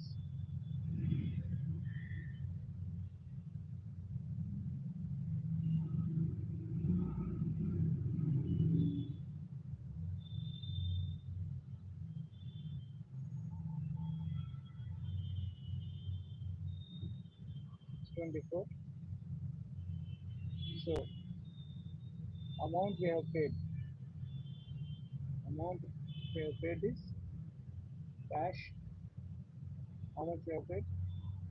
So you can see the cash is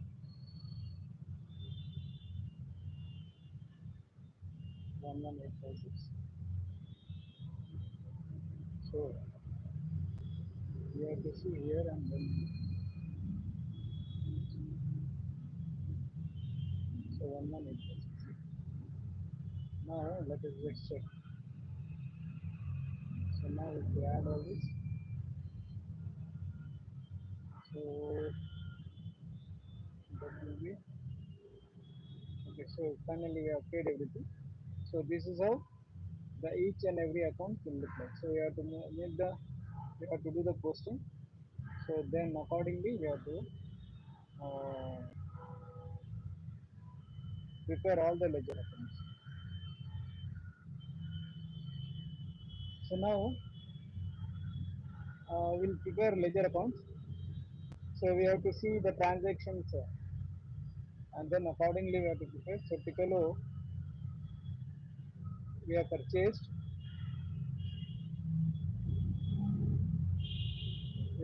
from Piccolo and there was purchase return of 320 and we have received a discount and ultimately we have paid.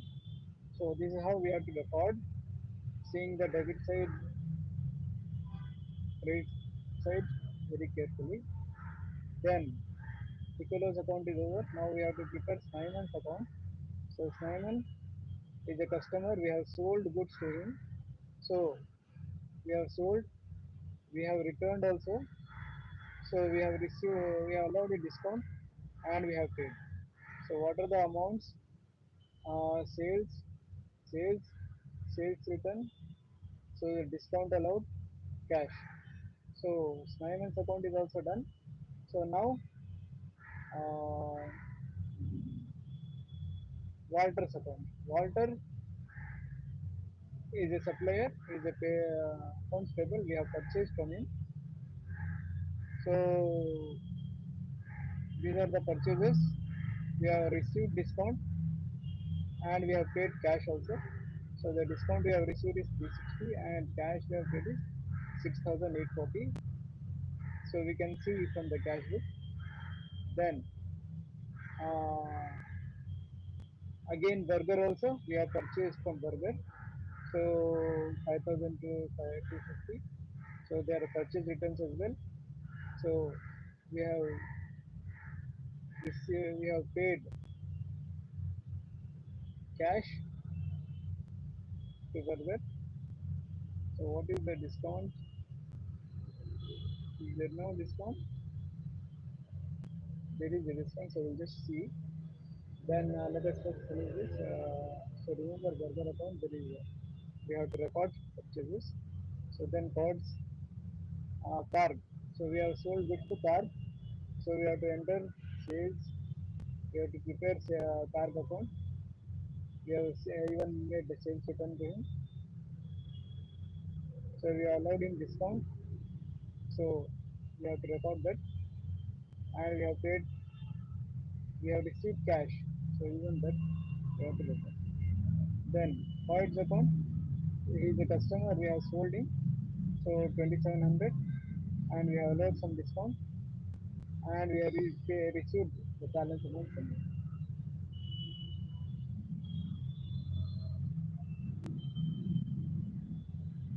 So done. So what is left? Burger account. We didn't give discount. Let us check whether we give discount. We received discount from burger or not. Burger. Yes, 170. We paid in 4,080. Burger. We received discount of 170. We received discount of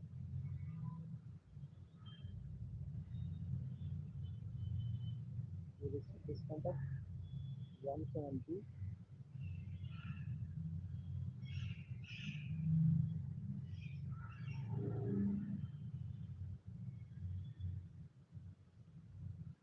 Okay, 170. So cash we have paid.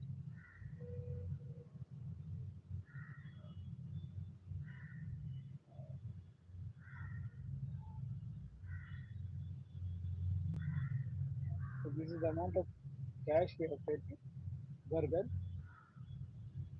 Then which account is left? We have to prepare discount allowed and discount received. We have to enter discount allowed and discount received. So discount allowed from whom we have received. So let us see. Discount allowed. We have allowed discount to these three people. Receivables. We allow discount to account receivables only, right? So we allow discount to receivables only. So we allow discount to these three people.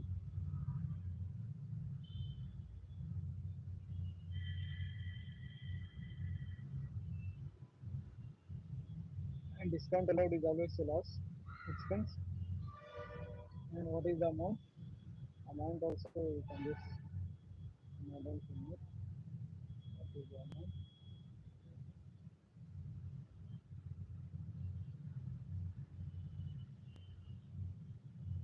These are the amounts. These are discounts that we have allowed. So, and we have received discount from accounts payable. We have received discount, so we have to record here. So it is an income, so we will credit it. So who are the payables? Who are the accounts payables? These three are accounts payable: Piccolo, Walter, and Berger. Piccolo, Piccolo, Walter, and Berger are three are accounts payables. So we have received discount from them. So the amount is this. So the amount is this, this, and this. Okay. So this is how we have to see this. The chapter is very simple, but unless otherwise you do all these things, unless you do all these steps, your understanding will not be clear. Your understanding of the subject will not be clear, and ultimately will get stuck in accounts receivables, accounts payables, even the advanced entries, whatever are required. At that time, you will get stuck. So they look very simple. So at least one or two problems you have to do. So kindly ensure that you do this problem without fail. So then this is done. So what I do is uh,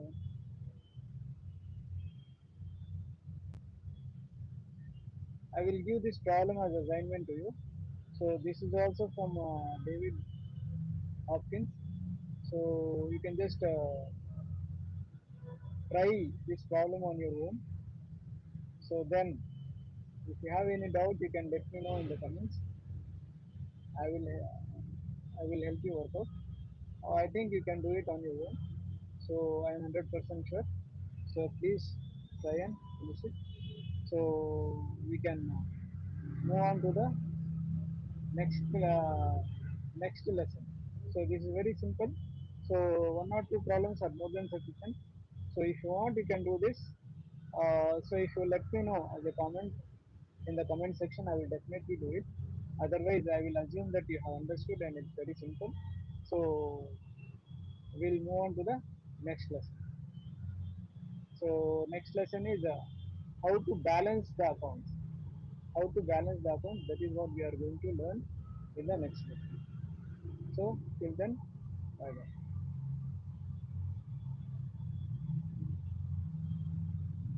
Dear friends, so we'll continue with the books of Primentary. So this is another column which is there in David Hopkins. So prepare journal entries with suitable narratives to record the following. So prepare journal entries only to ledger accounts, never to other books of prime entry. See here, journal entries with suitable narratives to prepare journal entries only to ledger accounts, never to other books of prime entry. Received from Mumtaz, invoice number 506, dated 3rd March 10,000. This was in respect of the purchase on a machine on credit. So this is the purchase of machine on credit. Okay, so it is purchase of machine. Machine is an asset. So it is not purchases. So it will not be recorded in purchases account because it is not purchase of merchandise. So it will be recorded in journal. So the entry will be recorded as machine account debit to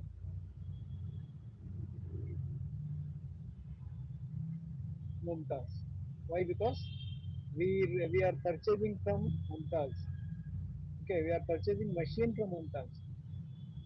So the entry will be machine account debit to Mumtaz.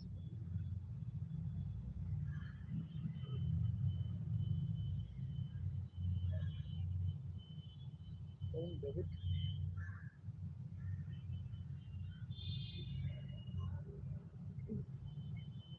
Mumtaz account credit. So the amount will be, so what is the date?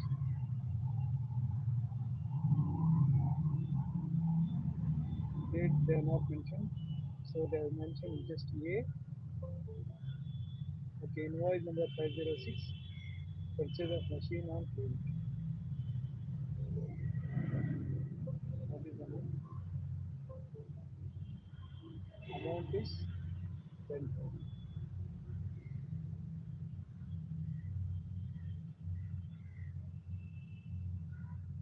10,000 dollars. 10,000. So you have to write the narrations. Name, machinery, purchase and credit. Void invoice, invoice number 506. That's all. So we have to record it. So it will not go to purchase account. So no subsidy books of prime entry, book of prime entry. So we have to record it in journal copy. So next, invoice number 495 dated 6th month, sold to Wayne. Goods sold to Wayne. The invoice has been entered twice in the sales journal. So had has been entered twice, has already been entered, but it is entered twice. So we have to pass rectification entry. So what is the entry when we make the sale? When we make the sale, the entry will be Wayne to sales. So now we have to reverse the entry. Wayne to sales. Now it will be sales account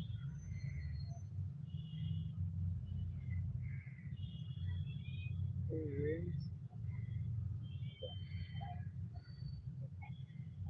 So the amount is 675.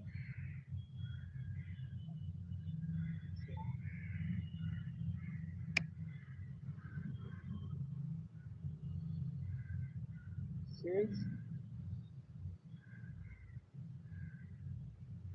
recorded twice. Now reversed and rectified.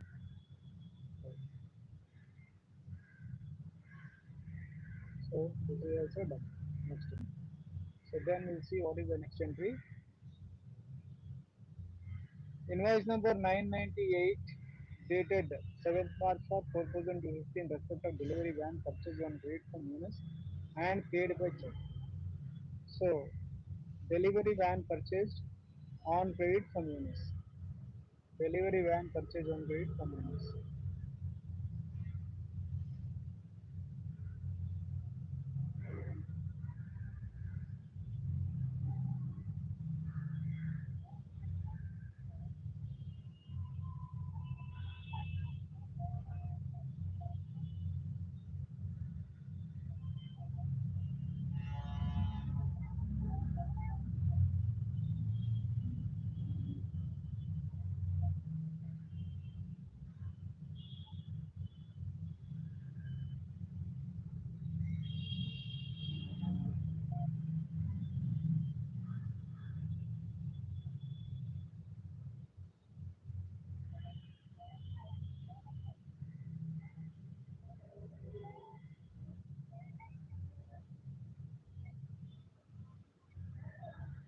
So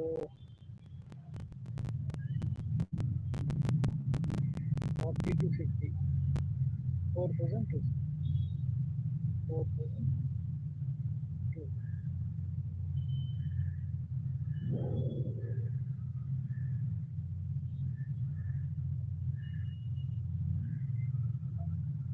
But you see, what is the entry? What is the question? Invoice number 998 dated 7th March 4,000 respect of delivery and purchase entry from Yunus and paid for by check. So there is a check payment also, but we should never record check payment because check payment will be recorded in cash. So only first part, which is purchase on credit from Yunus, only that will be recorded. So remember, if you record, if you write payment entry, then it is wrong. Way wrong. So never do. Okay.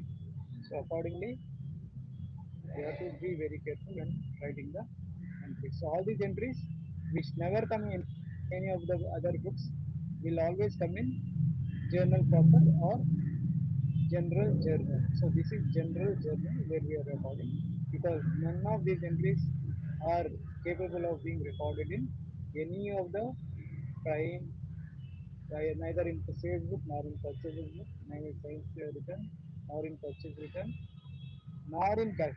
So other than that, whatever is there that should be recorded in journal proper.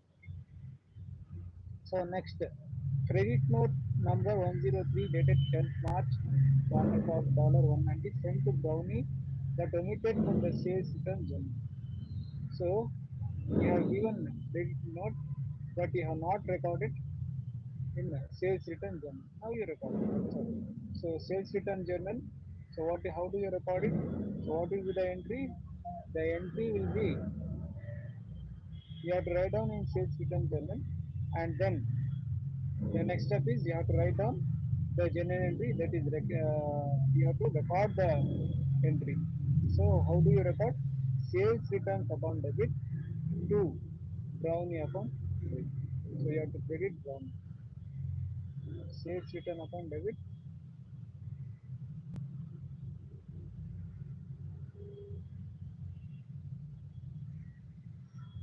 from debit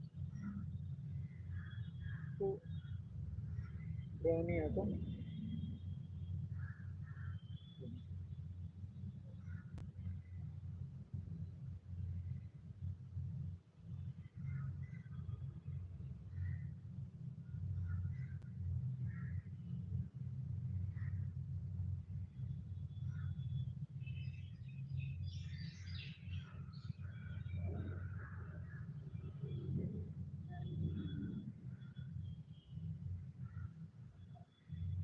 What is the amount? 190. Yes, 190. So you can write the entry full narration. So 190. So it's narrative. So you can write down full narrative.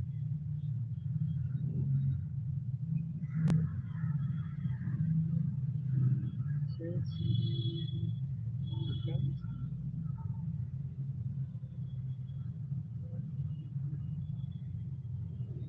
now recorded. Sales returns now recorded. Sales returns. Next.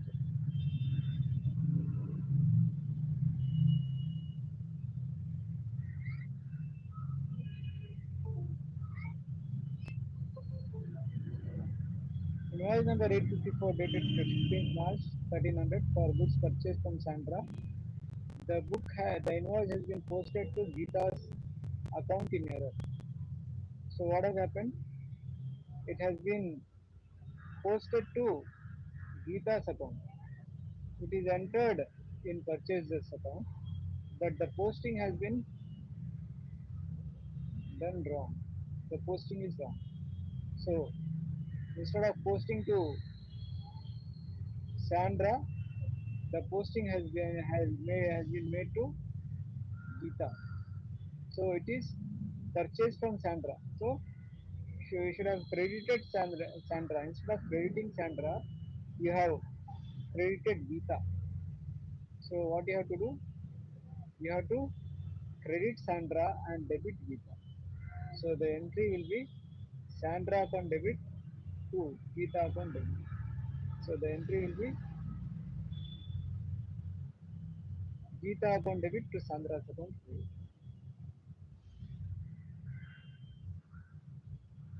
Geeta account debit.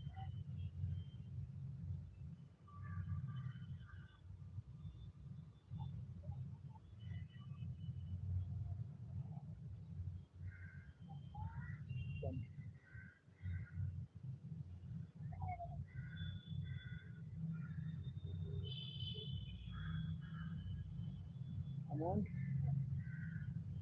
wrongly credited to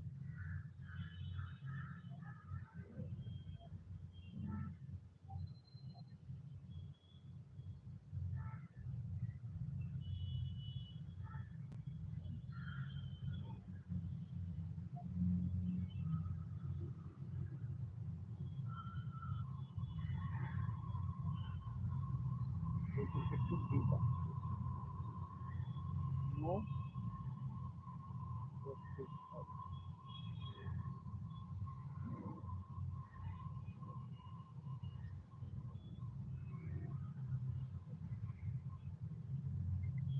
So now rectification. So this is how you have to pass the rectification entries. So here we can write. See, it should be in debit column. This should be in credit column. Machine account debit, Toyota's account credit, sales account debit, balance account credit, delivery van account debit, Venus account credit, sales returns account debit, revenue account credit, Geeta's account debit, Sandra's account credit. What is the amount? So the amount is 1300.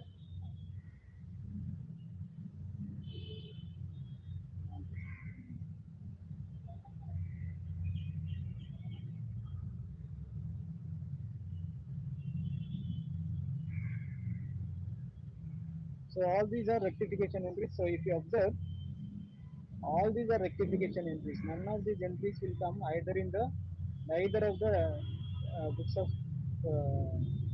payment, neither in sales register, sales this one journal, nor in purchase journal, nor in sales return journal, nor in purchase return journal, nor in cash book.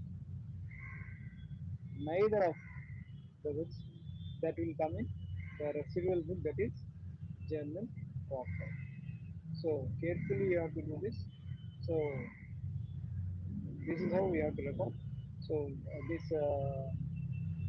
very important aspect. So very entire chapter is based on this suspense account, rectification, suspense account. Lot of questions are asked in AS level. IGCSE also a lot of questions have been asked. So you have to be very thorough in this aspect. The debit and credit aspect you have to be very. So we'll catch up in the next class. Till then,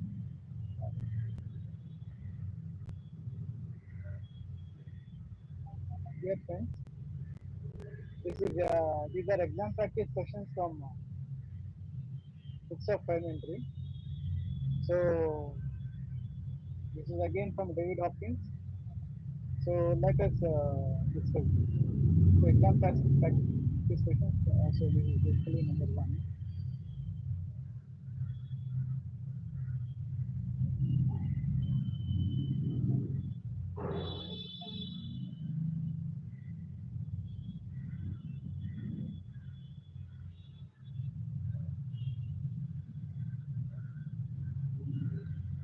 Tanya purchased goods for 1000 less 25% trade discount. So trade discount is never recorded, but should be considered. So that is 1000 minus 25% is 250. She was allowed a cash discount of 10%. So cash discount will be considered at the time of trading. So entry will also be passed. What amount should she enter in her purchase journal? Purchase journal she has to record 750. So discount is never recorded at the time of purchase entry. Trade discount is recorded. Trade discount is recorded, but cash discount is not recorded at the time of in the purchase journal. It is not recorded in purchase journal. Next, Lara purchased goods costing 1800 less trade discount of 30%. So 1800 minus 30%. So that is equal to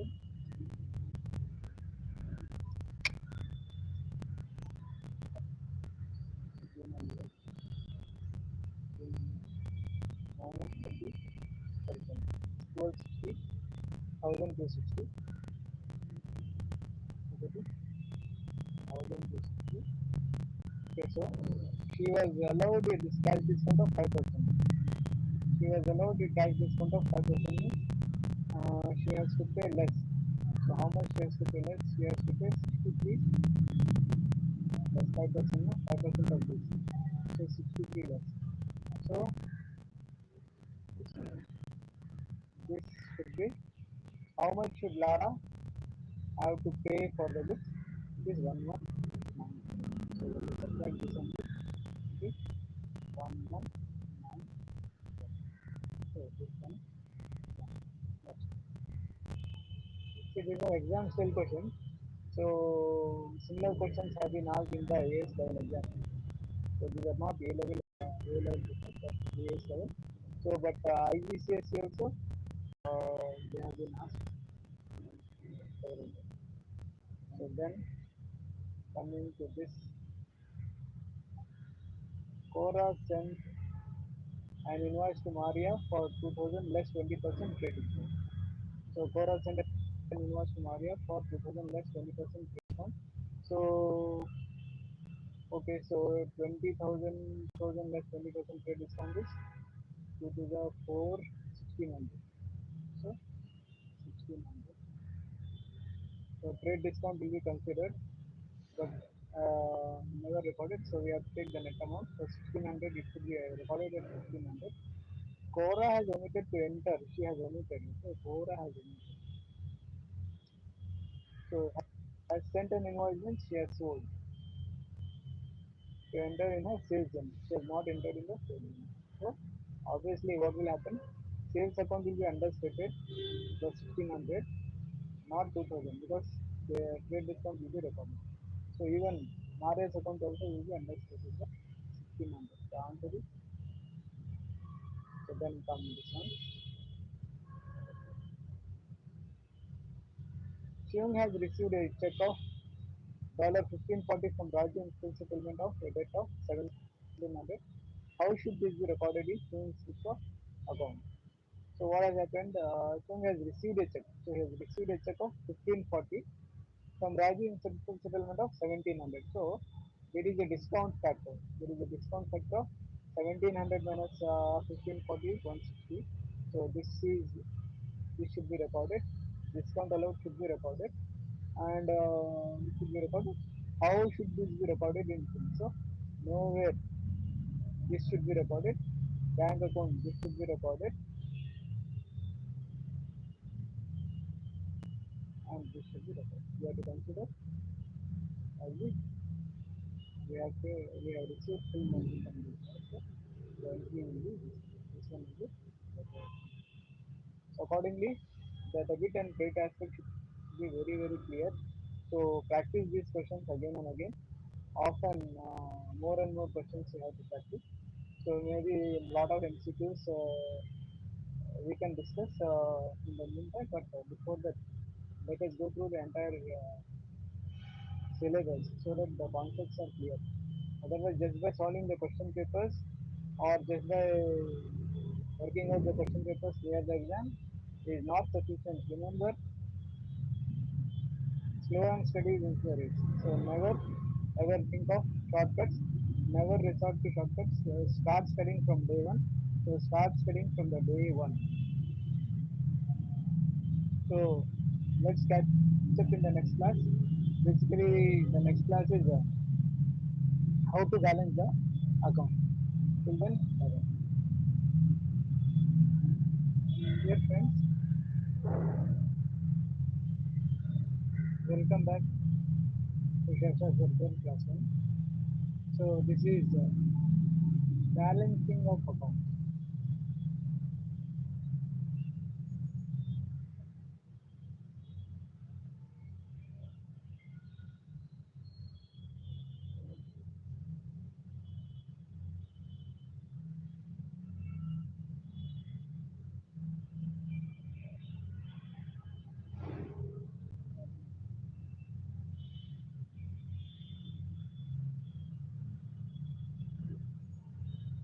So this is a question from David Hopkins. So basically, it's a very small question. So, in this lesson, we'll learn how to balance an account. So balancing is nothing but totaling up all the values and then finding the difference and putting it on the right place. So that is what is balancing account. So this is the last step before preparation of trial balance. After this, we will be preparing trial balance. So before that, you should know how to balance the ledger accounts because trial balance is prepared on the basis of balances of ledger balance. The ledger, balances of ledger. So in this question, this is a small question. So first, let us make a list of debits and credits so that our writing the ledger entries will become easier. So let's classify and write which account will be debited, which account will be credited in each case. So paid into savings, paid is savings into business bank account. So bank account, money is coming in bank account and capital. So bought goods for resale on credit from Joe. Bought goods, so purchases. And paid rent of a shop by check, rent.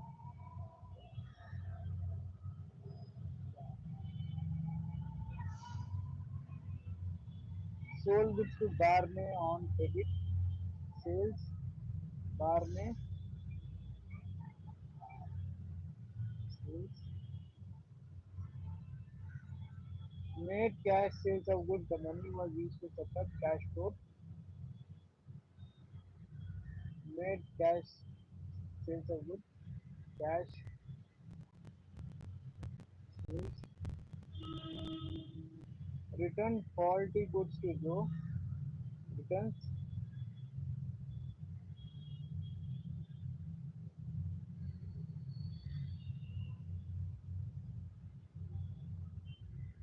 Returns to Joe. Joe paid by check for the goods he had bought after deducting a cash discount. So Joe has paid means paid Joe by check. So we have paid to Joe and we will receive a cash discount.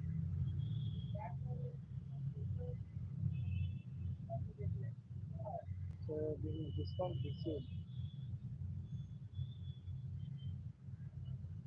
So then by check means obviously it's bank. Then paid for postage by cash. So postage.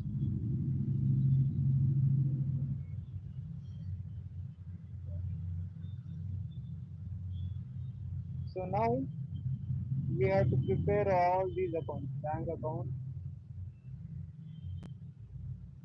capital account, purchases account, Joe account. So ledger account, prepare necessary ledger account, three column cash book, three column cash book, to record the transaction. So most of the entries will come in cash book also. So and some entries will come in ledger account. So then balance the accounts at 31st March and bring down the balance. So we have to balance all this. So then what we'll do? So we'll start preparing all the accounts one by one. Okay. So capital account, purchases account, new account, rent account,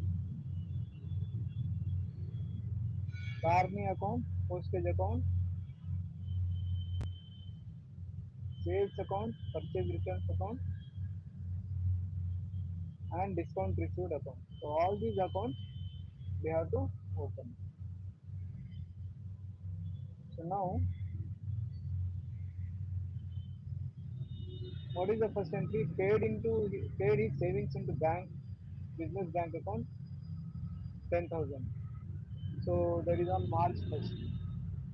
So March 1st, bank account should be debited with capital, and capital account should be credited with bank account 10,000. March 1st.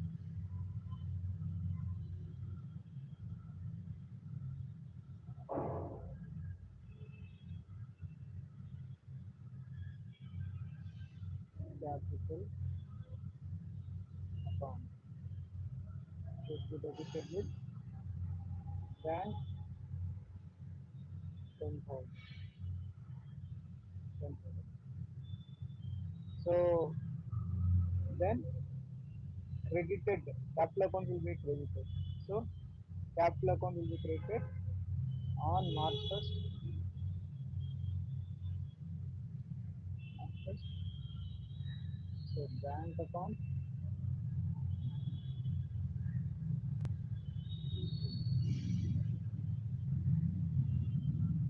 10,000. Then first entry is completed.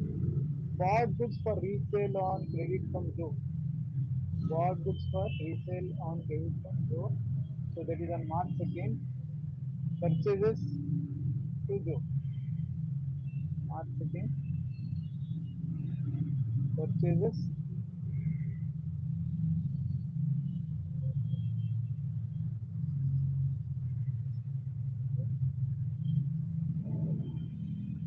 purchases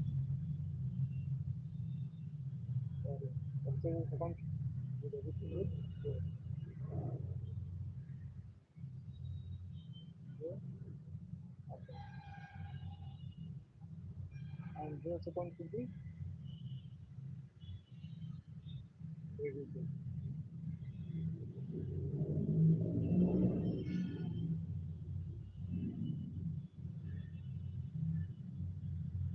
Purchases.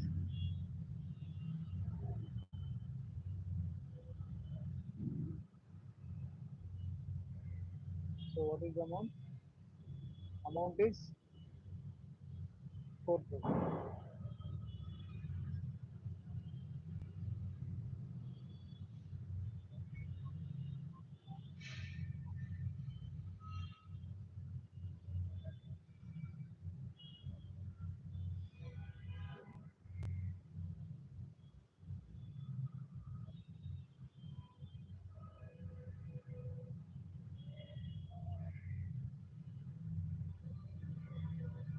4,000.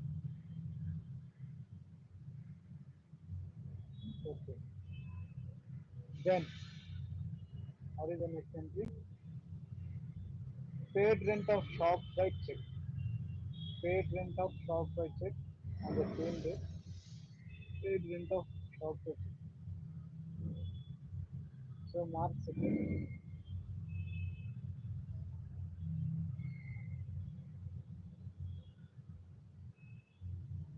Then on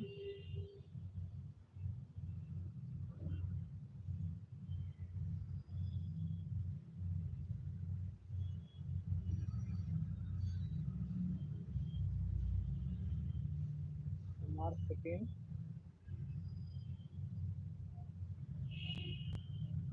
By check means bank account. What is the amount? The amount is 1,000.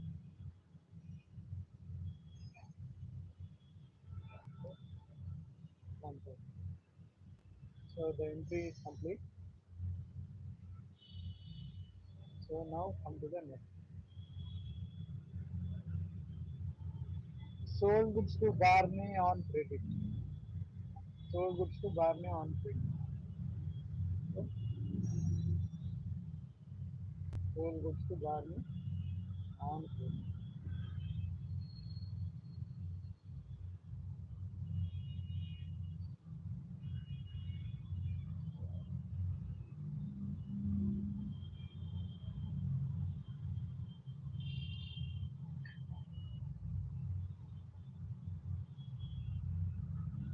Sold goods to Barney on credit.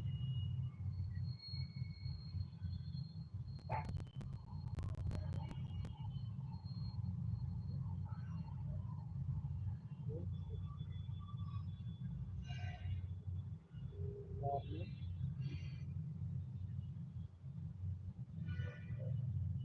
What date?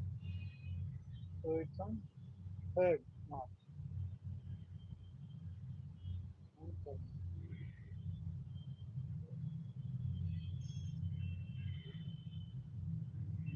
Third, third March.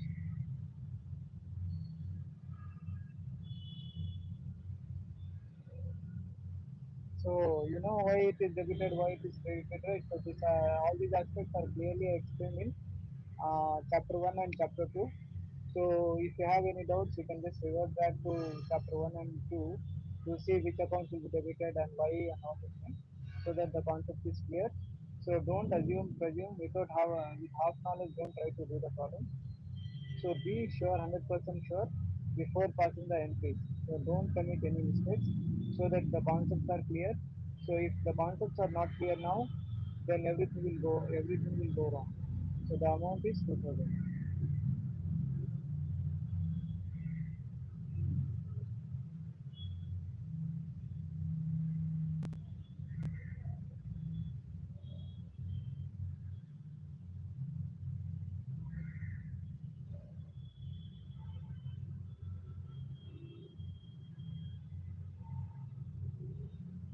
So everything will go wrong. So be careful. Done. So the entry is complete. Sales entry is also complete. Made cash sales of goods. The money was used to set up cash cash flow. So we are receiving cash on selling of goods, cash sales. So cash sales are happening. So sales are always sales, whether they are cash sales or credit sales. Or if you want, you can write it separately, credit sales and cash sales separately. So this, since this is a simple problem, it's okay. You can write both merged together. So cash you are receiving. How much you are receiving cash? It's 550 bucks. So 550 you are receiving cash. So when is it? It is on 3rd March. 3rd March. So March 3rd.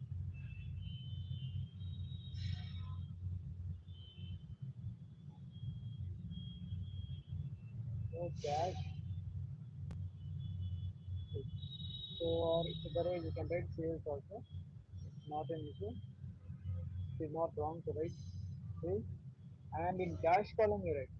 So what is the meaning of cash code? To keep it handy. To keep it handy. Cash to keep it handy. They have sold some goods and they have kept money. So sales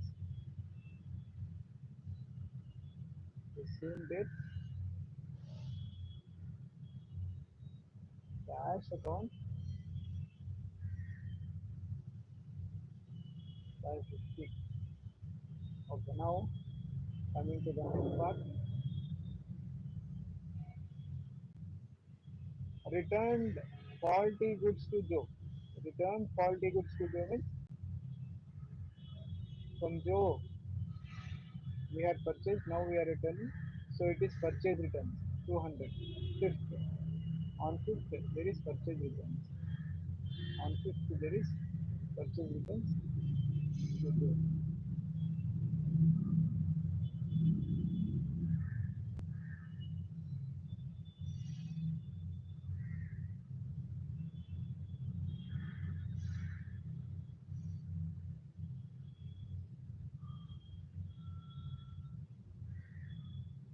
How much?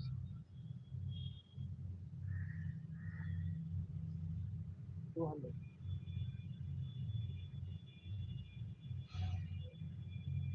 200. Don't forget to mention the currency. So to whom we have written? Joe we have written. Where is Joe's account? Joe's account is here. So March 5th.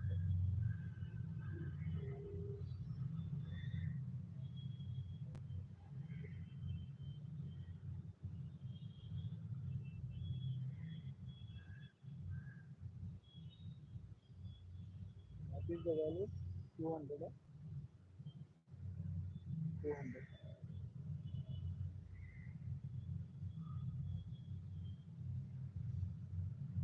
200.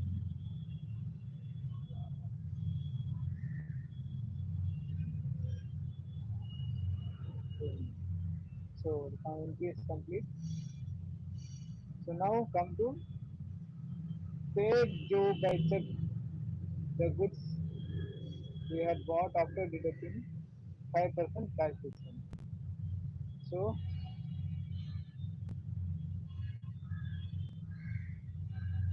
cash discount.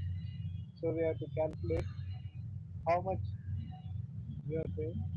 So 4,000 is the purchase and 200 is the return. So 3,800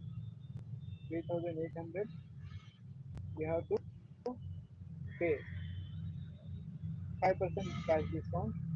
We have to deduct and pay 3,800 minus 5%. 3,800 minus 5%. We have to deduct and pay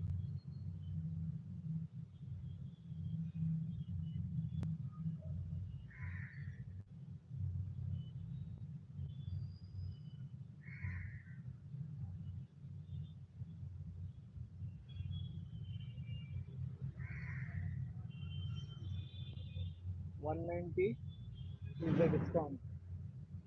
190 is the discount. 190 is the discount. So you are paying Joe. Joe discount. So 190 is the discount. So how much you are paying? 3610. 3610 you are paying. So when you are paying this, you are paying this on 7. So you are paying this on 7.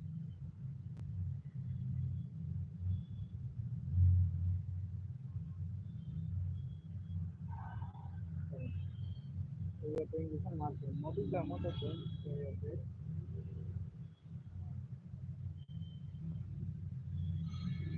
Rent you have paid 1,000.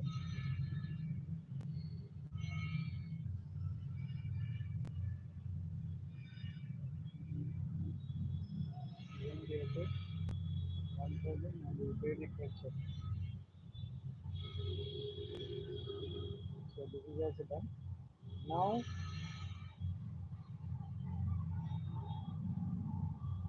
cash discount. Paid for postage by cash 20. Paid for postage by cash 20. So paid for postage by cash what date? 7th. Postage. Postage account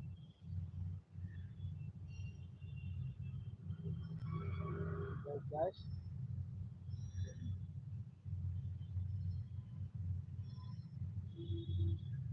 So postage account you have to enter in postage account also. So you have to enter in postage account.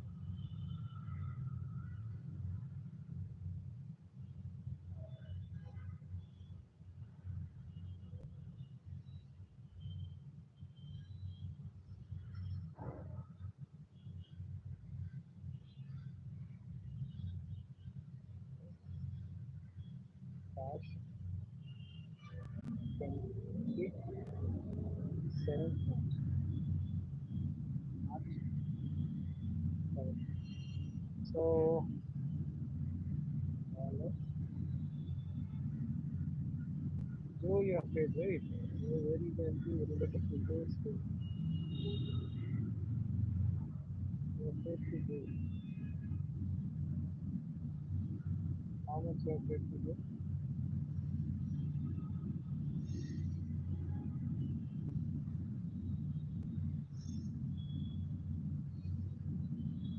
Yes. So receive cash discount received also. Discount received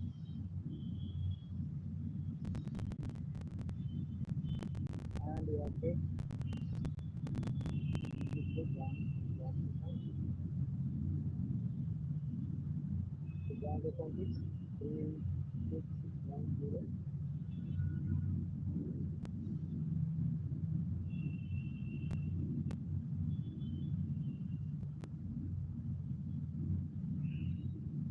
190 is the discount received. So discount received also should be entered. Discount received and again. So Joe has Joe so 190.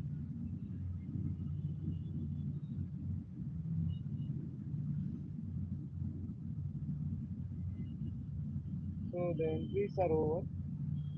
So all the entries have been made. So please cross check whether all the entries have been done. So you can cross check, I am sure, but you also cross check. Then now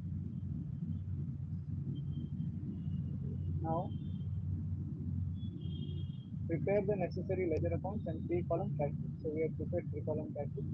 Balance the accounts at 7th March and bring down the balance. Now we have to balance and bring down the balance. Now this part is remaining. So we have to learn how to balance the account. So this we are going to learn. This is the main thing we will be learning in this lesson. So come to cash book. So cash book, what we have to do,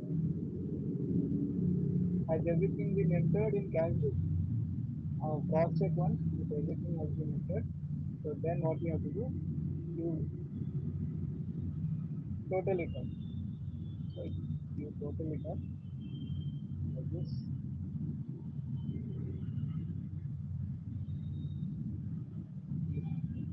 So when you total it up, obviously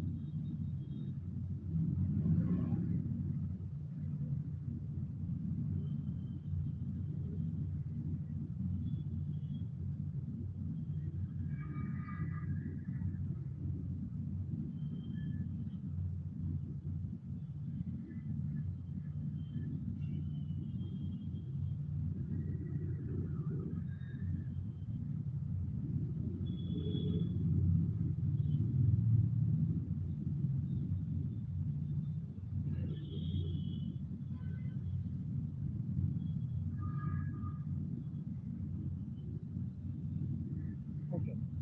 So you see in the cash column there is a total of 550 on the debit side.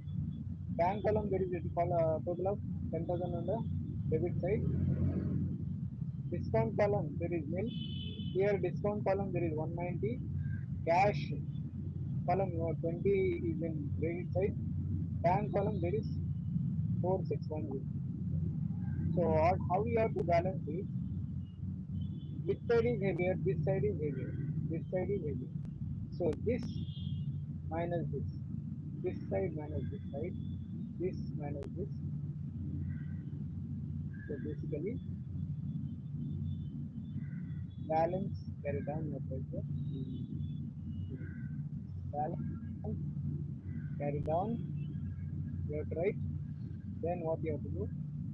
You have to find the difference of this value and this value. You have to find the difference of this value and this value. So whatever comes, that you have to. So,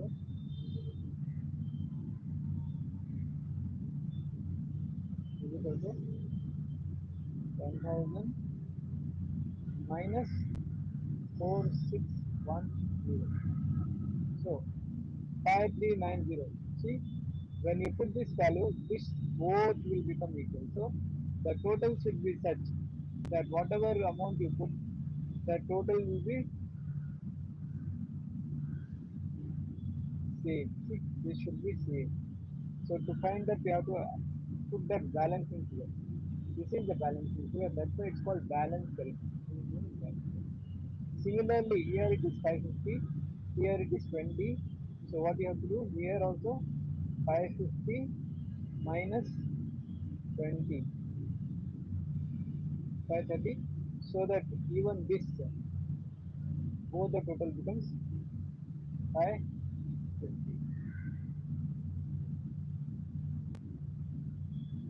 And what about discount column? No, never. Discount column should never be balanced because it is just it is not part of double entry. We are just posting it. So we should not. We have to write this directly to the ledger account. So it is discount received. We have to write as it is. We should never balance this. Remember, we should never balance discount column. Never balance discount column. If you balance discount column, it's wrong. So when you are doing cash book problems in AS level and IGCSE, you may be asked one or two cash book problems. So never balance the discount column. Should never balance it. Then here, capital account should be balanced. So now coming to here, this is cash book is over, cash book is done.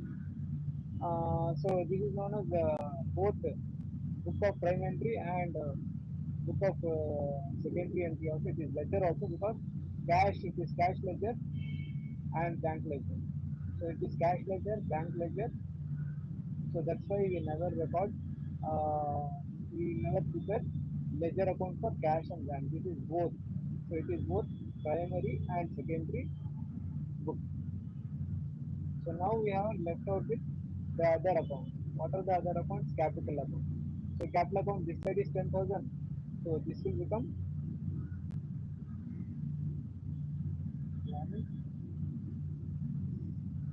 sorry, down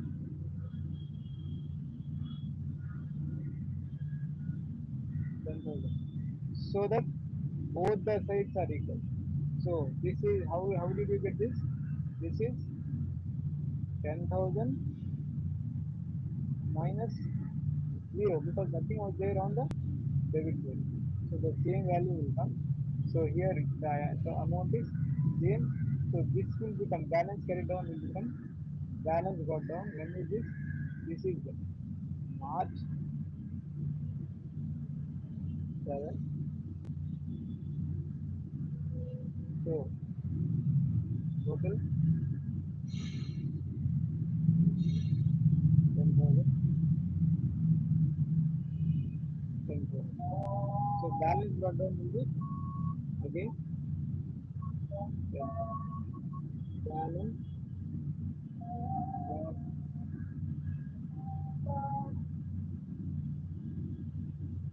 Okay.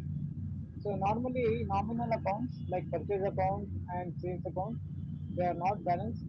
Why they are not balanced? They are directly taken into trial balance. They are just totaled and taken into trial balance. So rent account is not balanced. So you have to just total it up and take it directly to trial balance. So Joe's account. So if you see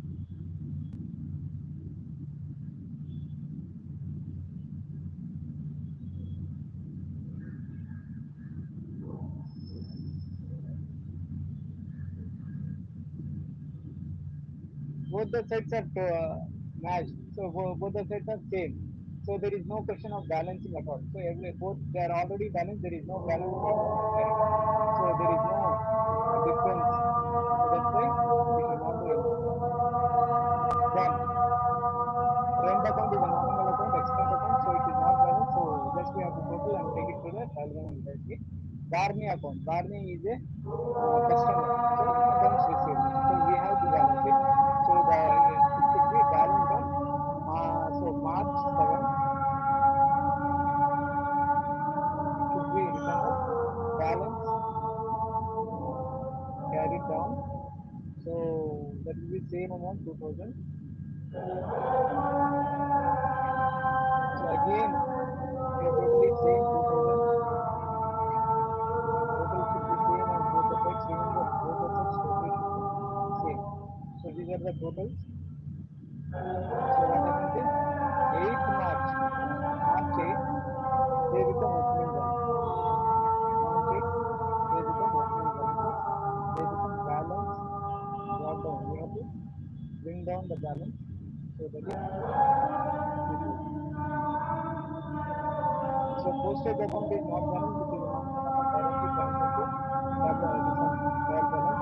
Sales account directly taken into sales account directly to trial balance. There is no question of balance. Purchase returns, you should not do. You should reverse directly taken to their name trial balance. The discount receipt, new account directly taken to trial balance. So what should be balanced is only the personal and real accounts and the assets and liabilities. So always assets and liabilities should be balanced. So whether they are non-current assets, non-current liabilities, current liabilities, only they should be accounted. In other words, the balance sheet items. So they are called the items of balance sheet. So these are assets. Cash is an asset. Bank is an asset. So it is something which we always keep. So it will always be running. So that is why. So see here, balance carried down will become balance brought down in the next year. So it was balanced on 31st March. On 7th March, the balance was 530 rupees. Sorry, $530 and $5,390. So which became opening balance on 8th March, that is $530 and $5,390. So this is how we have to balance. So this is done.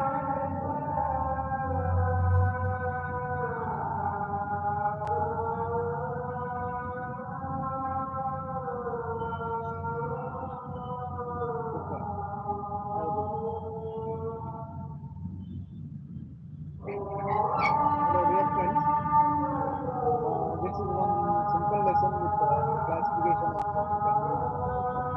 So we have seen in part one, we have heard everything. So this is a simple practice exercise just to put you know. So we can just discuss this. Complete the following table to indicate whether one of the following statement is true. The purchase of motor vehicle, motor car is revenue expenditure. It's false. It's so true. Because it is a capital expense.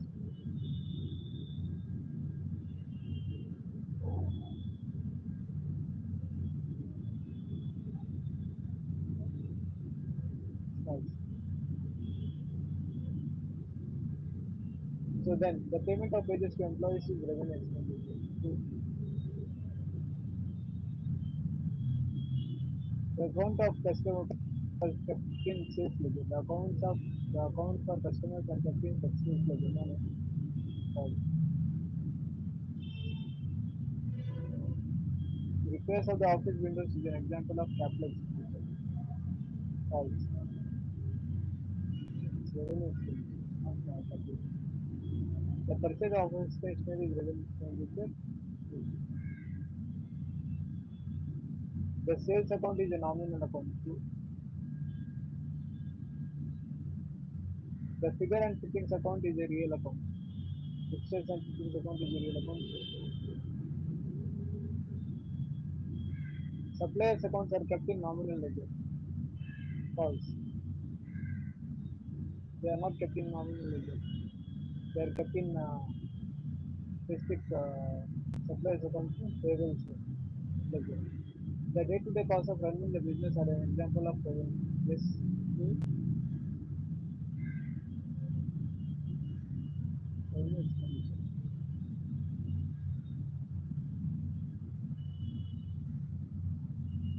So complete the following sentences by inserting the correct word from the following list. The sales account records the dash of the business and an example of that.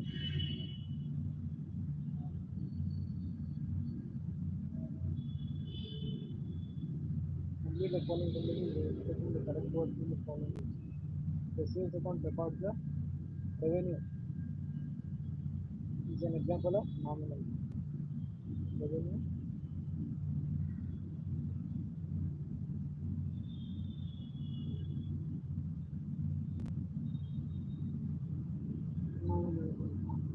The purchase of new machine is an example of capital expenditure. Non-current.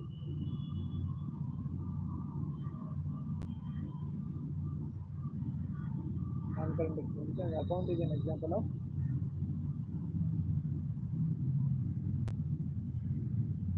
real account. Small item expenses expenditure recorded in physical.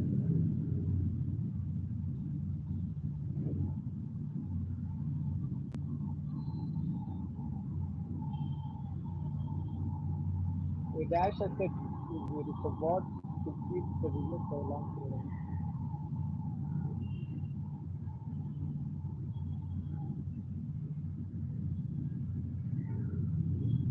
Non-current expenditure.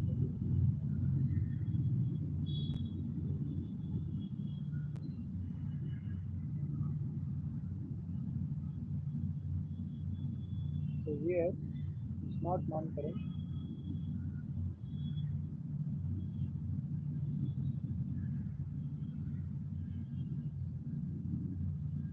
It's capital account.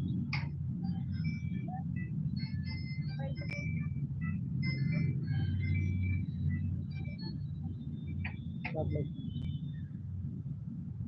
Okay. Very simple problem. So we'll wind it up and we'll continue in the next class. Dear friends, welcome to Shasha's healthcare classroom. So today we'll be discussing trial balance.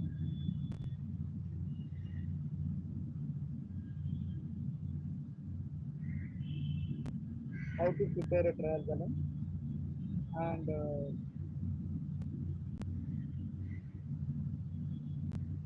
so here you can see there is a practice exercise. This is from again from David Hopkins. So you can see they are given all these things, all the details, are given. And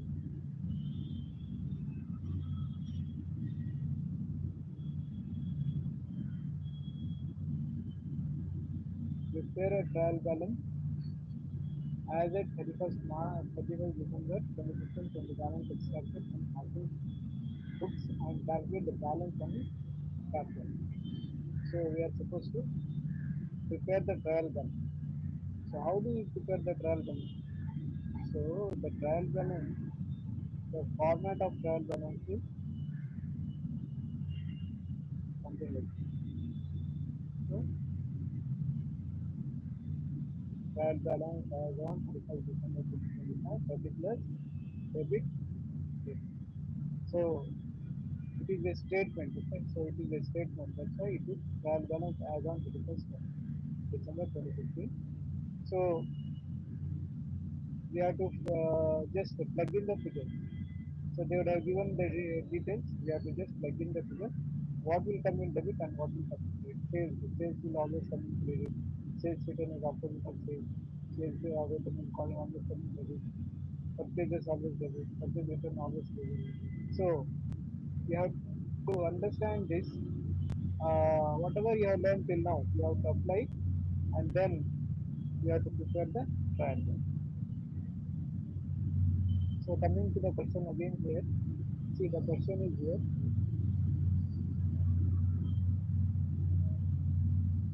So remember one thing, before preparing trial balance, just remember one thing, assets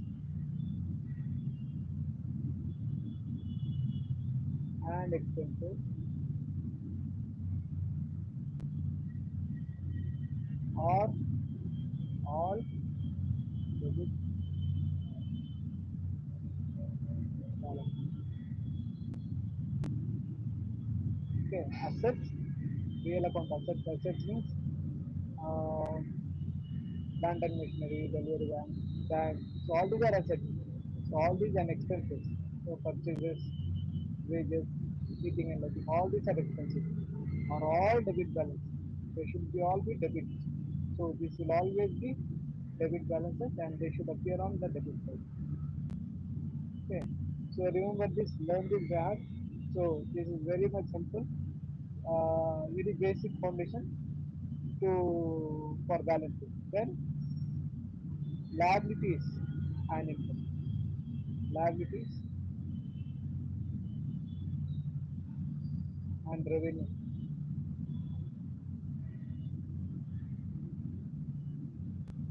are all debit balance.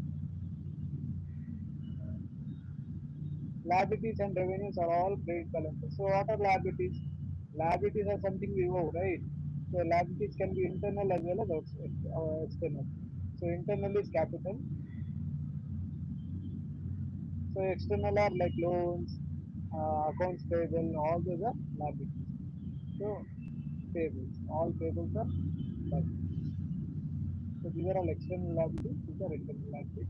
So whether they are internal or external, they are always credit balances, revenue or income are all credit balances. They always prioritize on the credit. So simple.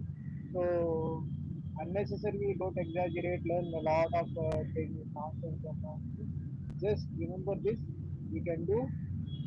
You have to just identify whether the given particular item is debit or credit. So sales is a revenue. So it is an income. It is a credit balance. So sales return is a debit balance. So purchases is a debit balance. Purchase returns, purchase return is again credit balance. Wages is again debit balance. Heating and lighting expense debit balance. Rent payable expense debit balance. Rent receivable income revenue debit balance. Advertising expense debit balance. Postage and telephone expense debit balance. Discount allowed expense debit balance. Discount received income revenue debit balance. Plant and machinery asset debit balance. Delivery van asset debit balance. Bank balance asset debit balance. Trade receivable asset debit balance.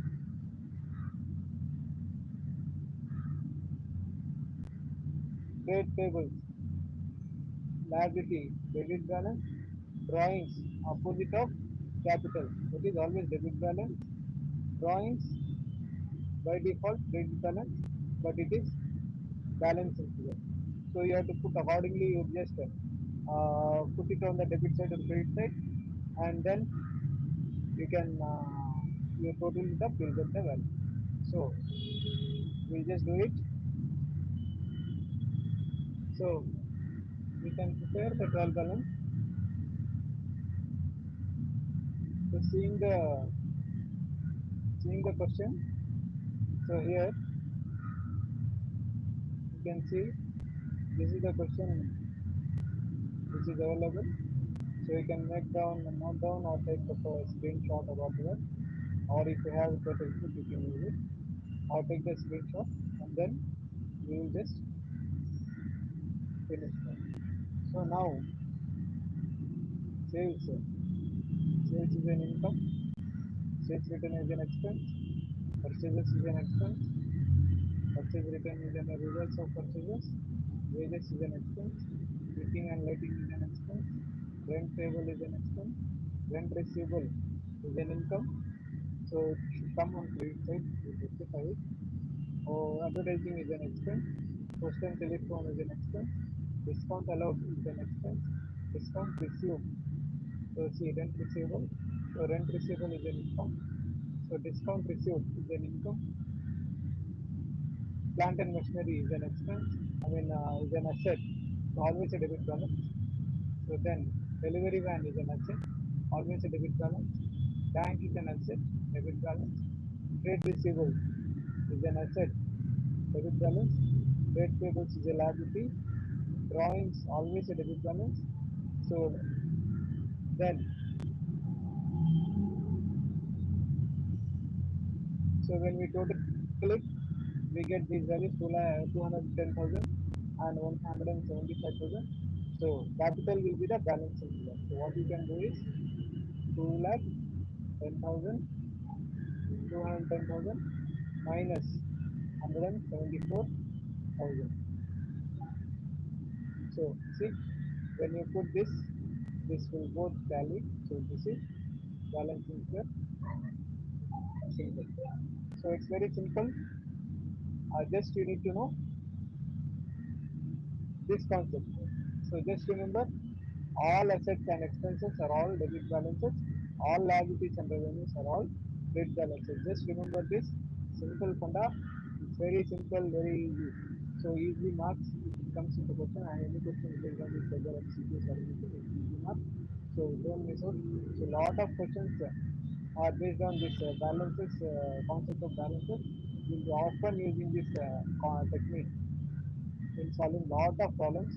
So be prepared. So we'll just finish this and we'll just see the next problem. So next problem is an inexperienced bookkeeper has expected to trial balance as at 31st December from article 6. It contains some errors and does not balance.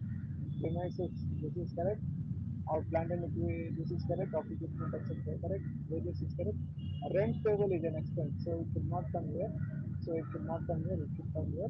So heat and lighting correct. Other operating expenses is correct. Sales is correct. Purchases is correct. Discount allowed is an expense. It should come here, not here. So discount received is an income. It should not come here. It should come here. Bank account is a debit balance, correct. Trade receivables is a debit balance, correct. Trade payables is a liability, it's correct. So purchase returns. Purchase returns are opposite of purchases. It should come on the debit side. So it should not come here. It should come this side. So sales returns. Sales returns are reverse of sales. This should be debit balance. It should come here. Rent receivable is an income. It should come this side. Capital is a liability. Drawings should not come here. Drawings should come here. So that's all. So you can do this as a move. So it's very simple, very easy. So this chapter is done, and this is the end of bookkeeping. So we'll see. We'll start financial accounting in the next class. Till then, bye bye.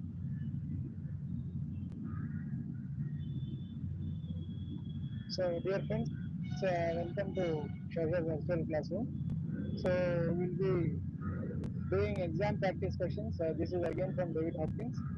Similar questions are being asked in news level examinations.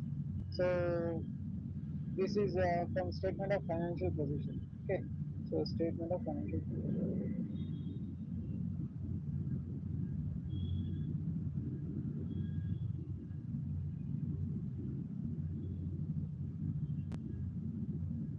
Now, multiple choice question. The purchase of an office computer has been debited to office expenses. So where should that be debited? Office should be debited to non-current asset, right? Because it is office computer, so it is non-current asset. So you should go to non-current asset. Whereas they have debited to office expenses. So what has happened? The profit has come down. So the profit has come down. The profit is understated. The profit is understated. The profit is understated.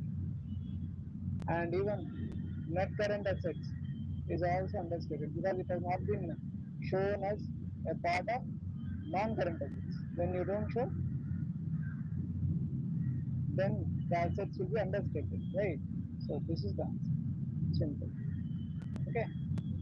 Then next one. So the owner of a business has taken goods for her own use, but no entry has been made in the books to record this. Oh, so it has not been made. So what happens? How what row will show the effect of this? on the statement of financial position. So what happens? Oh, inventory will be showing higher. Inventory will be showing higher because yeah, inventory has not been recorded. Drawings has not been recorded. So it will be showing. It will be overstated. What will be overstated? Inventory will be overstated. So then what happens? And even obviously the double effect, to complete the entry, you would not have debited to capital account. So the capital also will be overstated. So this is the rule. Okay.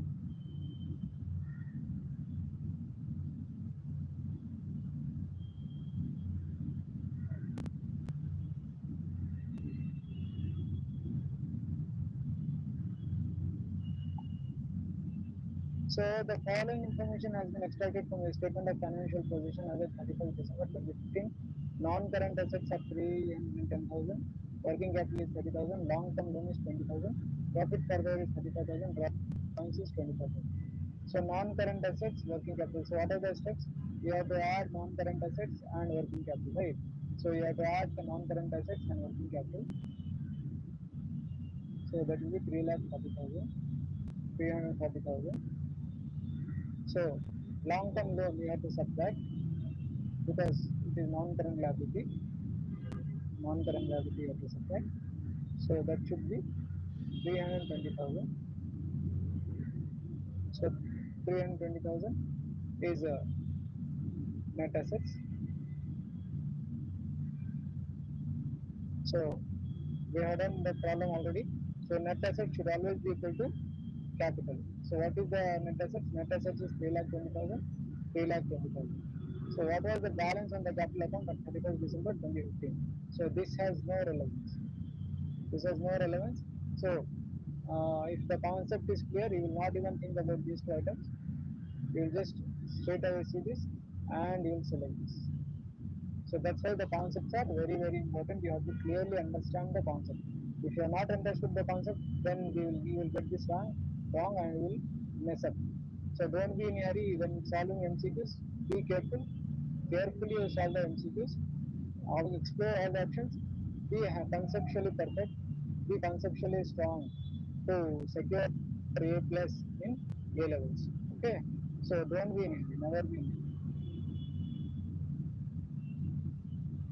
So which of the statements is not correct? Assets is equal to liabilities plus capital. Correct? No, liabilities, assets is equal to liabilities plus capital because assets is equal to liabilities. So capital is also internal.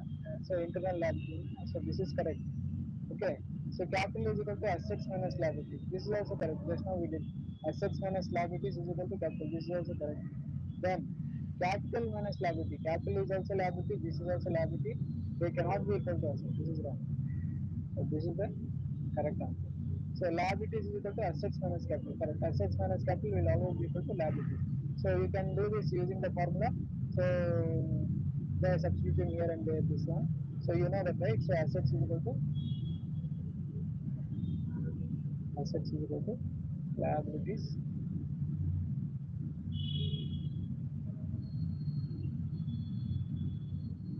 So you might have already learned this in basic accounting, like accounting equation. So you might have done a lot of problems also based on this. So if this is the first lesson that is taught in accounting, so you must be knowing this. So when you just crisscross this, when this comes this side, it becomes minus. When minus comes this side, it becomes plus.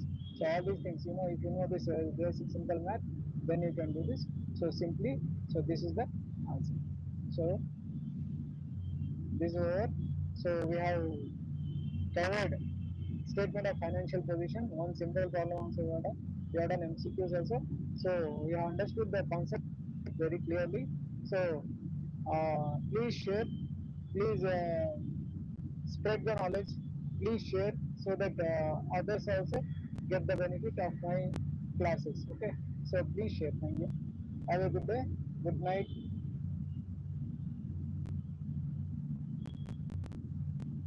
Dear friends, welcome to Shasha's Software Classroom. So today we will be discussing statement of financial position. So we will be, this is very important class. So Please have patience and focus on this. It's very important. Okay. So, statement of financial position. Financial position.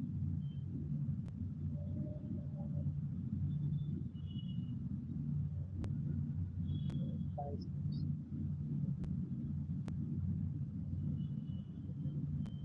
So, first step. First step is non-current assets. By default. Okay. So, non-current assets. First, you should understand what are non-current assets. So, you have to make a list of non-current assets. The trial balance will have been given. So, from that, you have to make a list of non-current assets. So, what are the non-current assets? Non-current assets are those assets which are intended to use in the business for a period of more than 12 months. For a period more than 12 months from the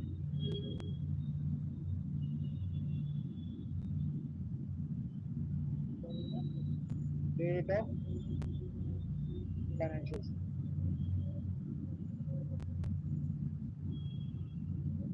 So very important. Okay. So non-current assets are those assets which are used, which are meant to be used in the business for more than 12 months from the date of financial statements. So what are financial statements? Income statement, statement of financial position, and cash flow statement are known as financial statements. So basically here, what all is included? So you have to include, you have to prepare the list in such a way that most permanent ones are written down. For example, land and building. Land and building. How many years do you use land and building? Maybe forever. So land you will never intend to sell. Normally you will never intend to sell, and building maybe you may again you may change it after maybe 15 years or 20 years, or maybe after 25 years or 30 years or something like that. But land will never be. It's not in the so it is more permanent. It is most permanent.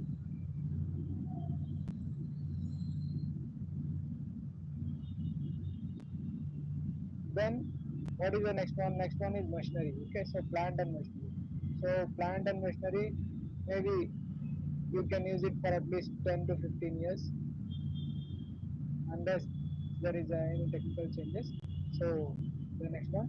So then comes vehicles, motor vehicles or vehicles. So because we will be using them for a longer period. Then comes furniture. So non-current assets are those assets which are intended to be used in the business for more than 12 months from the date of financial statement, and they should be written down in the order of permanency. So first land and building, then plant and machinery, vehicles. So based on whatever the items the business has, based on that you have to use your common sense and you have to prepare the list. So that is the first step. You have to prepare, you have to write down the list of non-current assets. Then second one is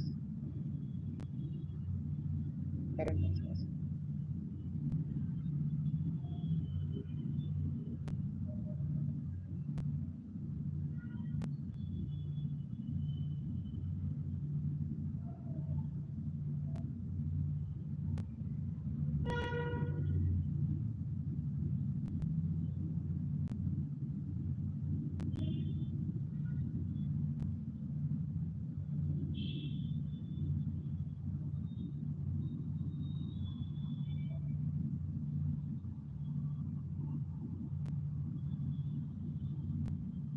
So what are current assets? Current assets are those assets which may vary. So immediately after 12 months, they say the very next day they may change. So they are inventories. So what are inventories? Inventories are merchandise which are lying in the business after the on the date of preparing the financial statement. So inventory. So that is one thing. Then trade receivables. So So what is trade receivables? Trade receivables are credit customers. Credit customers from whom we have to receive money. So to whom we have sold on credit and we are supposed to receive money. And the third one is cash and cash equivalents. Cash and cash equivalents. So what are cash and cash equivalents? Cash and cash equivalents means it can be cash at cash in hand, cash at bank. So maybe those fixed deposits which are immediately which can be immediately materialized, like very short-term cash deposits. So all those are cash and cash equivalents, particularly cash and bank balances. So we have, this order is important. So it is recommended that the order of these assets should be in this particular order. So again, the items are based on the question. So whatever details have been given in the question, based on the items that have been given in the question, so the current assets, list of current assets should be. Then third one. Then third one is current liabilities.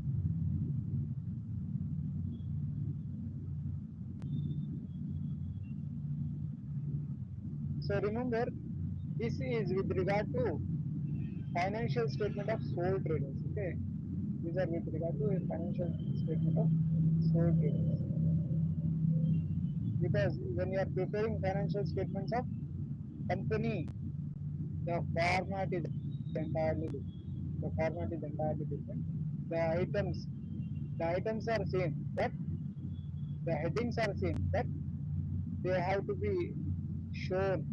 That the form of presentation is entirely different in case of companies and other entities. So be careful. So this is meant only for sole traders, and you have to learn this.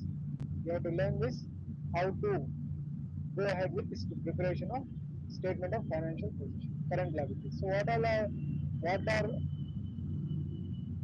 current liabilities? What are current assets? Current assets are those which change within a period of 12 months. Inventories today, inventories may be something else. Tomorrow there may be something else. You keep buying and selling the goods. So similarly, trade receivables. So you keep selling, you keep receiving the money, so they will not be same. Cash also, cash will be receiving and paying. So that's why this will not be same. So because of this, all these are, what do you say? They are dynamic in nature. They are dynamic in nature, means they keep changing. So this is another way you can remember. You can just use your common sense to identify and make a list of current assets. What are current liabilities? Current liabilities are, see, trade payables. Okay, so what are trade payables? So credit suppliers. So you have purchased goods on credit, you have to pay them after some time. So maybe after 30 days, after 35 days, 40 days, 35, whatever. So you have to pay immediately. It is payable within a period of 12 months.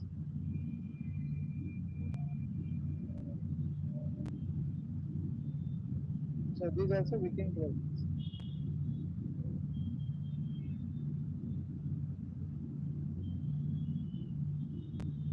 Okay, so trade payables.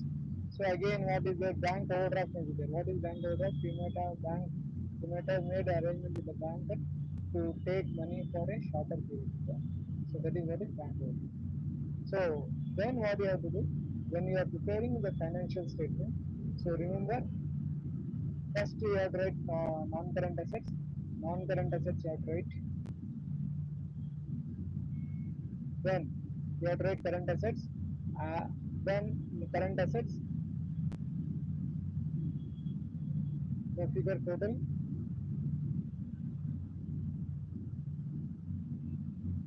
So then this one again, current liabilities total.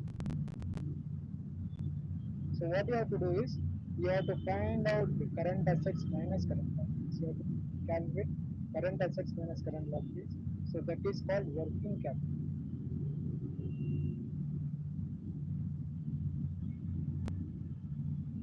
So what is current assets minus current liabilities?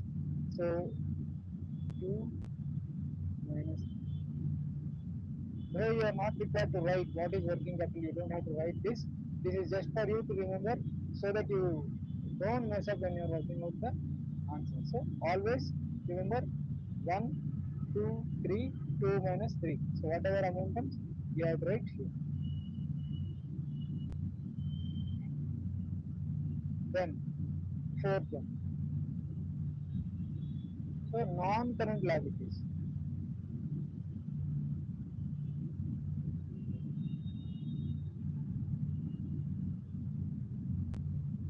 So what are non-current liabilities?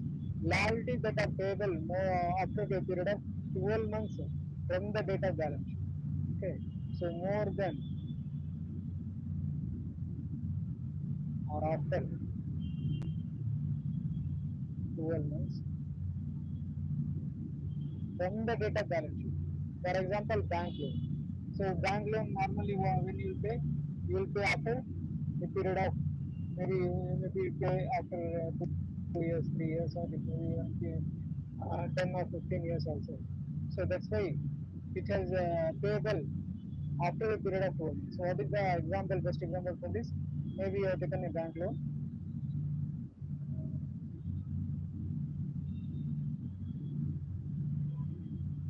So maybe you have taken long-term loan for many years.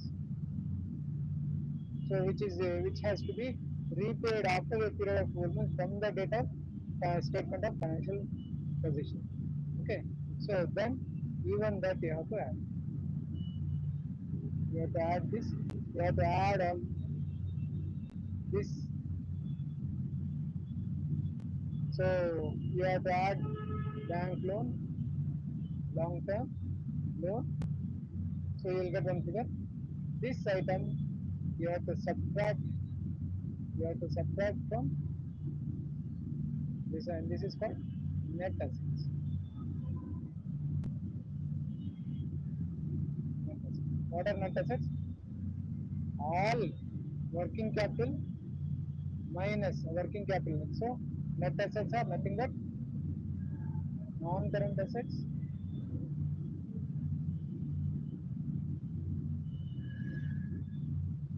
plus working capital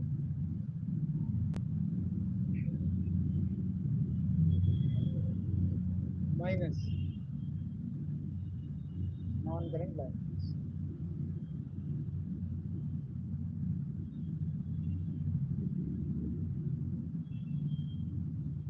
What is working capital? Working capital is nothing but current assets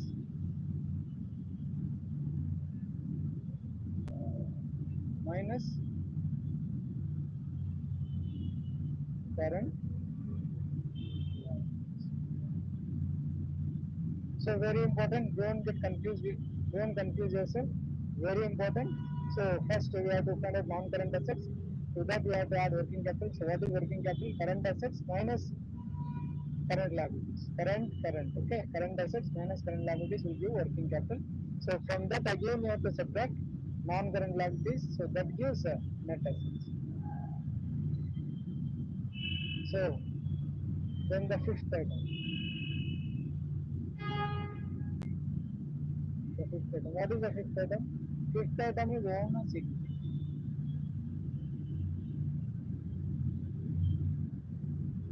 Fifth item is owner's equity. Okay. So what is owner's equity? Capital at the beginning.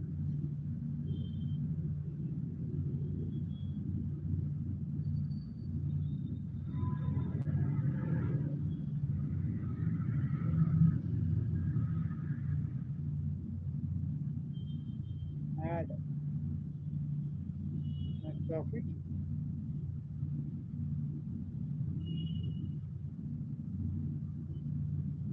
So less points. So the net amount will be the capital. Owner's equity. So that net amount will be owner's equity. So ultimately this should be equal to net assets. So finally net assets is equal to owner's equity.